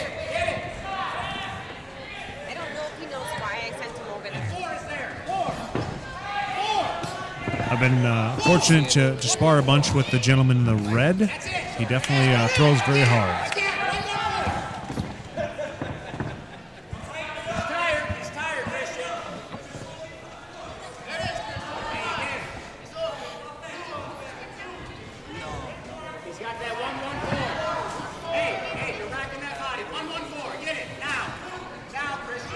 Christian's coach asking for a 1-1-4. For those at home, that would be a jab, like his left, and then a right hook. And then he just did it. And following that up with a big left hook, crowd going wild. He is local. Both fighters local. Yeah, both fighters local. Both teams have a lot of respect for each other, so this is always fun. Nice combinations downstairs, upstairs. These guys are very well matched, evenly matched.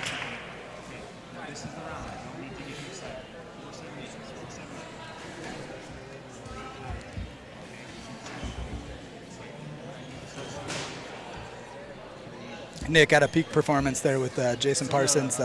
Got into fighting because of Jerry James, the legend we were talking about here in South Dakota. So.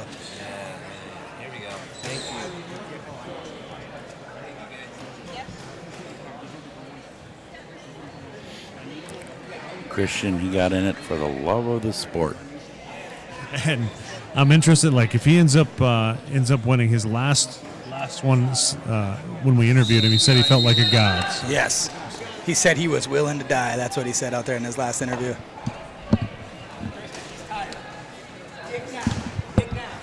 I'm Steven. I'm interested in coming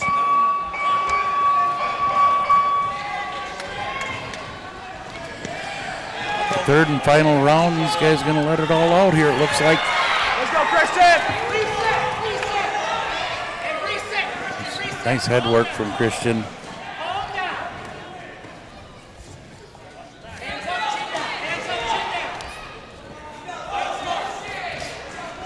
Nick is giving it all he's got as well.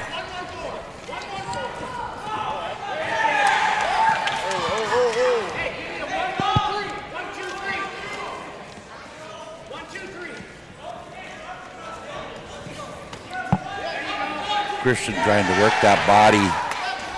Throws a couple shots upstairs, then goes to the body.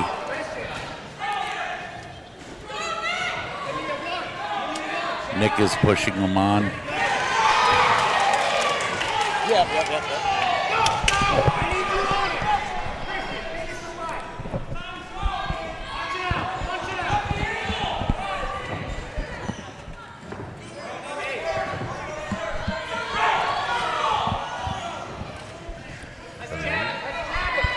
After this round here, we're going to be joined by Steven. Help me with it. Aim.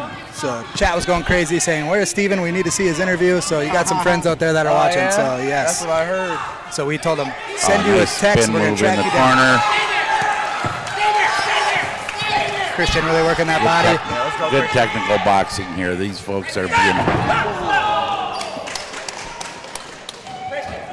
Almost went right into our announcing booth.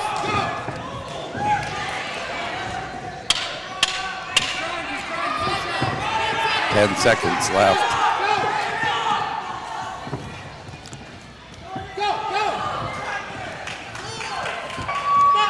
Great match. Great matchup. These people are in for a treat with this kind of boxing in this area. Yes, they are. Lots of talent from around here. So we're joined here with Steven. Steven, we'll have you put that microphone just get close to your mouth as possible. Hey, how's it going, guys? Doing great. So where are you from originally? I'm from Andover, Minnesota. Andover, Minnesota. Yeah, right by Minneapolis, like 20 minutes out, 30 minutes out. Okay. Yeah. And is that where you currently are as well? Yeah, I still live in that area. I live in Anoka now, but it's a city right over. Sure. Okay. What was the drive up for you? Everyone's been going through storms, different things. Crowd going nuts here for Christian. I was asleep, man. I'm not gonna lie to you. I was asleep, so I couldn't tell you. You had the easy route then. Yeah, most Man. definitely. I'm usually the driver, so that's fun. So when you're not boxing and you're just hanging out, like what is it that you do outside of boxing? I like to hang out with my friends. Shout out 304 Squad, man. They in the building. We like to go bowling. We're trying to get in the bowling league later August. But yeah, I like to bowl. Like to hang out with my friends. Like to swim. All that normal stuff. You know what I mean? So good. We're gonna go over to Bruce here for the announcement of the winner here, and we'll come back to you.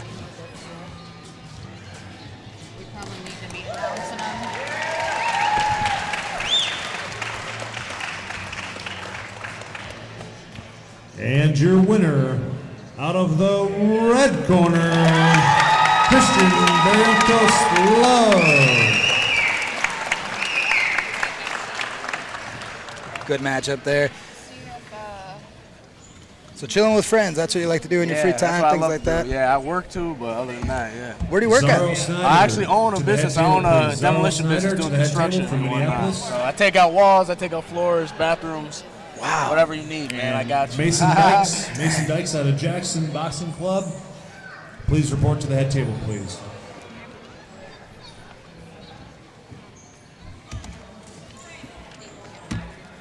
So all that construction stuff, tearing down walls, things like that, that's got to help you. I mean, it's got to build up the muscles, things like that to get up there. Yeah. It could be hard on the legs being on your feet all day, but it's just extra endurance, you know what I mean? Extra endurance. Shocks to the game.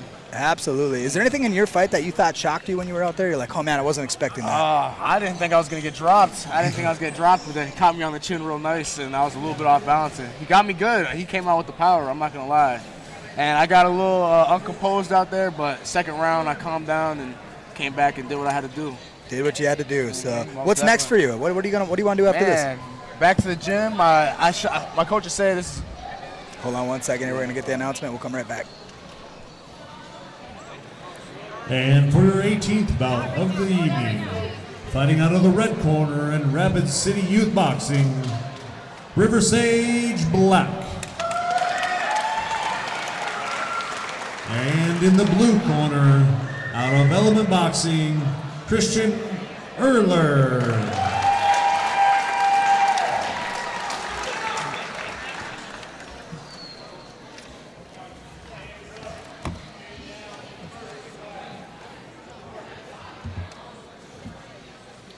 Next fight going to get started here, so we'll continue on though with Steven. So I was asking you what's next for you, and then we went to the announcement there. So what's next for you after this? Just back to the gym, training. Probably no fights for the next month or so. I want to get down to 154. 154. Fight out division. I still got a little bit of fat on me that I need to drop. You know what I mean? But so yeah, that's next, down to 154 and just back in the ring. You know. There you go. Yeah, man. It's nutrition is everything. You know, when people start to figure out in their career, they're like, man, like. Just your recovery is better, your energy levels are better, so glad that you're going to make that a focus. And is there anyone that you want to give a shout out to? You had some friends out there in the live stream, obviously. That were shout out Danny, Josh, D-Lo, my mom, my stepdad, Kojo, 1 week old, my little nephew. I love you, man. Shout out my coaches, my siblings. I love you all, man. And shout out to my friends from SDSU that came out here to support and made the drive to see me fight. I really love y'all, man. So great. You got people in SDSU and SDSU, and also pretty much the entire state of Minnesota. It's not away from the chat there. Most so definitely. So good, so good. Well, thank you for joining us. We'll let you go celebrate and stuff. For sure. Hey, you guys have a good one. You as well.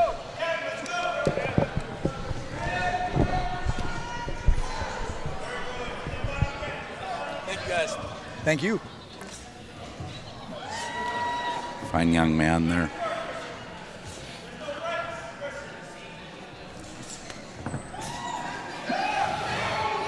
So we got River Sage and Christian here. Seem to be pretty evenly matched.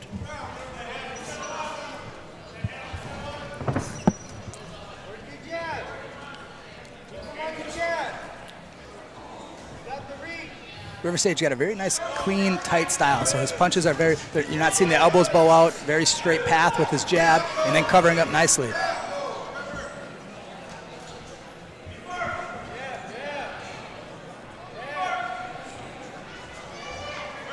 Christian doing a nice job of throwing punches from the chin rather than dropping the hands down to the chest and throwing.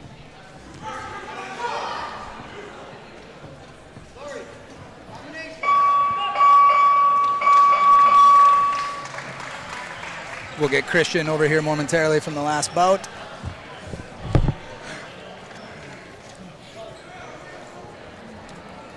And if it's anything like the last one, right, Bruce, I would expect some fireworks out of this next interview. Yeah, I will say, like, he's calmed down a little bit, so we'll see. But who knows? Sometimes people get the mic, they get a little crazy, like me. I don't even see him.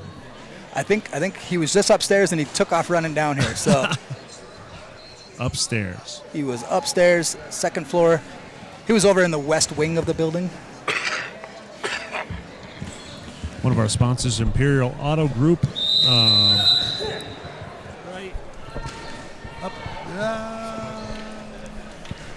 Right up there. Him and the family up there.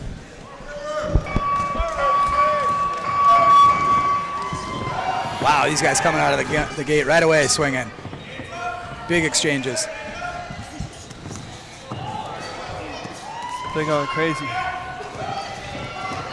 1 and 2 fights, and they're throwing punches from angles. Unbelievable. And not only that, too, changing it up 2 levels. Like there you see Christian now going to the body, digging under the elbow like we were talking about earlier. Yep. And then right back up to the head. River Sage. River Sage. Do I got it backwards? I might have it No, backwards. you're right. Okay, I was like, I might have it backwards. Christian was throwing from underneath. Oh, there we go. Nice uppercut. All right, Christian, we're joined here with Christian. He won the last the bout here, and you've joined us once before in this booth. So tell us about your fight. How do you think it went? I feel like I did really great. I thought I was gonna like destroy him, but he was really tough. He was really tough. Both of you guys really tough. Yeah, you kept coming at him. He kept coming back, and your style, you definitely have that Mike Tyson style. I see it in the gym. Obviously, you and I are at the same gym, and I get to see that movement that you have. Is that kind of the style you want to continue with, or are you just developing one style and then switching to the next? Like, where do you feel your style's at? I mean, like, Mike Tyson's my favorite fighter, but like, I want people like 15, 20 years from now saying, I want to fight like Christian. You know what I mean? But yeah, I learned a lot from Mike. You know what I mean? He's my idol. Like I look up to him. You know what I mean? Absolutely, he was one of my favorites as well. Super fast for the heavyweight division. Obviously, a ton of power. That is for sure. I think most people know that. And you move on now, 5-0. Yeah, 5-0. I'm very impressed. I am as well. And just so when you're not training, you're not boxing all the time. What do you do outside of boxing? I work a lot. I stay at home and then I play Fortnite and watch Hulu. But I usually spend a lot of time training. Every day I train. I definitely have seen you in the gym quite a bit. I see you there all the time. And Fortnite, how good are you at Fortnite? I am not very good. My son is incredible. You know, he's 11 years old and he destroys me. I'm guessing you would destroy me as well. Are you pretty good at it? I've been playing for a couple years now, but I'm pretty decent. I don't play as much as I used to. Do you know that I've set records in Fortnite? Really? Yeah, I've died more than anyone else in that game, I think. Yeah, I'm not very good at all. So what's next for Christian then? Obviously you're 5-0 right now. What are you hoping to do next? Plan to be 6-0. I'm trying to go to the Golden Glove tournament, but I think I have to have like 8-10 fights or something like that to qualify for it. Yeah, but I plan to like keep being undefeated, keep getting fights, hopefully go to the Olympics in 2028 or sooner. I love it that you have a plan. That is the way to do it. If you ask anyone who's successful out there, they say set a goal, write it down. If you haven't wrote it down, write it down, and you will be there. So, and I definitely see it. I see your hard work in the gym, and it's been a pleasure to watch you. So, anyone you want to give a shout out to? I want to give a shout out to my coach. I love him very much. And my team, they're very helpful and they're hard on me, which I really love, because you need people like that are hard on you. And I want to give a shout out to my sisters. I love them. I hope y'all can come home soon. I hope you guys are watching. And my brothers, I love my brothers. My mom, I really love her. Well, I'm sure they're all out there watching for you, Christian. And I look forward to continue to watch you to grow in the gym and see your next fight. Yeah, me too. Thanks for joining us. Thank you.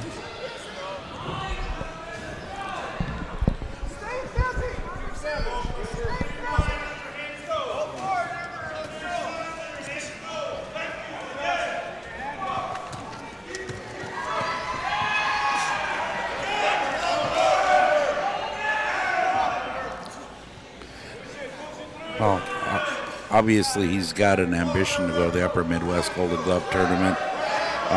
Based on my past experience, it used to be you had to win the state tournament in the state that you were in, and you had to have, I believe it was at that time, 6 fights. Yes. Because we went through that with a boxer, you and I did. We did, yes, yep. So he got to fight his, he hit his last fight to make it to the right. Upper Midwest. So. And that's for safety. Most of the guys at that level are going to have a lot of fights, and you want to make sure that exactly. But they're prepared for that type of talent. Way. He is definitely on his way for sure. On track for it.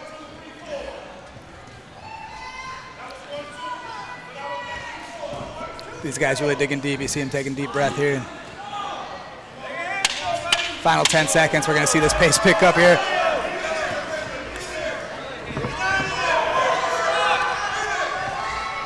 Downstairs, upstairs, big deep breath.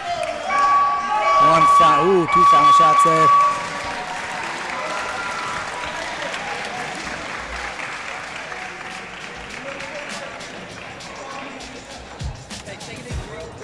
Thank you for everything. If you need anything, you know my way, hit me up. Yeah, absolutely, Jamie. All right. Hey, you too, sir. Good night, right? Fun.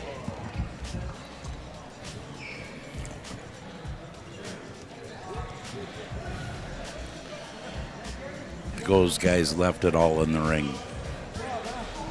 Every last ounce of energy.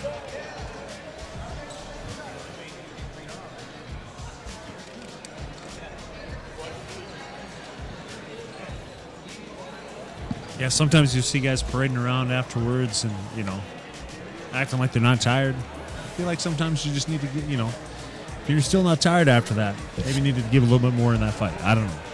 I think so. You got guys out there, though, that like Mark Homnick doing push-ups after his match, and who's the other one? Clay Guida. They're always running around after their match doing stuff. Dang crazy kids. They are crazy.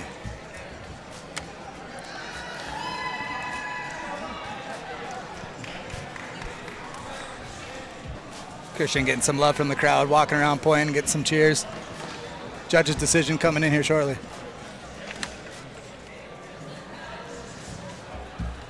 And try not to mess this one up.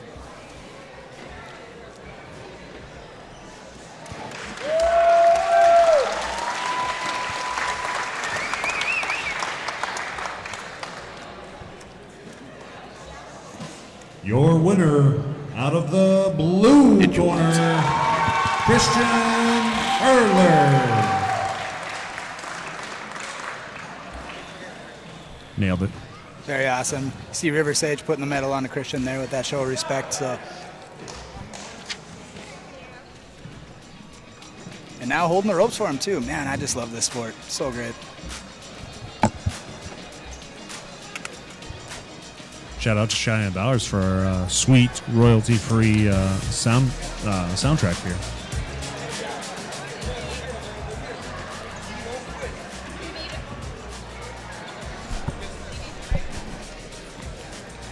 We're going to be joined here by Christian in just a moment.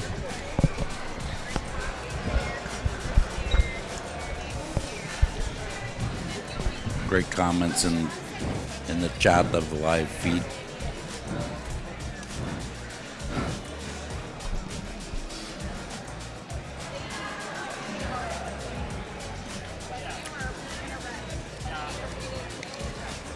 I'm about 19 now.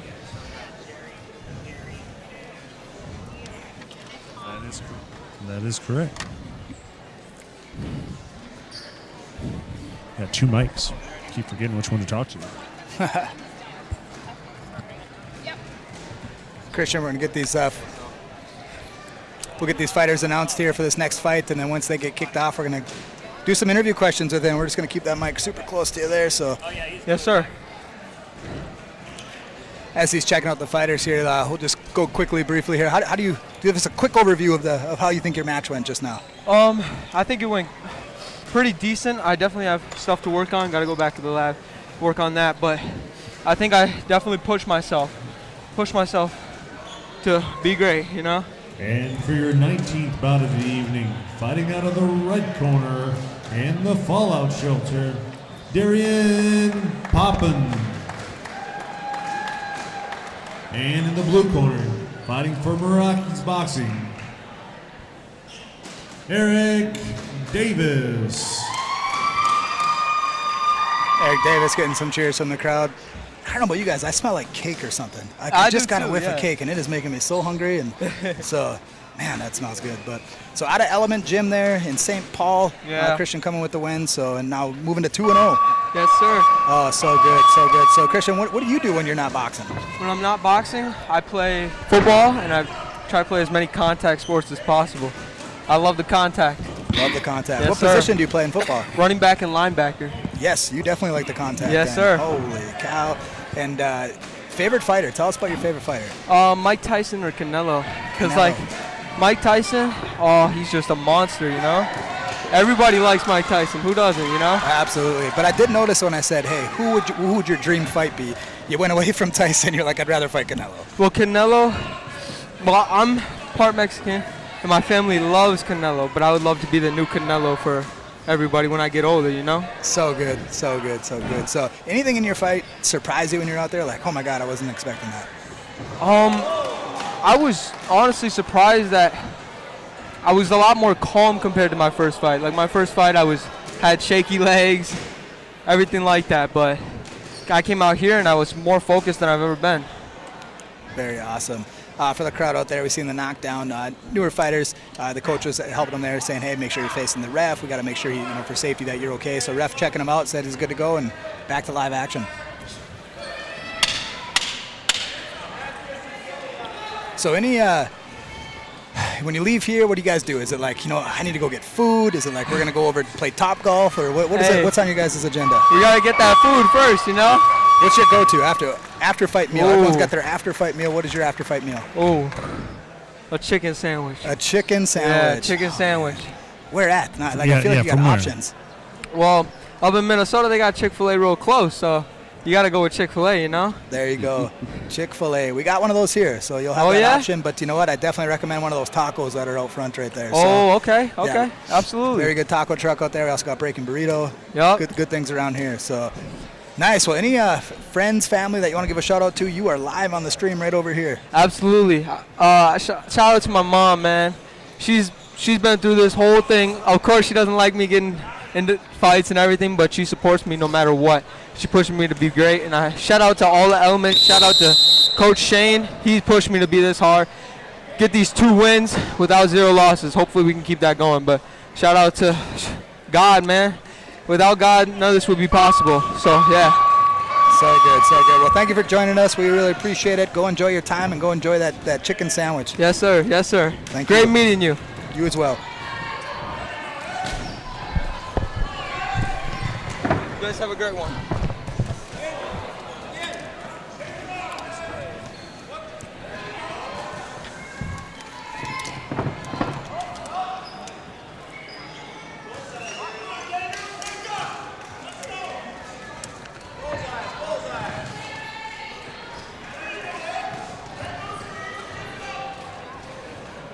Both fighters not backing down, coming forward. Yep. Tit for tat, just going.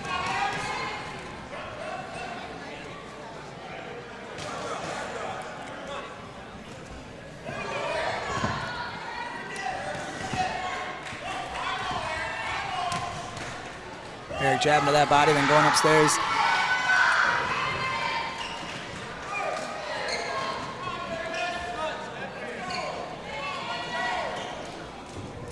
Darren, he's throwing very short hooks. He's keeping him in close. He's not getting the arm too far away from the body.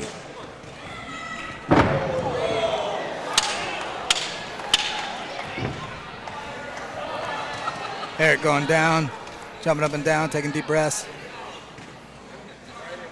Ref giving him a really good look here. Again, amateur side, his coach is in the corner letting him know, hey, stare at the ref, make sure the ref knows that you're okay. Ref taking a real deep look here. Gonna let him continue.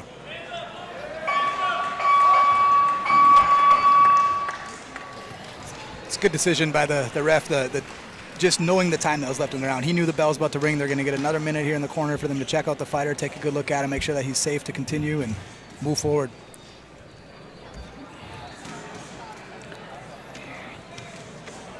So, red corner, I kind of wanted to point out earlier, I'd mentioned, and he's going to be one of my favorite fighters of the day because this is the one that was 4 generations, so near and dear to my heart.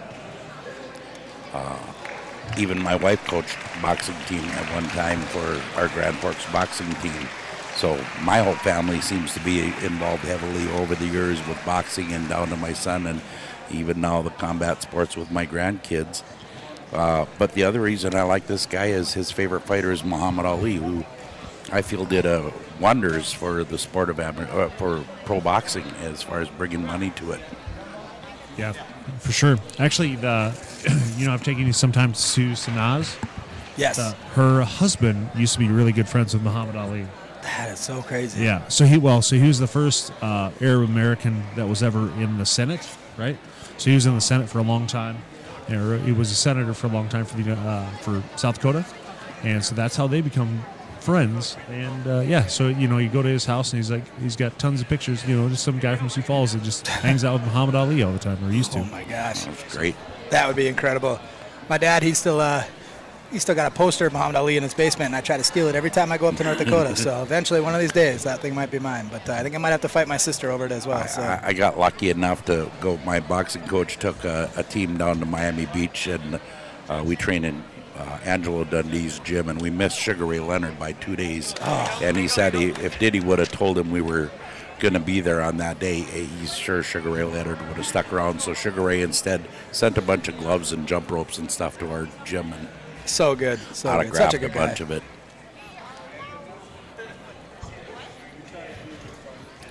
And your winner, out of the red corner, Darian Poppin.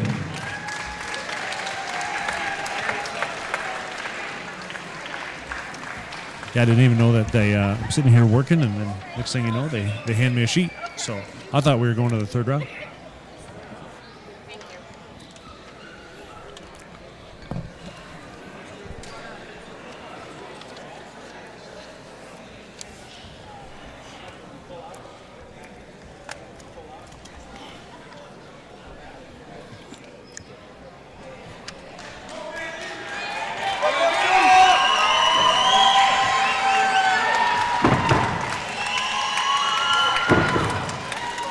tell you what, guys, this next fight is going to be incredible. The talent level at this, these guys, they definitely look younger, but these guys are no slouches and no newcomers to this sport. So Manny in the red corner, this guy is just going to be throwing punches nonstop. And Dayton over in the blue corner, actually last year's Silver Gloves national champion at the 112-pound weight class. So this fight right here is going to be dynamite for sure.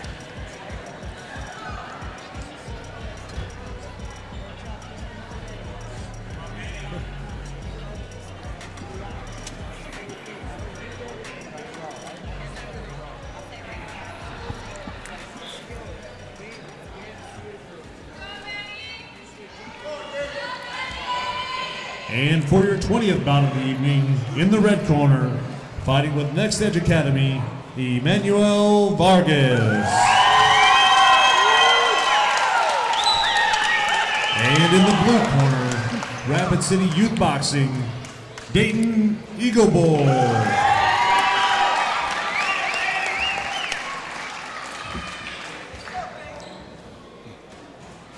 Did I see that Dayton's dream fight would be Jake Paul? It would be Jake Paul. I think Dayton's going for that money. Going for that money, yeah. Jake may have a slight size advantage in that fight, but the money would definitely be there. We talked about the camaraderie with this boxing. I'm looking over my left shoulder, and the two guys that just fought the last match are standing there exchanging, you can talking. Exchange notes.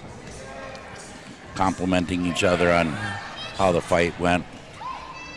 Yeah, a lot of times that's the person that you want to get the most information from is the guy that just beat you, right? True. Say, okay, how'd you beat me? Yeah, what did you see? Let me learn. That's what we're all here for.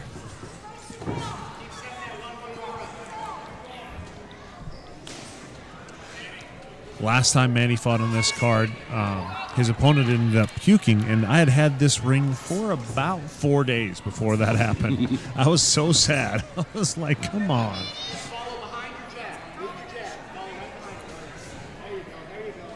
We switched to a black canvas. I will say for the camera, a black canvas is way better than a red canvas. You get a little bit more contrast. It's nice.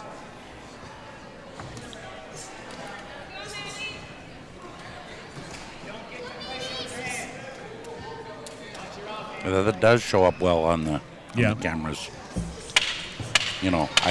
Most of my years was on a blue canvas, but I could see where that might create some glare. Very nice pull two with Manny there. He pulled back, throwing the right hand, allowing Dayton to walk into that. But man, that fight between these two right now is just.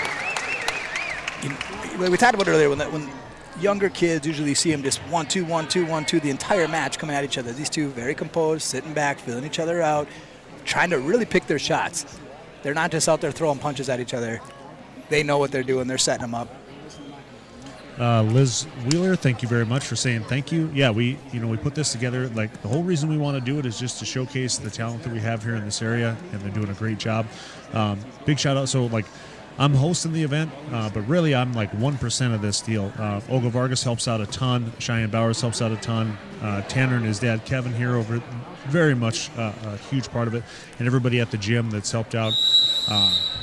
Ian Ritchie, who helped out as well. A lot of folks who put this event together. It's like 1% me and 99% everybody else.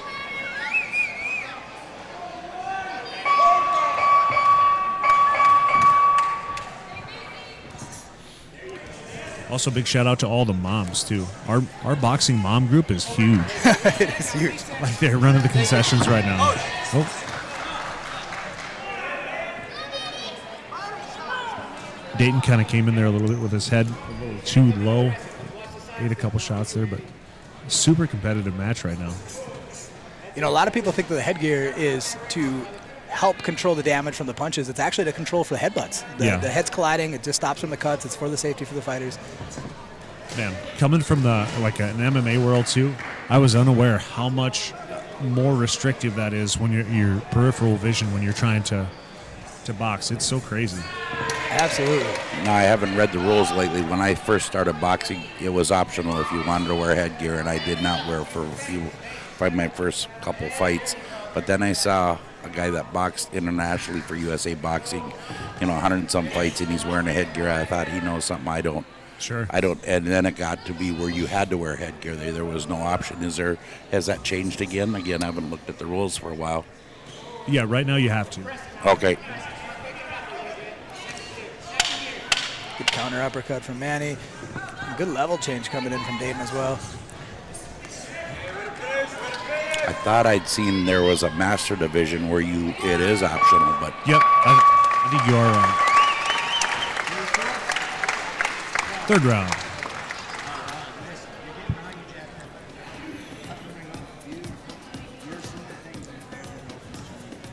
Small bit of. We get a chance. We got to get Darian Poppin in here for an interview. He's still over visiting with the fans. I do really like getting a chance to interview these guys afterwards. You know, they get to hang out with their friends and family for a minute and then, you know, talk about it. So it's nice to really showcase those guys as well. They put in so much work for these bouts. It's always nice to talk to them afterwards. Especially when they're giving us answers like, I want to fight a gorilla. I mean, that just throws up so many questions. Juan Vargas, Manny's dad in the corner as well. He helped out a ton with this event.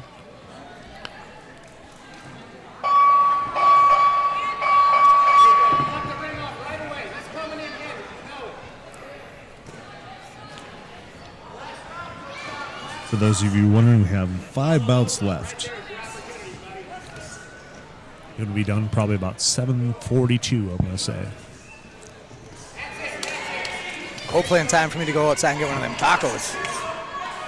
Well, the nice thing is during the intermission, I pinned them in so I could get a taco. Nice. The U-Haul truck is pinned in so tight they can't move. They can't move. I like it. So I'm not sure, Bruce, what time your crew got here, but Tanner and I came, and there was already people setting up the ring, tables set up, and I want to say we were here at 9 o'clock. Yeah, we got here a little bit before 8. Okay. So getting all these chairs set up, getting the ring set up, getting the technology set up for the live stream and for the interviews, getting the weigh-ins done, the physical. There was a lot of people involved putting things together and having things in place. So kudos to your team and the people that helped you. No, for sure. And then all the group that from the USA Boxing side as well. Thank you very much.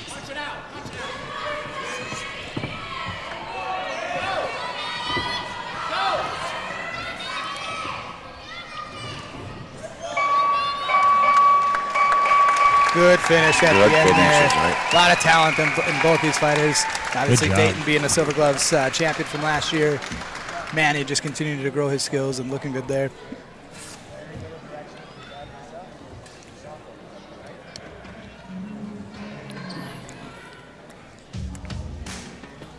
Okay, now I lost sight of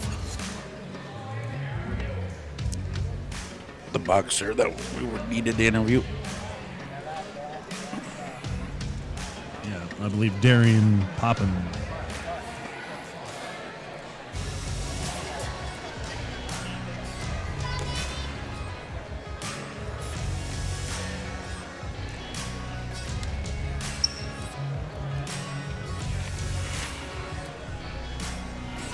Judges scorecard coming in here shortly.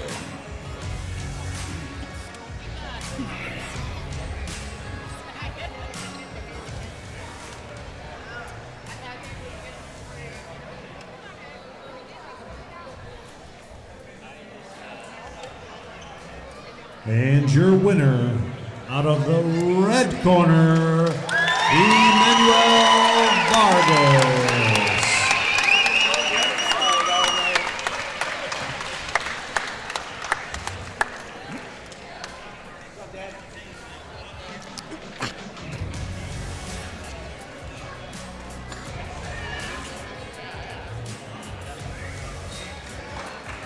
Big shout out to Paul Pinos as well for having to deal with my technical inabilities with the audio today.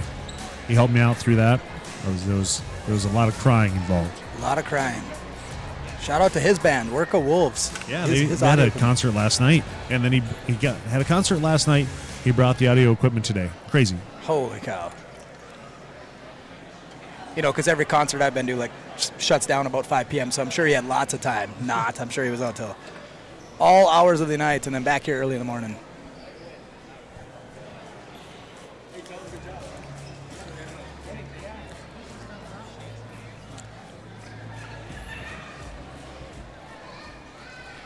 And for your 21st bout of the evening, out of the red corner in Hub City Boxing, Reese Yurkovich.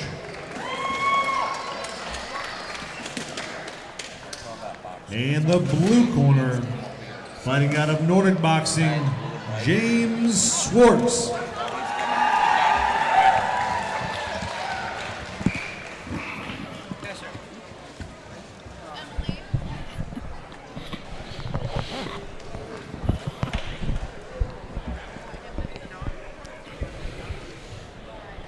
Put that right in front of the mouth.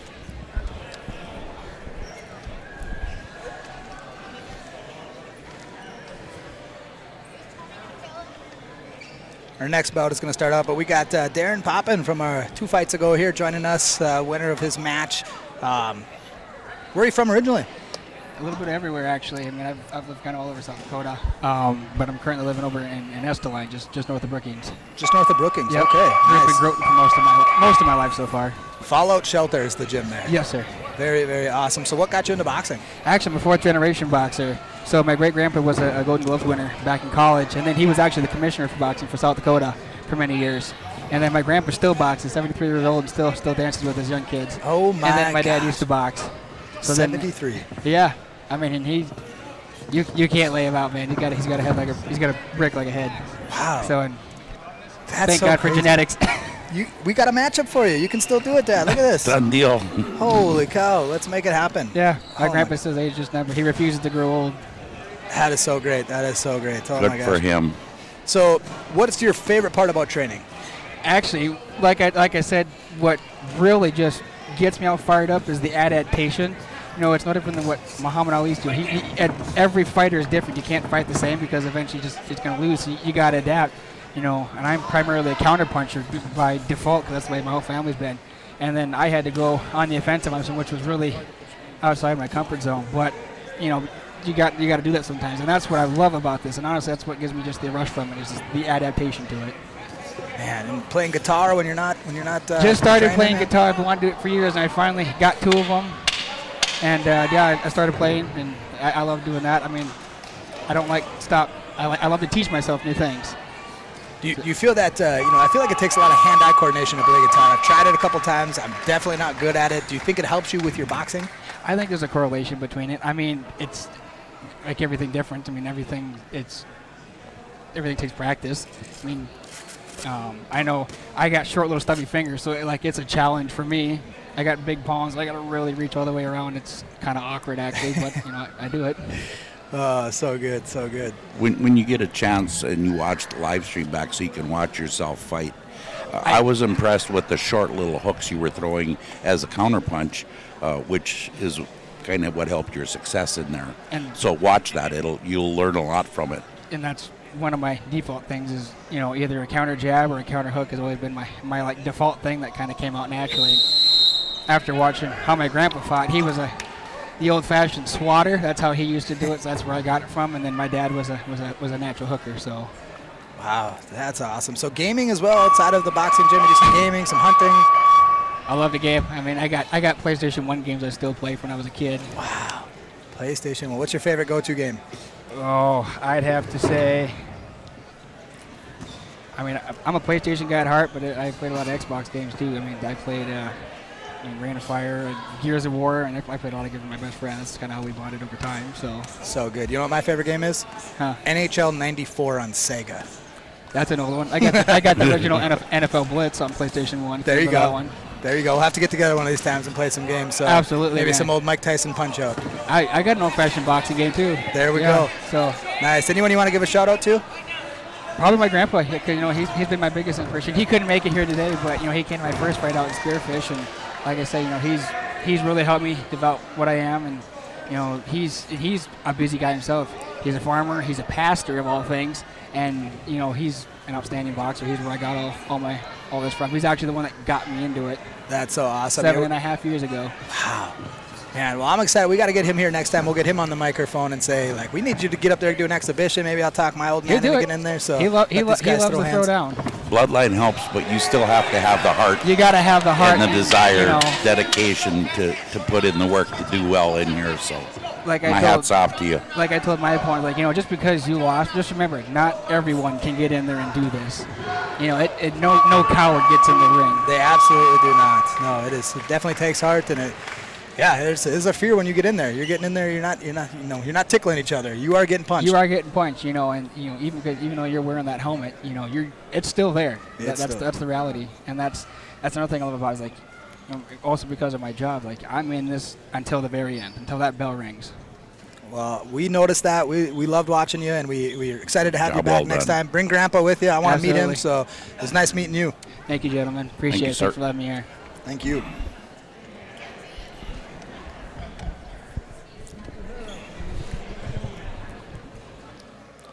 We'll see if we can't snag Manny over here from the bout prior to this one.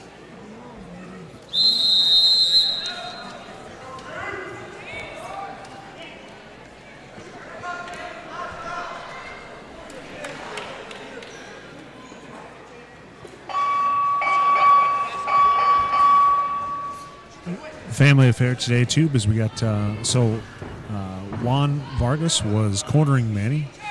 Olga's helping out with the event, and then both of his brother and sister helping out with the gloves today. So it's the whole Vargas group is helping out today. Wasn't it a Vargas that sang? That was his sister. There you go. Yep. I feel bad because I thought she was going to do it in the ring, and so if you guys come back and the audio on her wonderful singing of Star Spangled Banner was bad, it's because I thought she was going to be in the ring, so I gave her a very short wireless mic. So I apologize, folks. Reese coming forward. I have had the opportunity to train with Reese before, more on the MMA side. He's a very strong wrestler on the ground, now trying his hands at boxing. Eating a big body shot there from James.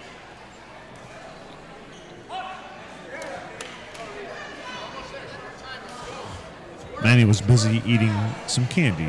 So.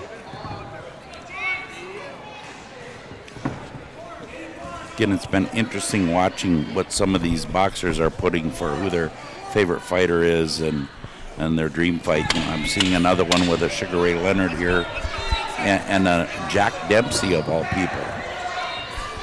Fun fact, I think Jack Dempsey actually did a couple exhibition bouts in this building. Wow. Another fun fact, I had the trainer of Jack Dempsey give me a massage in Grand Forks.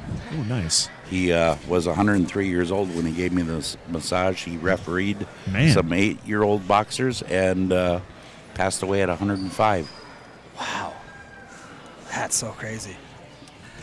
So crazy. Into this bout here between Yurkovich and Schwartz. Let's see who wins.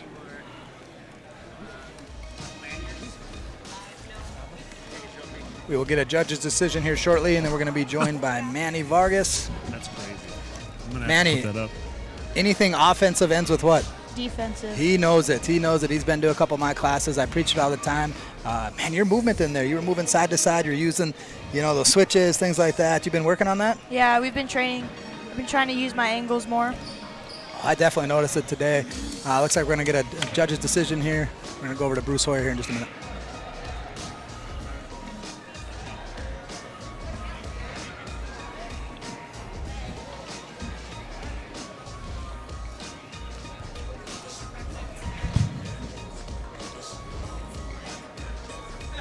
Shout out to Cheyenne Bowers for this absolute fire playlist that we have going on in the back. I was nodding my head to it. I just Yeah, over here. See? That's 4 hours of her life that she put in for this.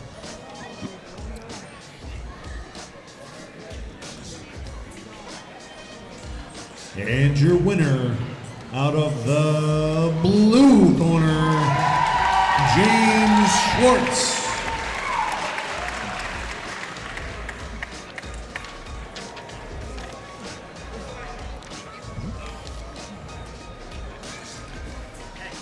We will get James down here shortly, but we do have Manny here, whole family helping out. Your mom's helping with the event. We had your dad in your corner. How is it having your dad in your corner? It's something I'm very, very, very familiar with. Obviously, my dad cornered me, so what's it like for you?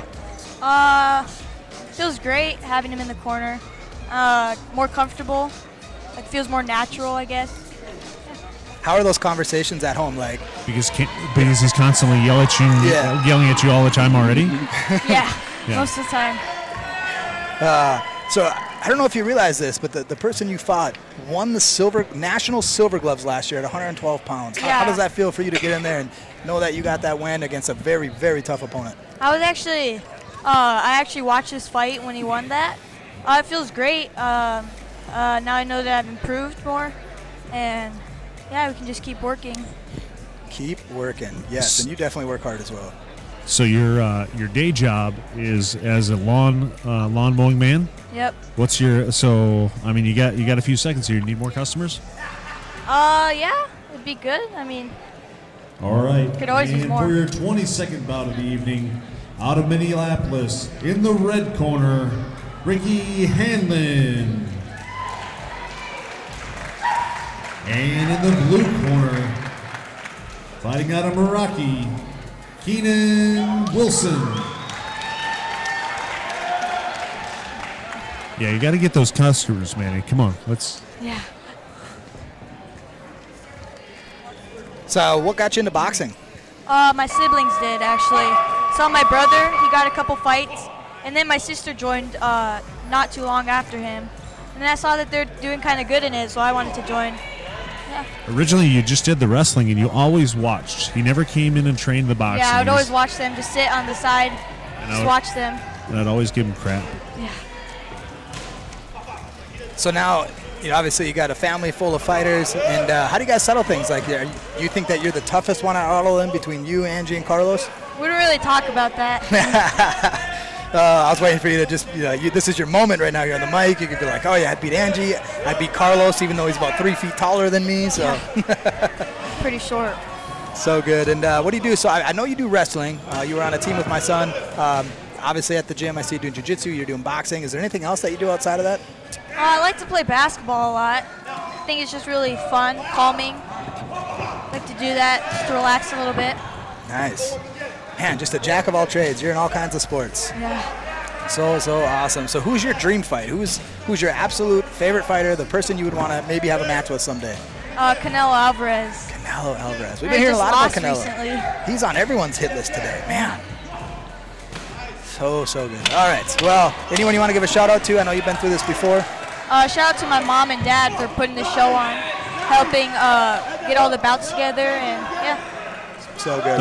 And my coach.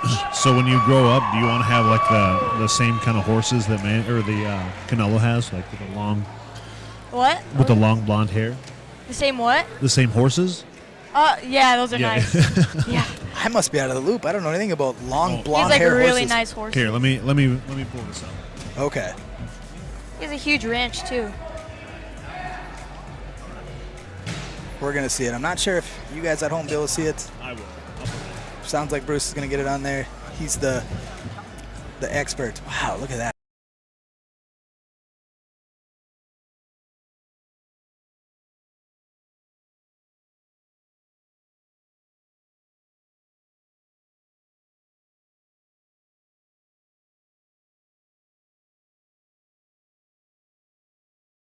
Just lost recently.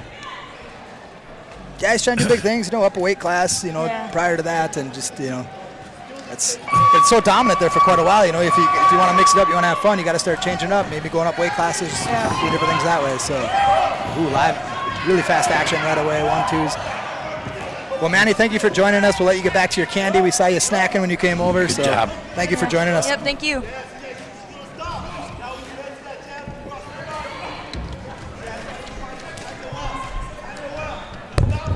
Impressive young man there.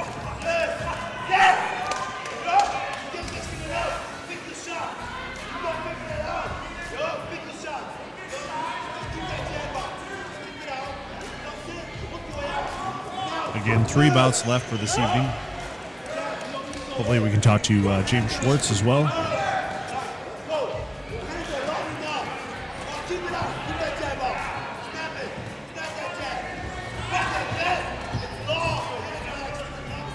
Coach Joe in Ricky's corner asking him to snap that jab out there. He wants it out there fast. You hear people say flick a jab. I also teach my fighters snap a jab. We don't want to flick that thing out there. We want to snap that thing out there. Let them know what they're walking into.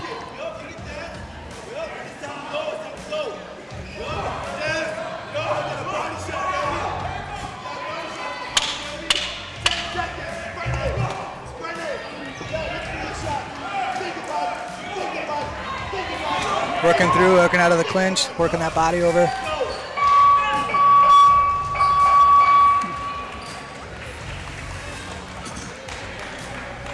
One of the ladies that fought earlier, Hattie and Maya, who also fights from the gym, handed me some candy. I can barely talk now.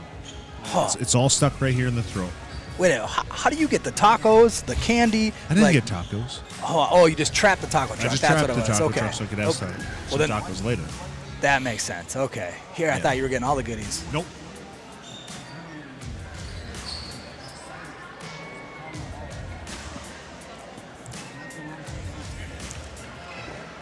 Now I lost track of that last boxer that won that. If you're in the chat and friends with James Schwartz, shoot him a message too. Let's get him interviewed. Keenan in the blue corner. Favorite fighter, Roy Jones Jr. See if you see any similar styles going into this next round.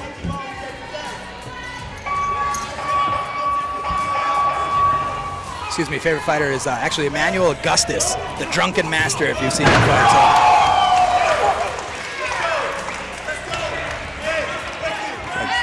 Knockdown there. Looks like he's good to go there. Doesn't look too fazed by it.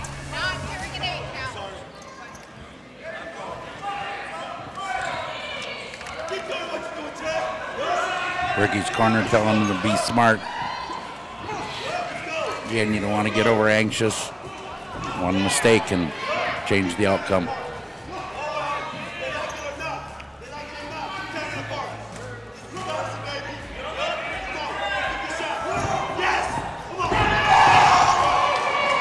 Ref stepping Good in call. and stopping the match there. Good So. call. Ricky went with the 6-5 on the last there. So right uppercut, left uppercut. Coach very smart telling his boxer to be smart.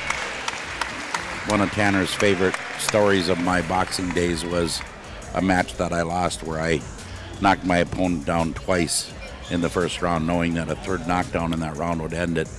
And the guy had a lot of fights, was a Texas state champion, and it was like my second fight. And my coach tried to get me to slow down, and I was like, no, I'm going for it. I'm Sugar Ray Leonard. I didn't see the punch that hit me. So Tanner still laughs about that because of my explanation of opening my eyes and seeing people facing me, and they were sitting in chairs. I had no idea where I was.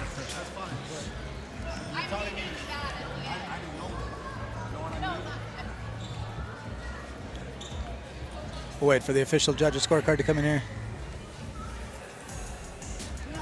Yeah, that story is super funny. You know, you get that confidence. You're like, oh my God, I'm winning. And then everything, all the skills go out the window. You forget, and that punch just comes out of nowhere. And next thing you know, you're looking at blurry ropes on the canvas. Yeah, you forget to stay covered up.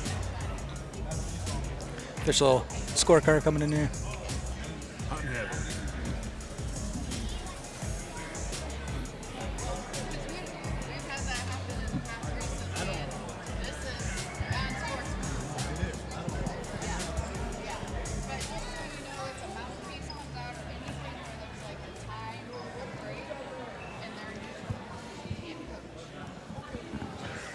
And your winner, out of the red corner, Ricky Hanlon.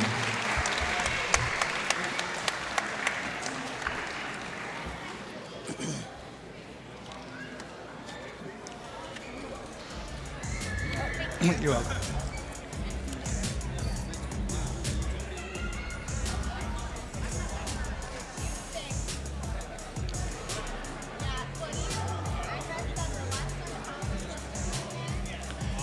Looking over my shoulder, I'm seeing the boxers come out of the ring, and again with safety, every fighter, every boxer gets checked by the ring doctor, irregardless of win or lose. We're going to get Ricky over here in just a moment.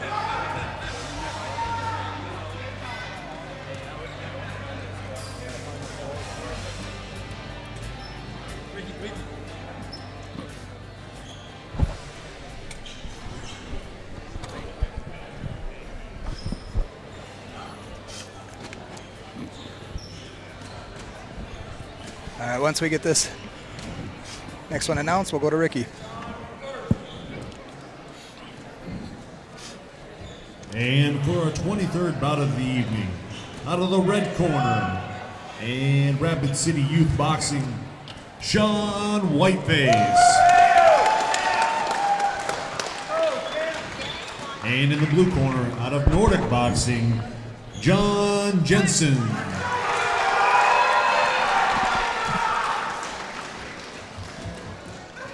All right, we are joined here with Ricky coming off a big win there. Lots of excitement at the end there for you. I'm just going to move this mic up. We got to get it right by your mouth. But yeah, a lot of excitement at the end. What was going through your mind right as the finish happened there? Stopping him, knocking him out, man. I needed that win, man. I wanted that win. I'm emotional right now. I don't want to say too much. I could see how emotional you were. Super excited, as you should be, from the win there. And, you know, you have your favorite fighter is Mike Tyson. Is that kind of what you were feeling out there? Of like, I'm going to go out there with that power of Tyson. Yeah, I love Mike Tyson. I love Mike Tyson. I love Mike Tyson more of the Mike Tyson outside of the boxing ring because we're like the same person. He's emotional. I'm emotional. He tries to. His mentor, Cus D'Amato, tried to teach him how to be calm, but he's just so emotional that he can't. And that's the same way I am.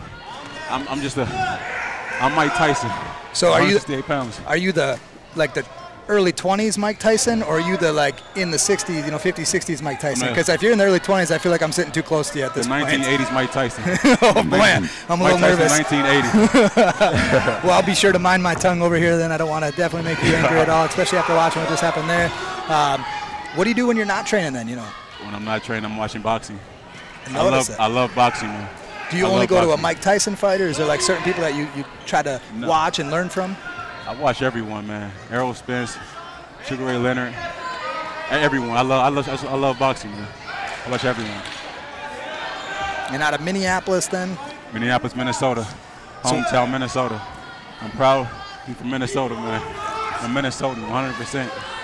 A lot of good talent coming out of there. You guys have multiple world champions out of there. I know I got to watch on shows just like this. We got Rob Brandt. He was coming up. I watched him in the Upper Midwest. I remember saying to people, this guy's going to become a world champion. You watch, and sure enough, he became a world champion. And lots of talent that, he's just one of many out of Minnesota. The Midwest in general just has so much talent. We're the best area for boxing, the Midwest.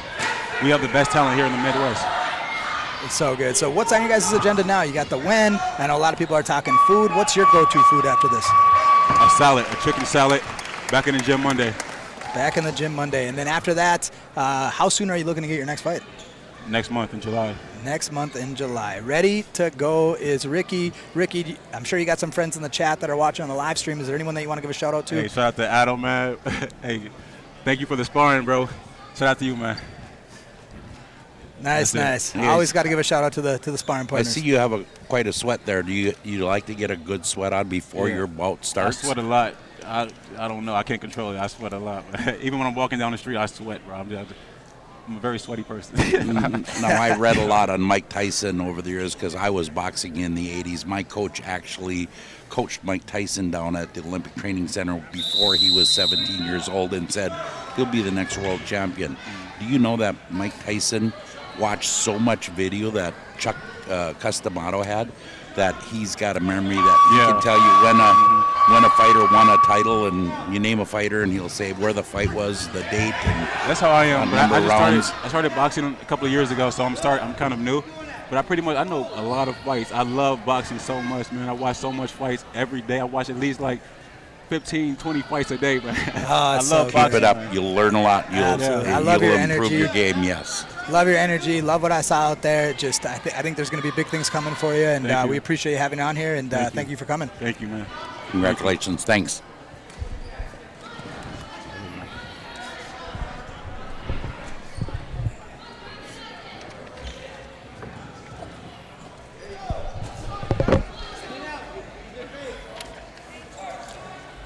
Did you ask for me over here? Yep.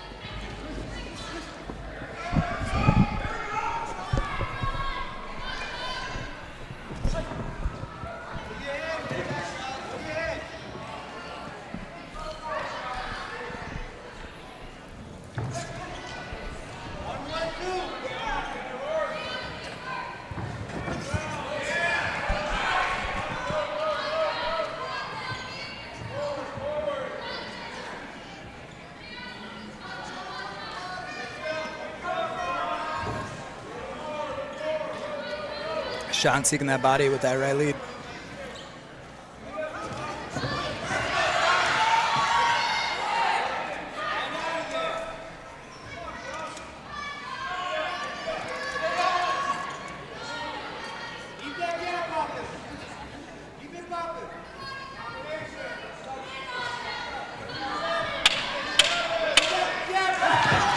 Both fighters, I think, want a counterpunch. They're both waiting on the other one to come.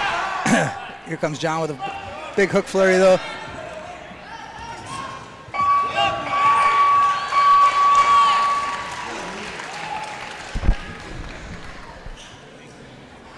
All right, we called out Dog the Bounty Hunter. We were on the search. We were trying to find James Schwartz. We finally tracked him down. We got him over here, and we're going to interview him. So you just fought. Things went in your favor, went well. Tell us about the fight. How do you think it went? It went not as good as I'd like. My opponent was a lot better than I had anticipated. It was his first fight, but his mechanics were really good. He kept a good pace, and he really didn't show that those shots hurt him, so I was really impressed. So good. And coming out of Alexandria? Yep. Man, I can't think of any famous big fighters out of Alexandria. Kidding. Brock Lesnar was there for a while. Yep. Former UFC heavyweight champion, trained out of Alexandria. So definitely got some history in that town there. So For sure. Tell us about your gym a little bit. Give us a little backstory. Relatively new gym. It's owned by our coach, Corey Thompson. He's a pro fighter right now. He's making his way up. He's really showing everybody in the gym what it means to be a good boxer. He's a great example. I couldn't ask for more in a coach. The team there, it's fantastic. Everybody just lifts each other up, makes each other better. I can't wait to get home and show them what I did, you know. So good. Yeah, I do believe your coach is still active, right? I believe he just had a fight just recently. Yep. So definitely still an active fighter. And it's good to see that, you know, like guys that are still coaching but training themselves, you know, staying active. Wow, a lot of live action up there. Crowd's going wild right now with these guys. And so, you actually train with John, right? Yep. Yeah, Nice. we train every week, 4 times. He's a heck of a fighter. As you can see, he's really come a long way from when he started. He's got really good mechanics behind him. Yeah, I had a chance. We had a couple fighters that were actually warmed up at Nordic, actually, maybe like a month ago. Really? So, yeah. They had an Ignite show that was around there, and so that was the closest gym we could find. You guys are super nice there, so thank you very much. For sure. Yeah, anytime.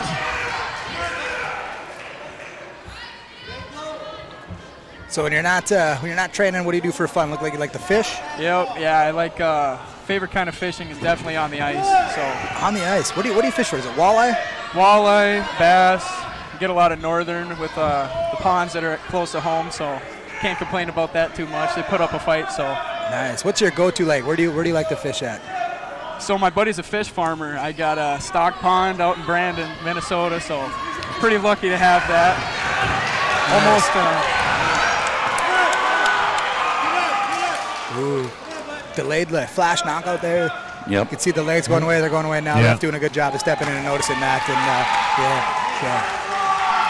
a lot of emotion there at the red corner. So obviously upset. You know, these guys work hard for that. And so James, where's your secret fishing spots? Are you going to let me in on the secret and see where you're? They call them secret for a reason. Yeah, that's a true fisherman there. He won't give me his spots. So. We'll go with Area Lake and call it that. There you go. There you go. Do you ever get up to Lake of the Woods? I know that's a big spot up there in Minnesota. Yeah, it's my buddy. Like I said, his dad's a fish farmer, so we get to go catch fish and breed them and keep them, all that kind of stuff. So I'm up there probably maybe once every 2 years, which a little bit less than I'd like, but you got to take what you get. So Absolutely. So I hear that like Lake of the Woods, they build actually like a bar out there. They build fires out there. Like that just seems terrifying to me. Really? Yes. Not much of a ice guy, or I'm not much of a falling in the water while it's cold out guy. I can totally understand that. Yeah. Once you drive a truck out there and you're pulling a however many 1,000-pound fish house, you just kind of get used to the cracking and the sounds of the ice. So maybe I should not be so confident. Yes, absolutely. So we're gonna get the announcement here in just a moment, and then we're gonna go back to James here in a second. So I used to fish all the time in Missouri, and so it was always bass, right? Smallmouth bass. The first time I moved up here and like latched onto a northern pike, I was like, what in the world is this thing? Why is it trying to bite me back? Yeah, those they're not too nice. They put up a big fight. And your winner out of the blue corner, John Jensen.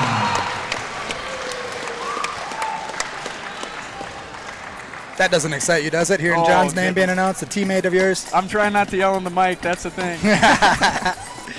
So good. Couple things that we were looking at here. Number one, you played hockey. What position did you play? I went back and forth, but I ended my career as an offenseman on the right side. So okay.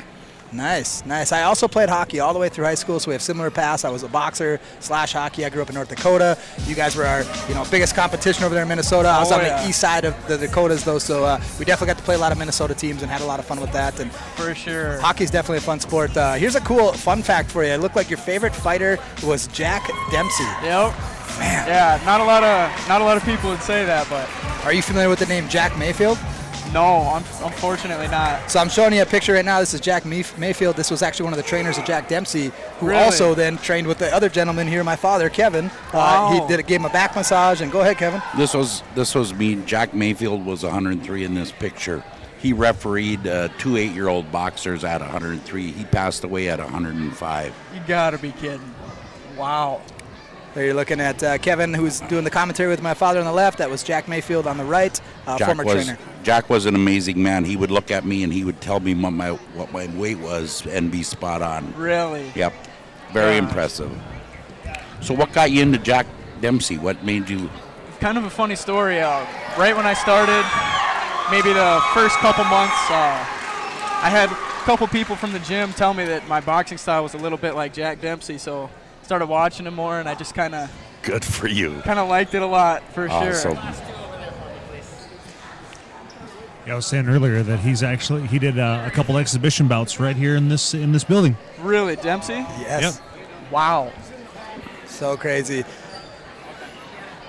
Those that are waiting on the next fight here, we are just waiting for one of the officials to get ringside, one of our judges, and then we will get started here shortly. James, believe we might be ready to go here, so we will.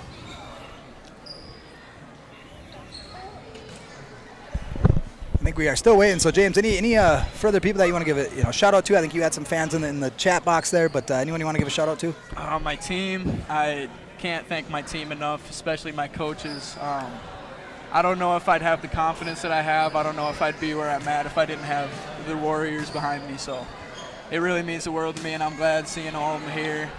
Unfortunately, one of my teammates, Joe, didn't get the win, but he still fought hard, and he'll be back. I know that. So just very happy to be coming home with 2 wins to the gym tonight. So good, yes. And I'm sure your teammate knows what he needs to work on, what he learned. Everyone comes out here with something. That's why we are on the amateur side of things. So, but glad you got the win today. Thank you for being here, and I'm sure we'll see you next time. Of course. Thank you, guys. You're welcome. Thank you. And I'll go get John for you. And for your 24th bout of the evening, out of the red corner and Reds Boxing Gym, Tyrell Jump.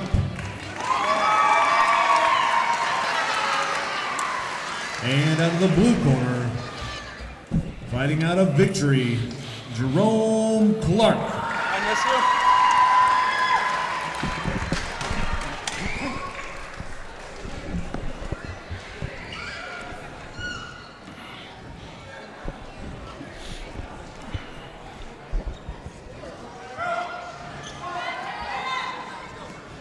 We're going to get started here with the next fight between Jerome and Tyrell.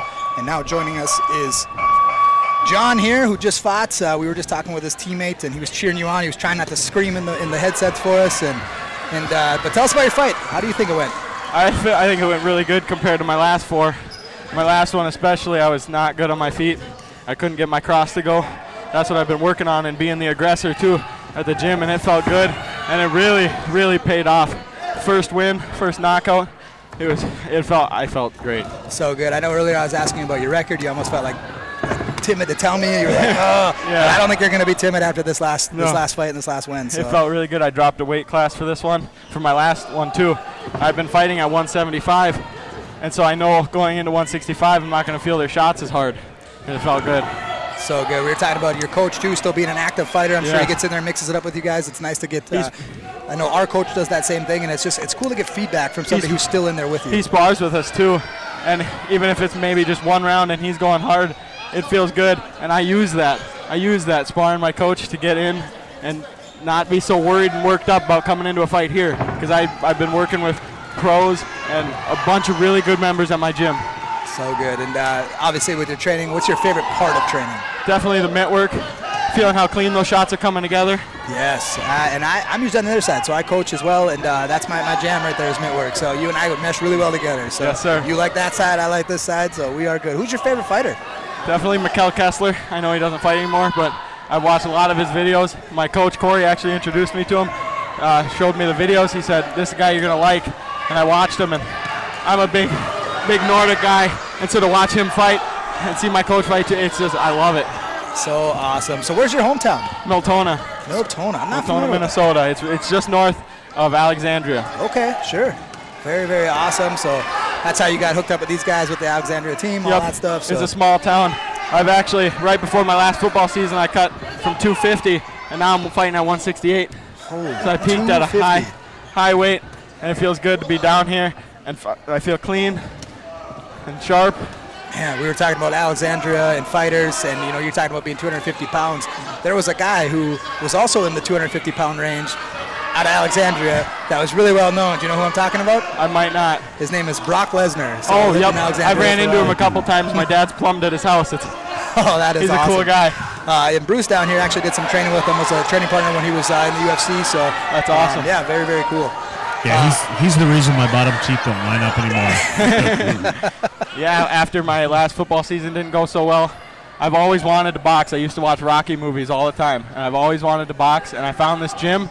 He's only been doing it for 3-4 years, but I told my mom, we got to get into it. So now me, my mom, and my sister all box, but I'm the competitive one. Oh, gotcha. So they're still there training, but you're the one doing the competition. They come to push themselves and see how far they can go, and my mom's been training for a marathon for the last few weeks, and she's pushing it too. She's 21 miles the other day. Holy cow. Yeah. That is insane. Well, John, anyone you want to give a shout out to? I'm sure you got some fans in the chat here for the live stream. Shout out to my grandparents who are watching me right now, Don and Janice, and my brother Isaiah, who wouldn't miss it, and my parents who are watching up there shouting at me the whole time, and my sister. And your sister. Nice. Definitely my coach Corey and my coach Ryan.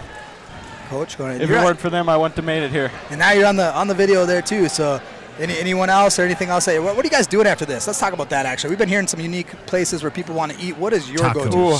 Tacos. I think I need to find a cheeseburger. I haven't had one of those in 2 months. And this last 2 weeks, 2 weeks prior, I had another fight, and I cut 12 pounds in 5 days. I think I cut 10 pounds in 5 days, 6 pounds 2 days ago. Holy cow. But Bruce is onto something. We have this amazing taco truck outside here, so I would definitely check that out. And, good idea. And see what you think of that one there. But good idea. Thanks to everyone watching. Nice. Well, we appreciate having you here, and good luck in the future. Thank you. Thank you. Thank you. Mm-hmm.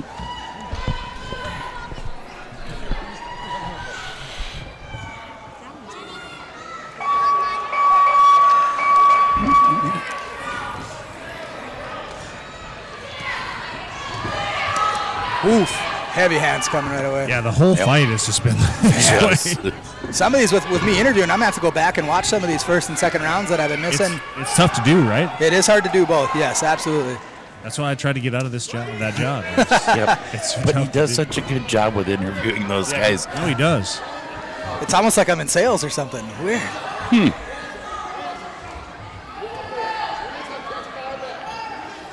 Yeah, so if you guys are in need of a phone, Verizon Wireless. Come see Tanner. Yes. B-Mobile. B-Mobile's where I work. Verizon retailer.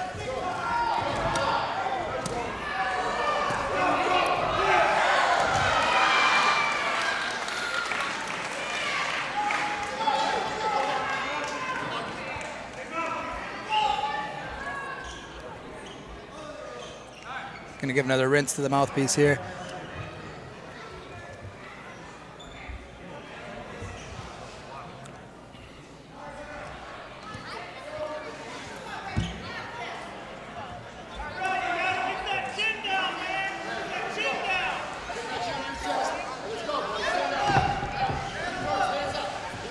I like that. You got him to the canvas, of course, and his very first shot coming back was to the body, like we talked about earlier. When you got somebody that's hurt on the ropes, you go to the body.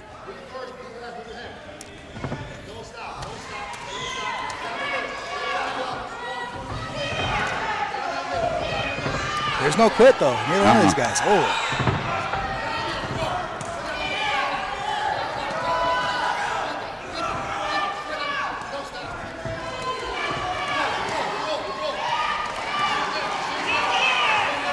Tyrell just eating punches, not afraid.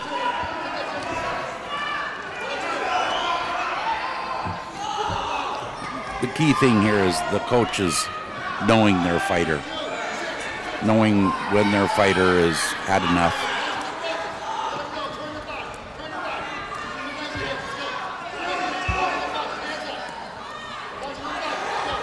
Again, next fight will be the last bout of the evening. Thank you very much for everybody that's been watching.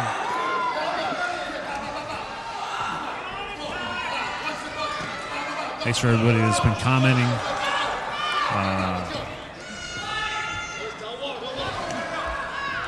Abby Drymeyer says, so proud of you, James. Good job. Joshua French. We got this, Keenan.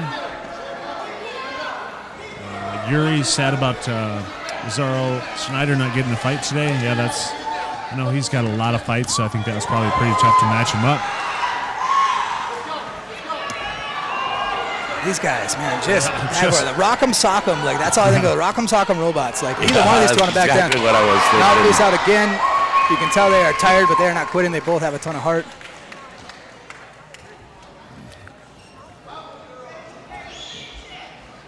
Coming back off of my interview, are we in 2 or are we in 3 now? Now when I look over at the computer, I'm not sure. What round are we in right now?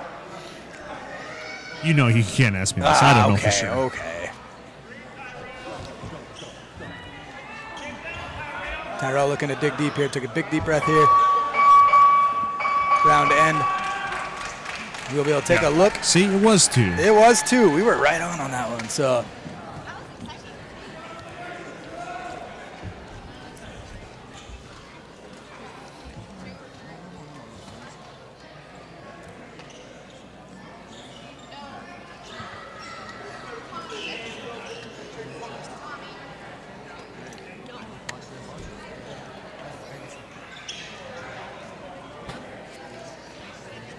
Getting a first-hand look around the venue here.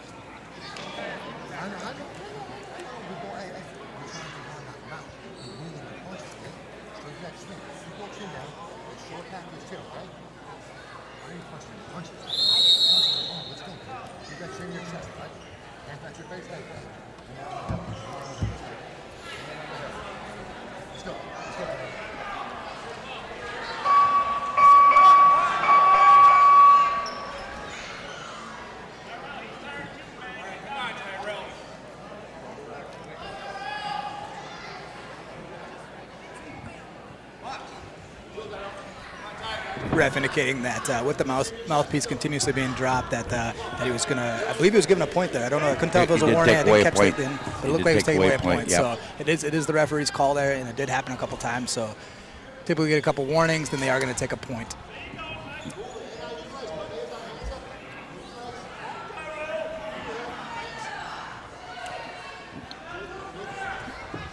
A little bit more experience for these fighters, and if I'm not mistaken, these were 3-minute rounds.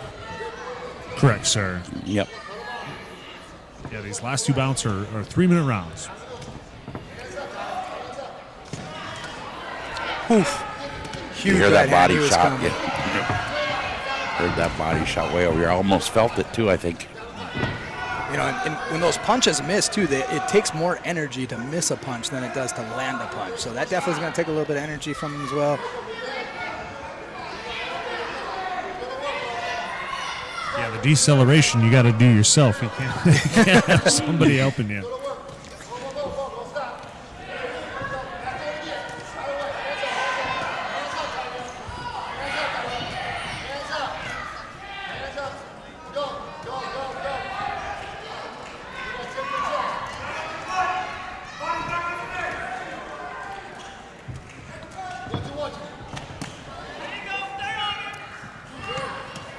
Both still digging deep. Mouthpiece out in there.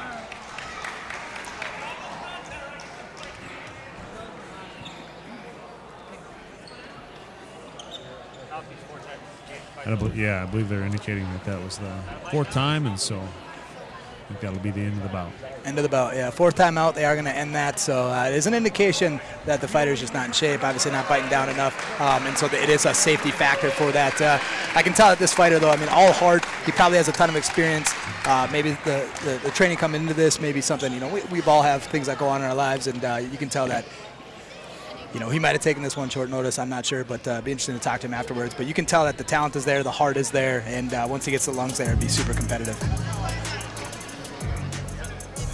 And just a couple sponsors: Imperial Auto Group, Heart to Heart, Breaking Burrito, Active Faith Chiropractic, Tailored Mortgage Group. I cannot do anything today. Walsh Polygraph. Sorry, Mike.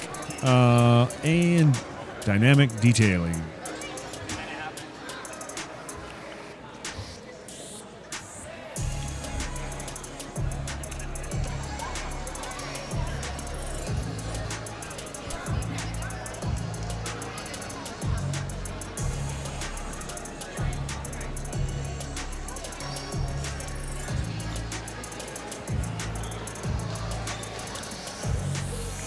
Bruce, I think we might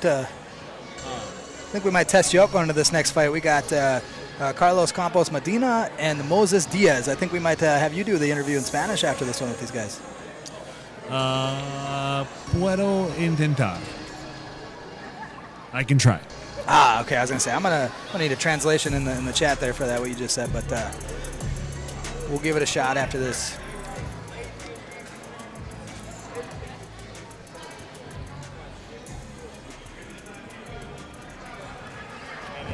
And your winner out of the blue corner, Jerome Clark.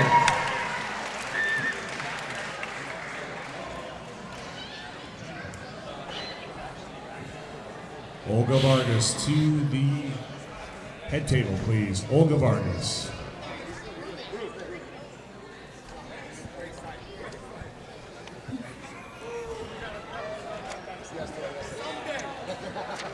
Give her one. I'm working on it right now. Just one. I know, we want to do it right now. Just have it. Dang it. Wrong one.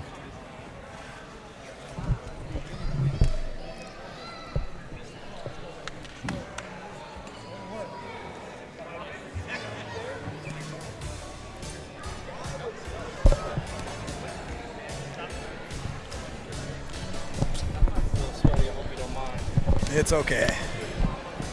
Yeah, are you going to tell him he gets to color commentate the last fight? Yeah. We're just putting this. We got Jerome Clark with us, the winner of the last bout, and we're gonna get an announcement here though, quick first.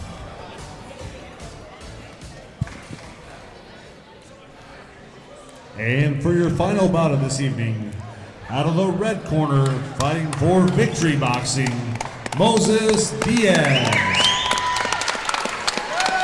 And in the blue corner, fighting for one combat, Juan Campos.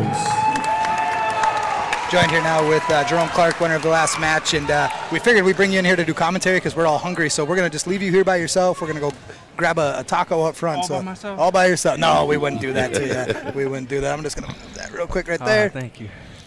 So winning the last bout there, tell us about it. How do you think it went? It went pretty good. You know, I was trying to study him out in the first round and everything. You guys threw very few hard punches, like almost no hard punches. Serious? No, not No, he's serious. not You were serious. just trying to I feel like kill most each of our other. most of our shots were pretty hard, like a slugfest a little bit.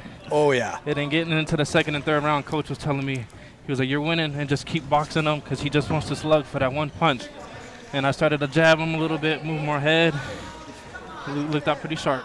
It looked great. It looked great. Yeah, we could tell. I was saying that the whole time. Man, these guys are throwing bad intentions. Like, holy yeah. cow. So the out of Omaha, Nebraska is the hometown originally? Hometown, born and raised. Born and raised, currently living there? Oh, yeah. Nice. Out of Victory Boxing Club there. So, and then you got into boxing. What got you into boxing? Honestly, I wanted to since I was like a little child, but mom and dad always said no and everything. So I came of age like 21, and I started, and I wanted to do it. I was just like, they can't say no anymore. Makes sense to me, yes. That is awesome. And then what's your absolute favorite part of training?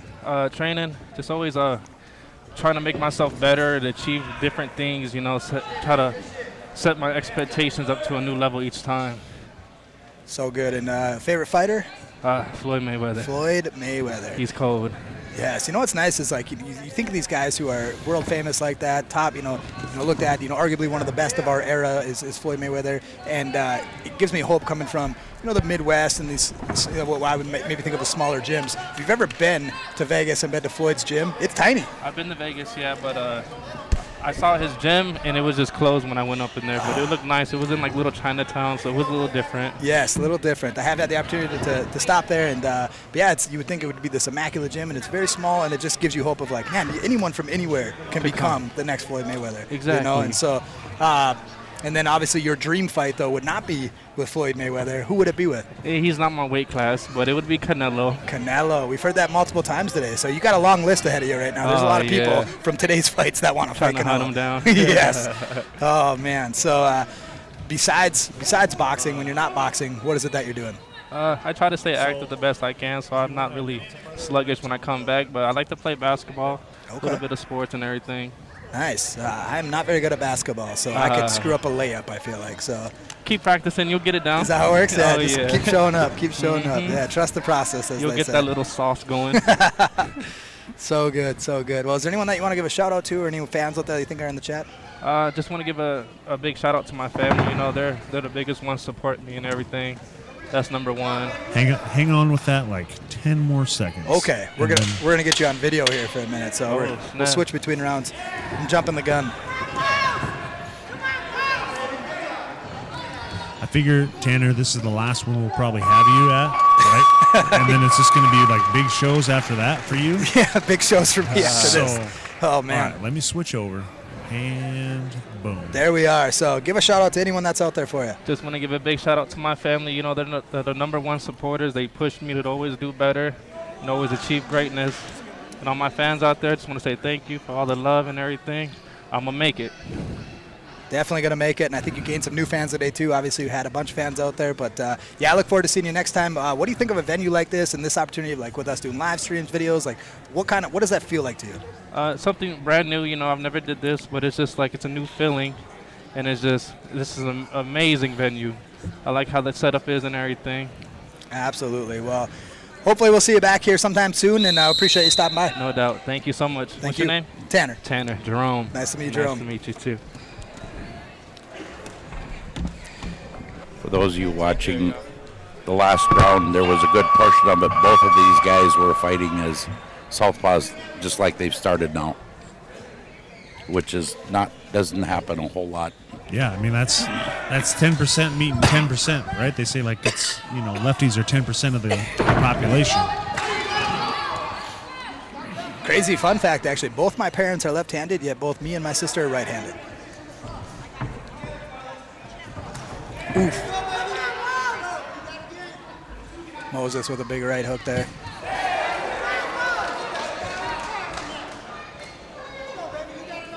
Stay tuned, too. We're going to be doing the fight of the night, and team trophy. So pay attention to that as well. We'll do those announcements right after this. And then also we'll probably try to get an interview with one of these guys. We'll see if Tanner makes me try some terrible Spanish.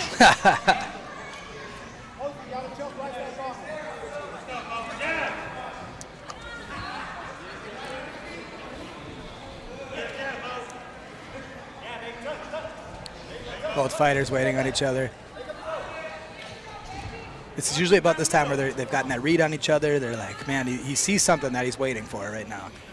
Ooh, Randall said we did a great job. Thank you very much. That's super nice. That's probably those two, though. That's the three of us, but yes, thank you, Randall. Kyra, yeah, I did take the time off and the name off for a while because I was doing such a terrible job that I was just like, yep, we're just done with that for right now.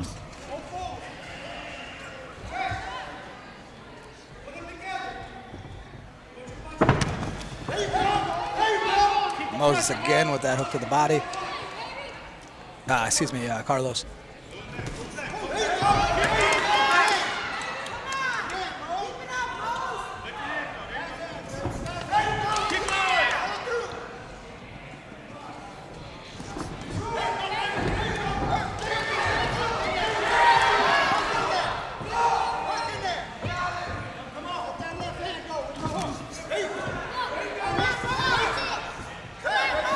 Now it looks like Carlos switched to conventional orthodox right hand.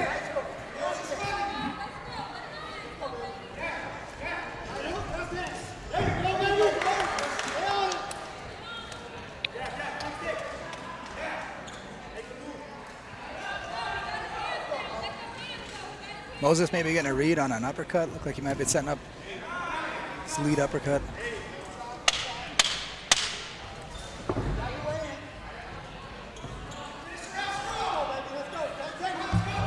Switching stances there again for Carlos. I'm not sure the preferred name yet. I know on our bout sheet we got it as Juan Campos. I got it as Carlos Campos Medina on my sheet that he filled out for me. So if you're in the chat and you know what he likes to be preferred as. Nick Rogers, promoter out of Minnesota and formerly of Iowa. Thank you very much for watching the show. Thank you very much for saying that it's a great show as always.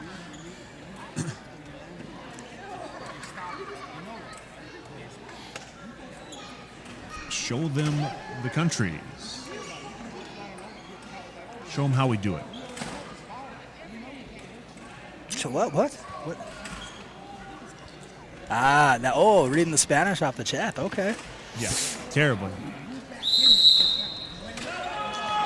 Versus says, "Vamos, Carlos." Should have told him it said, "Bring your homework."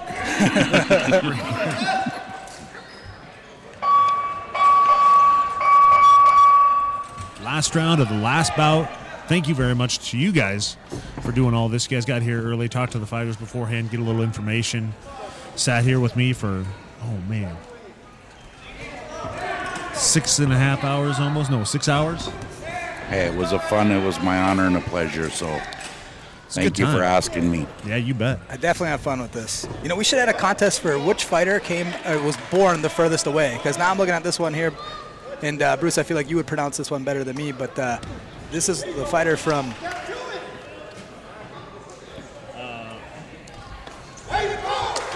Jalisco, Mexico. What is it?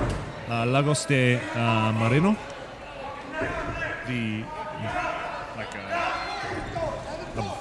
What is it? Lagos would be like the brown. Now I'm Brown Lake. I'm gonna say Brown Lake. Okay. Let me see. Fact check coming up. That's not gonna be right. Very thin with their stance, these guys. So making sure that there's no scoring opportunity. You can see, that's the difference when we had a lot of people talking about MMA today. You can't have a stance like that in the mixed martial arts. You get your leg kicked. So in the boxing, they're going to keep that really thin stance to stop the scoring from happening, giving their opponents the least amount of opportunity to get a scoring chance on them.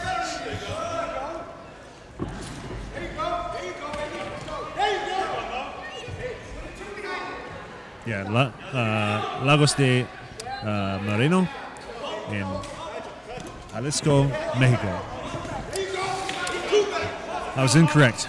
It's coming up as Tan Lakes, but I'm gonna say moreno means like brown, like soy moreno, like I'm a brown-haired man.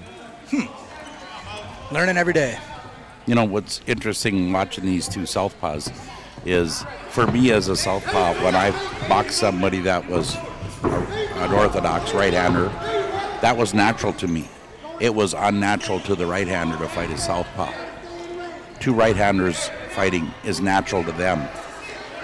I, as a southpaw, when I did finally fight another southpaw, it was very unnatural to me. And I think I see some of that happening here with these guys, because both of them are probably pretty used to mostly fighting somebody who's orthodox or right-handed. And it's interesting, maybe that's why he's been switching up his stance a little bit too. He's trying to like, oh, this feels different. Let me get back to a different stance. Let's try this out. Yep. Kind of playing with both of them.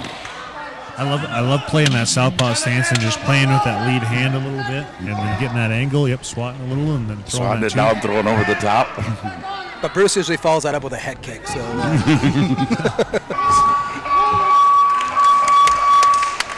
That's because I care about my face, and my kicks are further away than my punches. Okay. Fair enough. Yeah, this thing's already pretty ugly. So.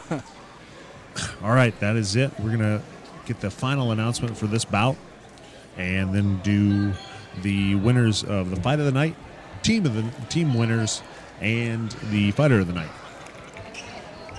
Which I think I owe the fighter of the night a trophy. For some reason, they cannot find that one. So, if you're that person, remind me. I will get you a trophy.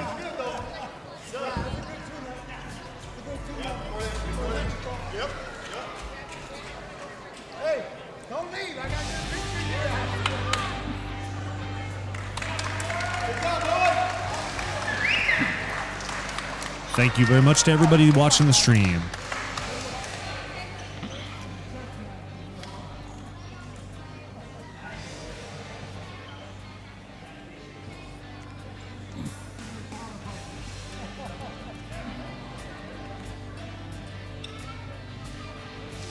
Brissa says that's my cousin.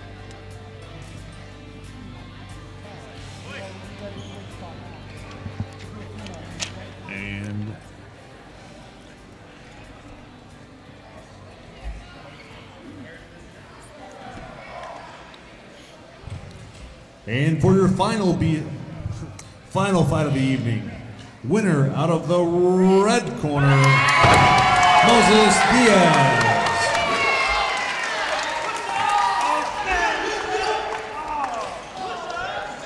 Please state for the announcements of the fight of the night, fighter of the night, and team award.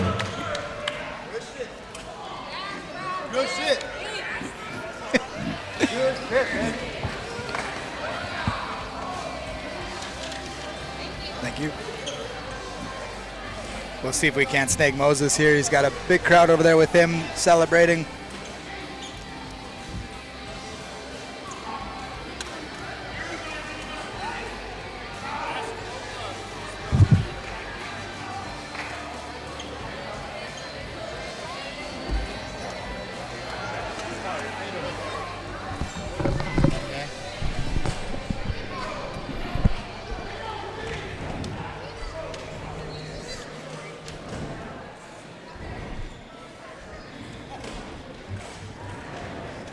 All right, guys, we are joined here with Moses, and just coming off a win out there, celebrating. The whole crowd is going crazy over there. You got look like a nice little fan group over there. So tell me about the fight. How do you think it went? I think it was pretty good. You know, I'm a little rusty right now. I ain't even been cocky or nothing, but I'm real rusty right now. I haven't fought in like 8 months, yeah, so it's a little rusty right now. Feel like I could have been a lot more of a pressure fighter in there, and I probably would have been able to stop it, you know? Yeah, hold on. You're telling me that fight that I just watched, you haven't fought for 8 months? Yeah. Wow. Okay. Impressive. That is impressive. That is impressive. So where are you fighting out of? Omaha, Nebraska. Omaha, Nebraska. Yeah. Okay. And from sounds of everyone else, you guys didn't have to dodge any storms. Some of the other teams were dodging some storms on the way here, but you guys had a good drive. Oh, no, we ran into a detour. It wasn't no storm, but it was a detour. Man. Yeah, we had to, like, call up here and, like, we're on our way. We promise. Because all three of us were matched. You know, they was like, where victory at? Oh, man. Well, we're glad you made it. And, you know, obviously, you did a good performance out there. And what's your favorite part of training? Honestly, my favorite part of training has to be I love running. I don't know why, but I love running. And also, I love doing mitt work, too, you know, with my coach. doing the mitts is so fun, you know, like, and then the little kids see how fast you're going and they just want to watch you and stuff. That's just my favorite part about it. Absolutely. It's like a dance, you know, between you and your coach. Like, you figure that out. Yeah, mitts is my favorite, honestly. I love mitts. Nice. And who's your favorite fighter? Manny Pacquiao. Manny I think so, Pacquiao. Yeah. I think he's the best.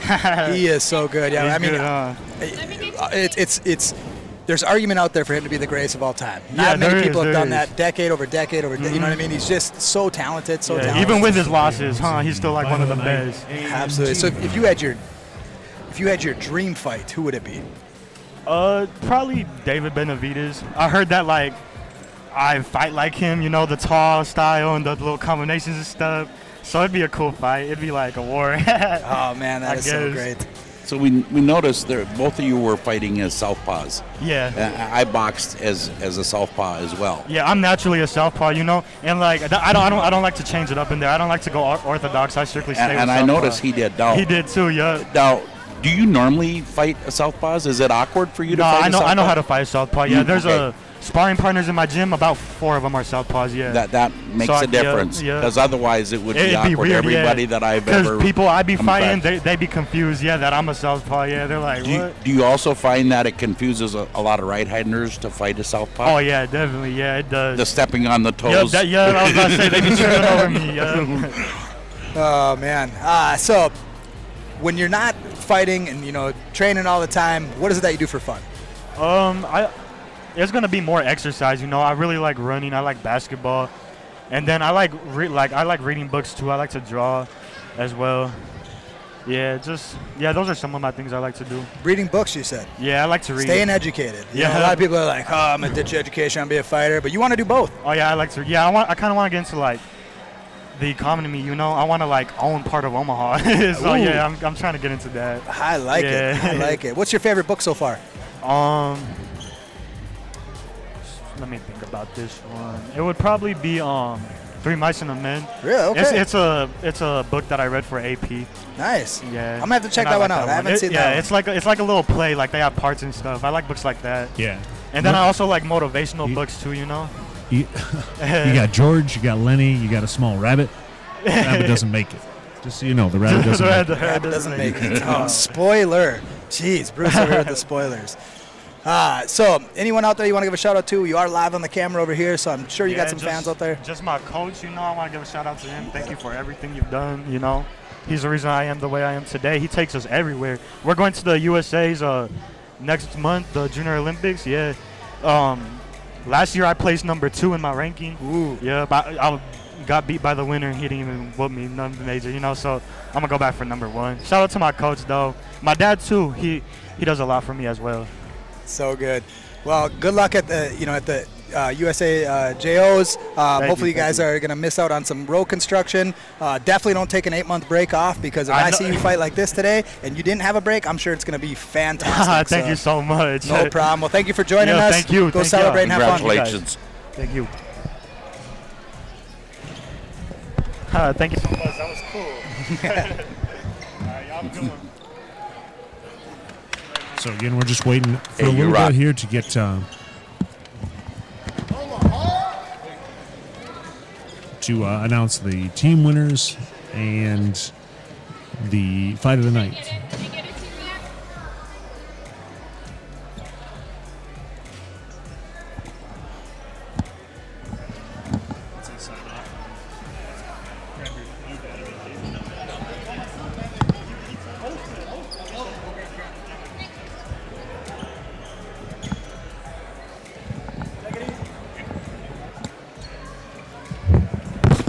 So again, thank you guys very much for doing the show. Let me go ahead and you got the daughter in there. She ran away. She ran away. Gavin and Britton over there. As soon as you saw the camera. We'll get the grandkids. I got this is the original Boxing Inc. shirt. That was our gym. Started 1938, something like that. Yep. It's got to be way back then, but got the whole crew. Up your Brit. So thank you guys very much for helping out today. Like I said, we'll just waiting a little bit on the announcement. Yeah. So, but I'll. Ooh, there you go. Boom. That's old school, right, Bren? All right. Well, we'll let you guys sign off. and we'll get the final announcements of the winners of the team trophy and the fight of the night. Thank you guys very much. Yep. Thank you, Bruce.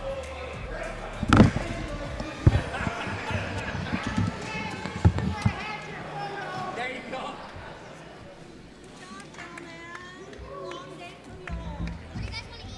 Am I good to start tearing stuff down? I'm waiting for them to give me one last thing. Trust me, I want it as much as you do. So I thought I was going to be able to go home for laps a little bit. I got to put dessert in some traffic.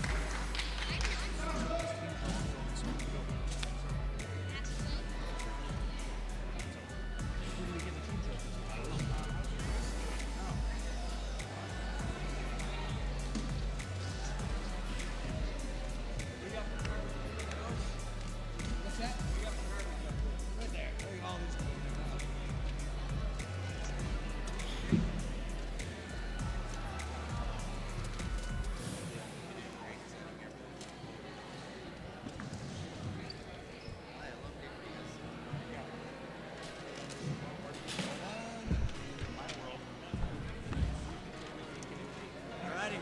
Thank you. You. What's that? Bruce's brother?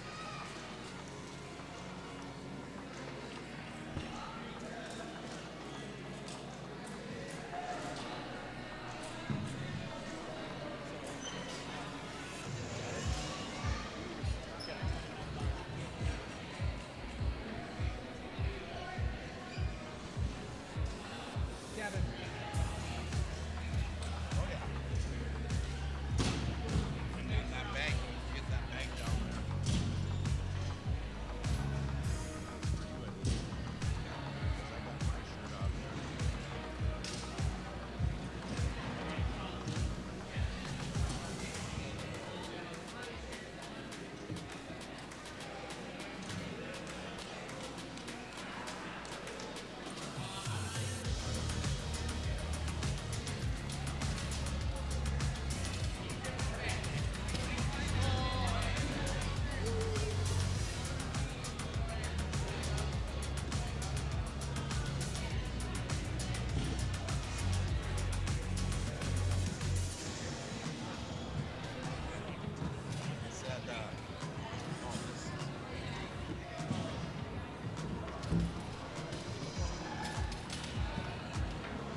Okay, and your fight of the night was fight number 14, Eku Say versus Zeke Castro. And your team winners, Rapid City Youth Boxing. Again, fight of the night goes to bout number 14, Eku Say versus Zeke Castro. And the fight of the night, your team champions were Rapid City Youth Boxing. Thank you guys very much. Okay, guys, you heard it. Team winners were Rapid City Youth Boxing, and the fight of the night was Ekuse versus Zeke Castro. Thank you very much for watching, and hope to see you guys very soon again for the next show. Have a great night.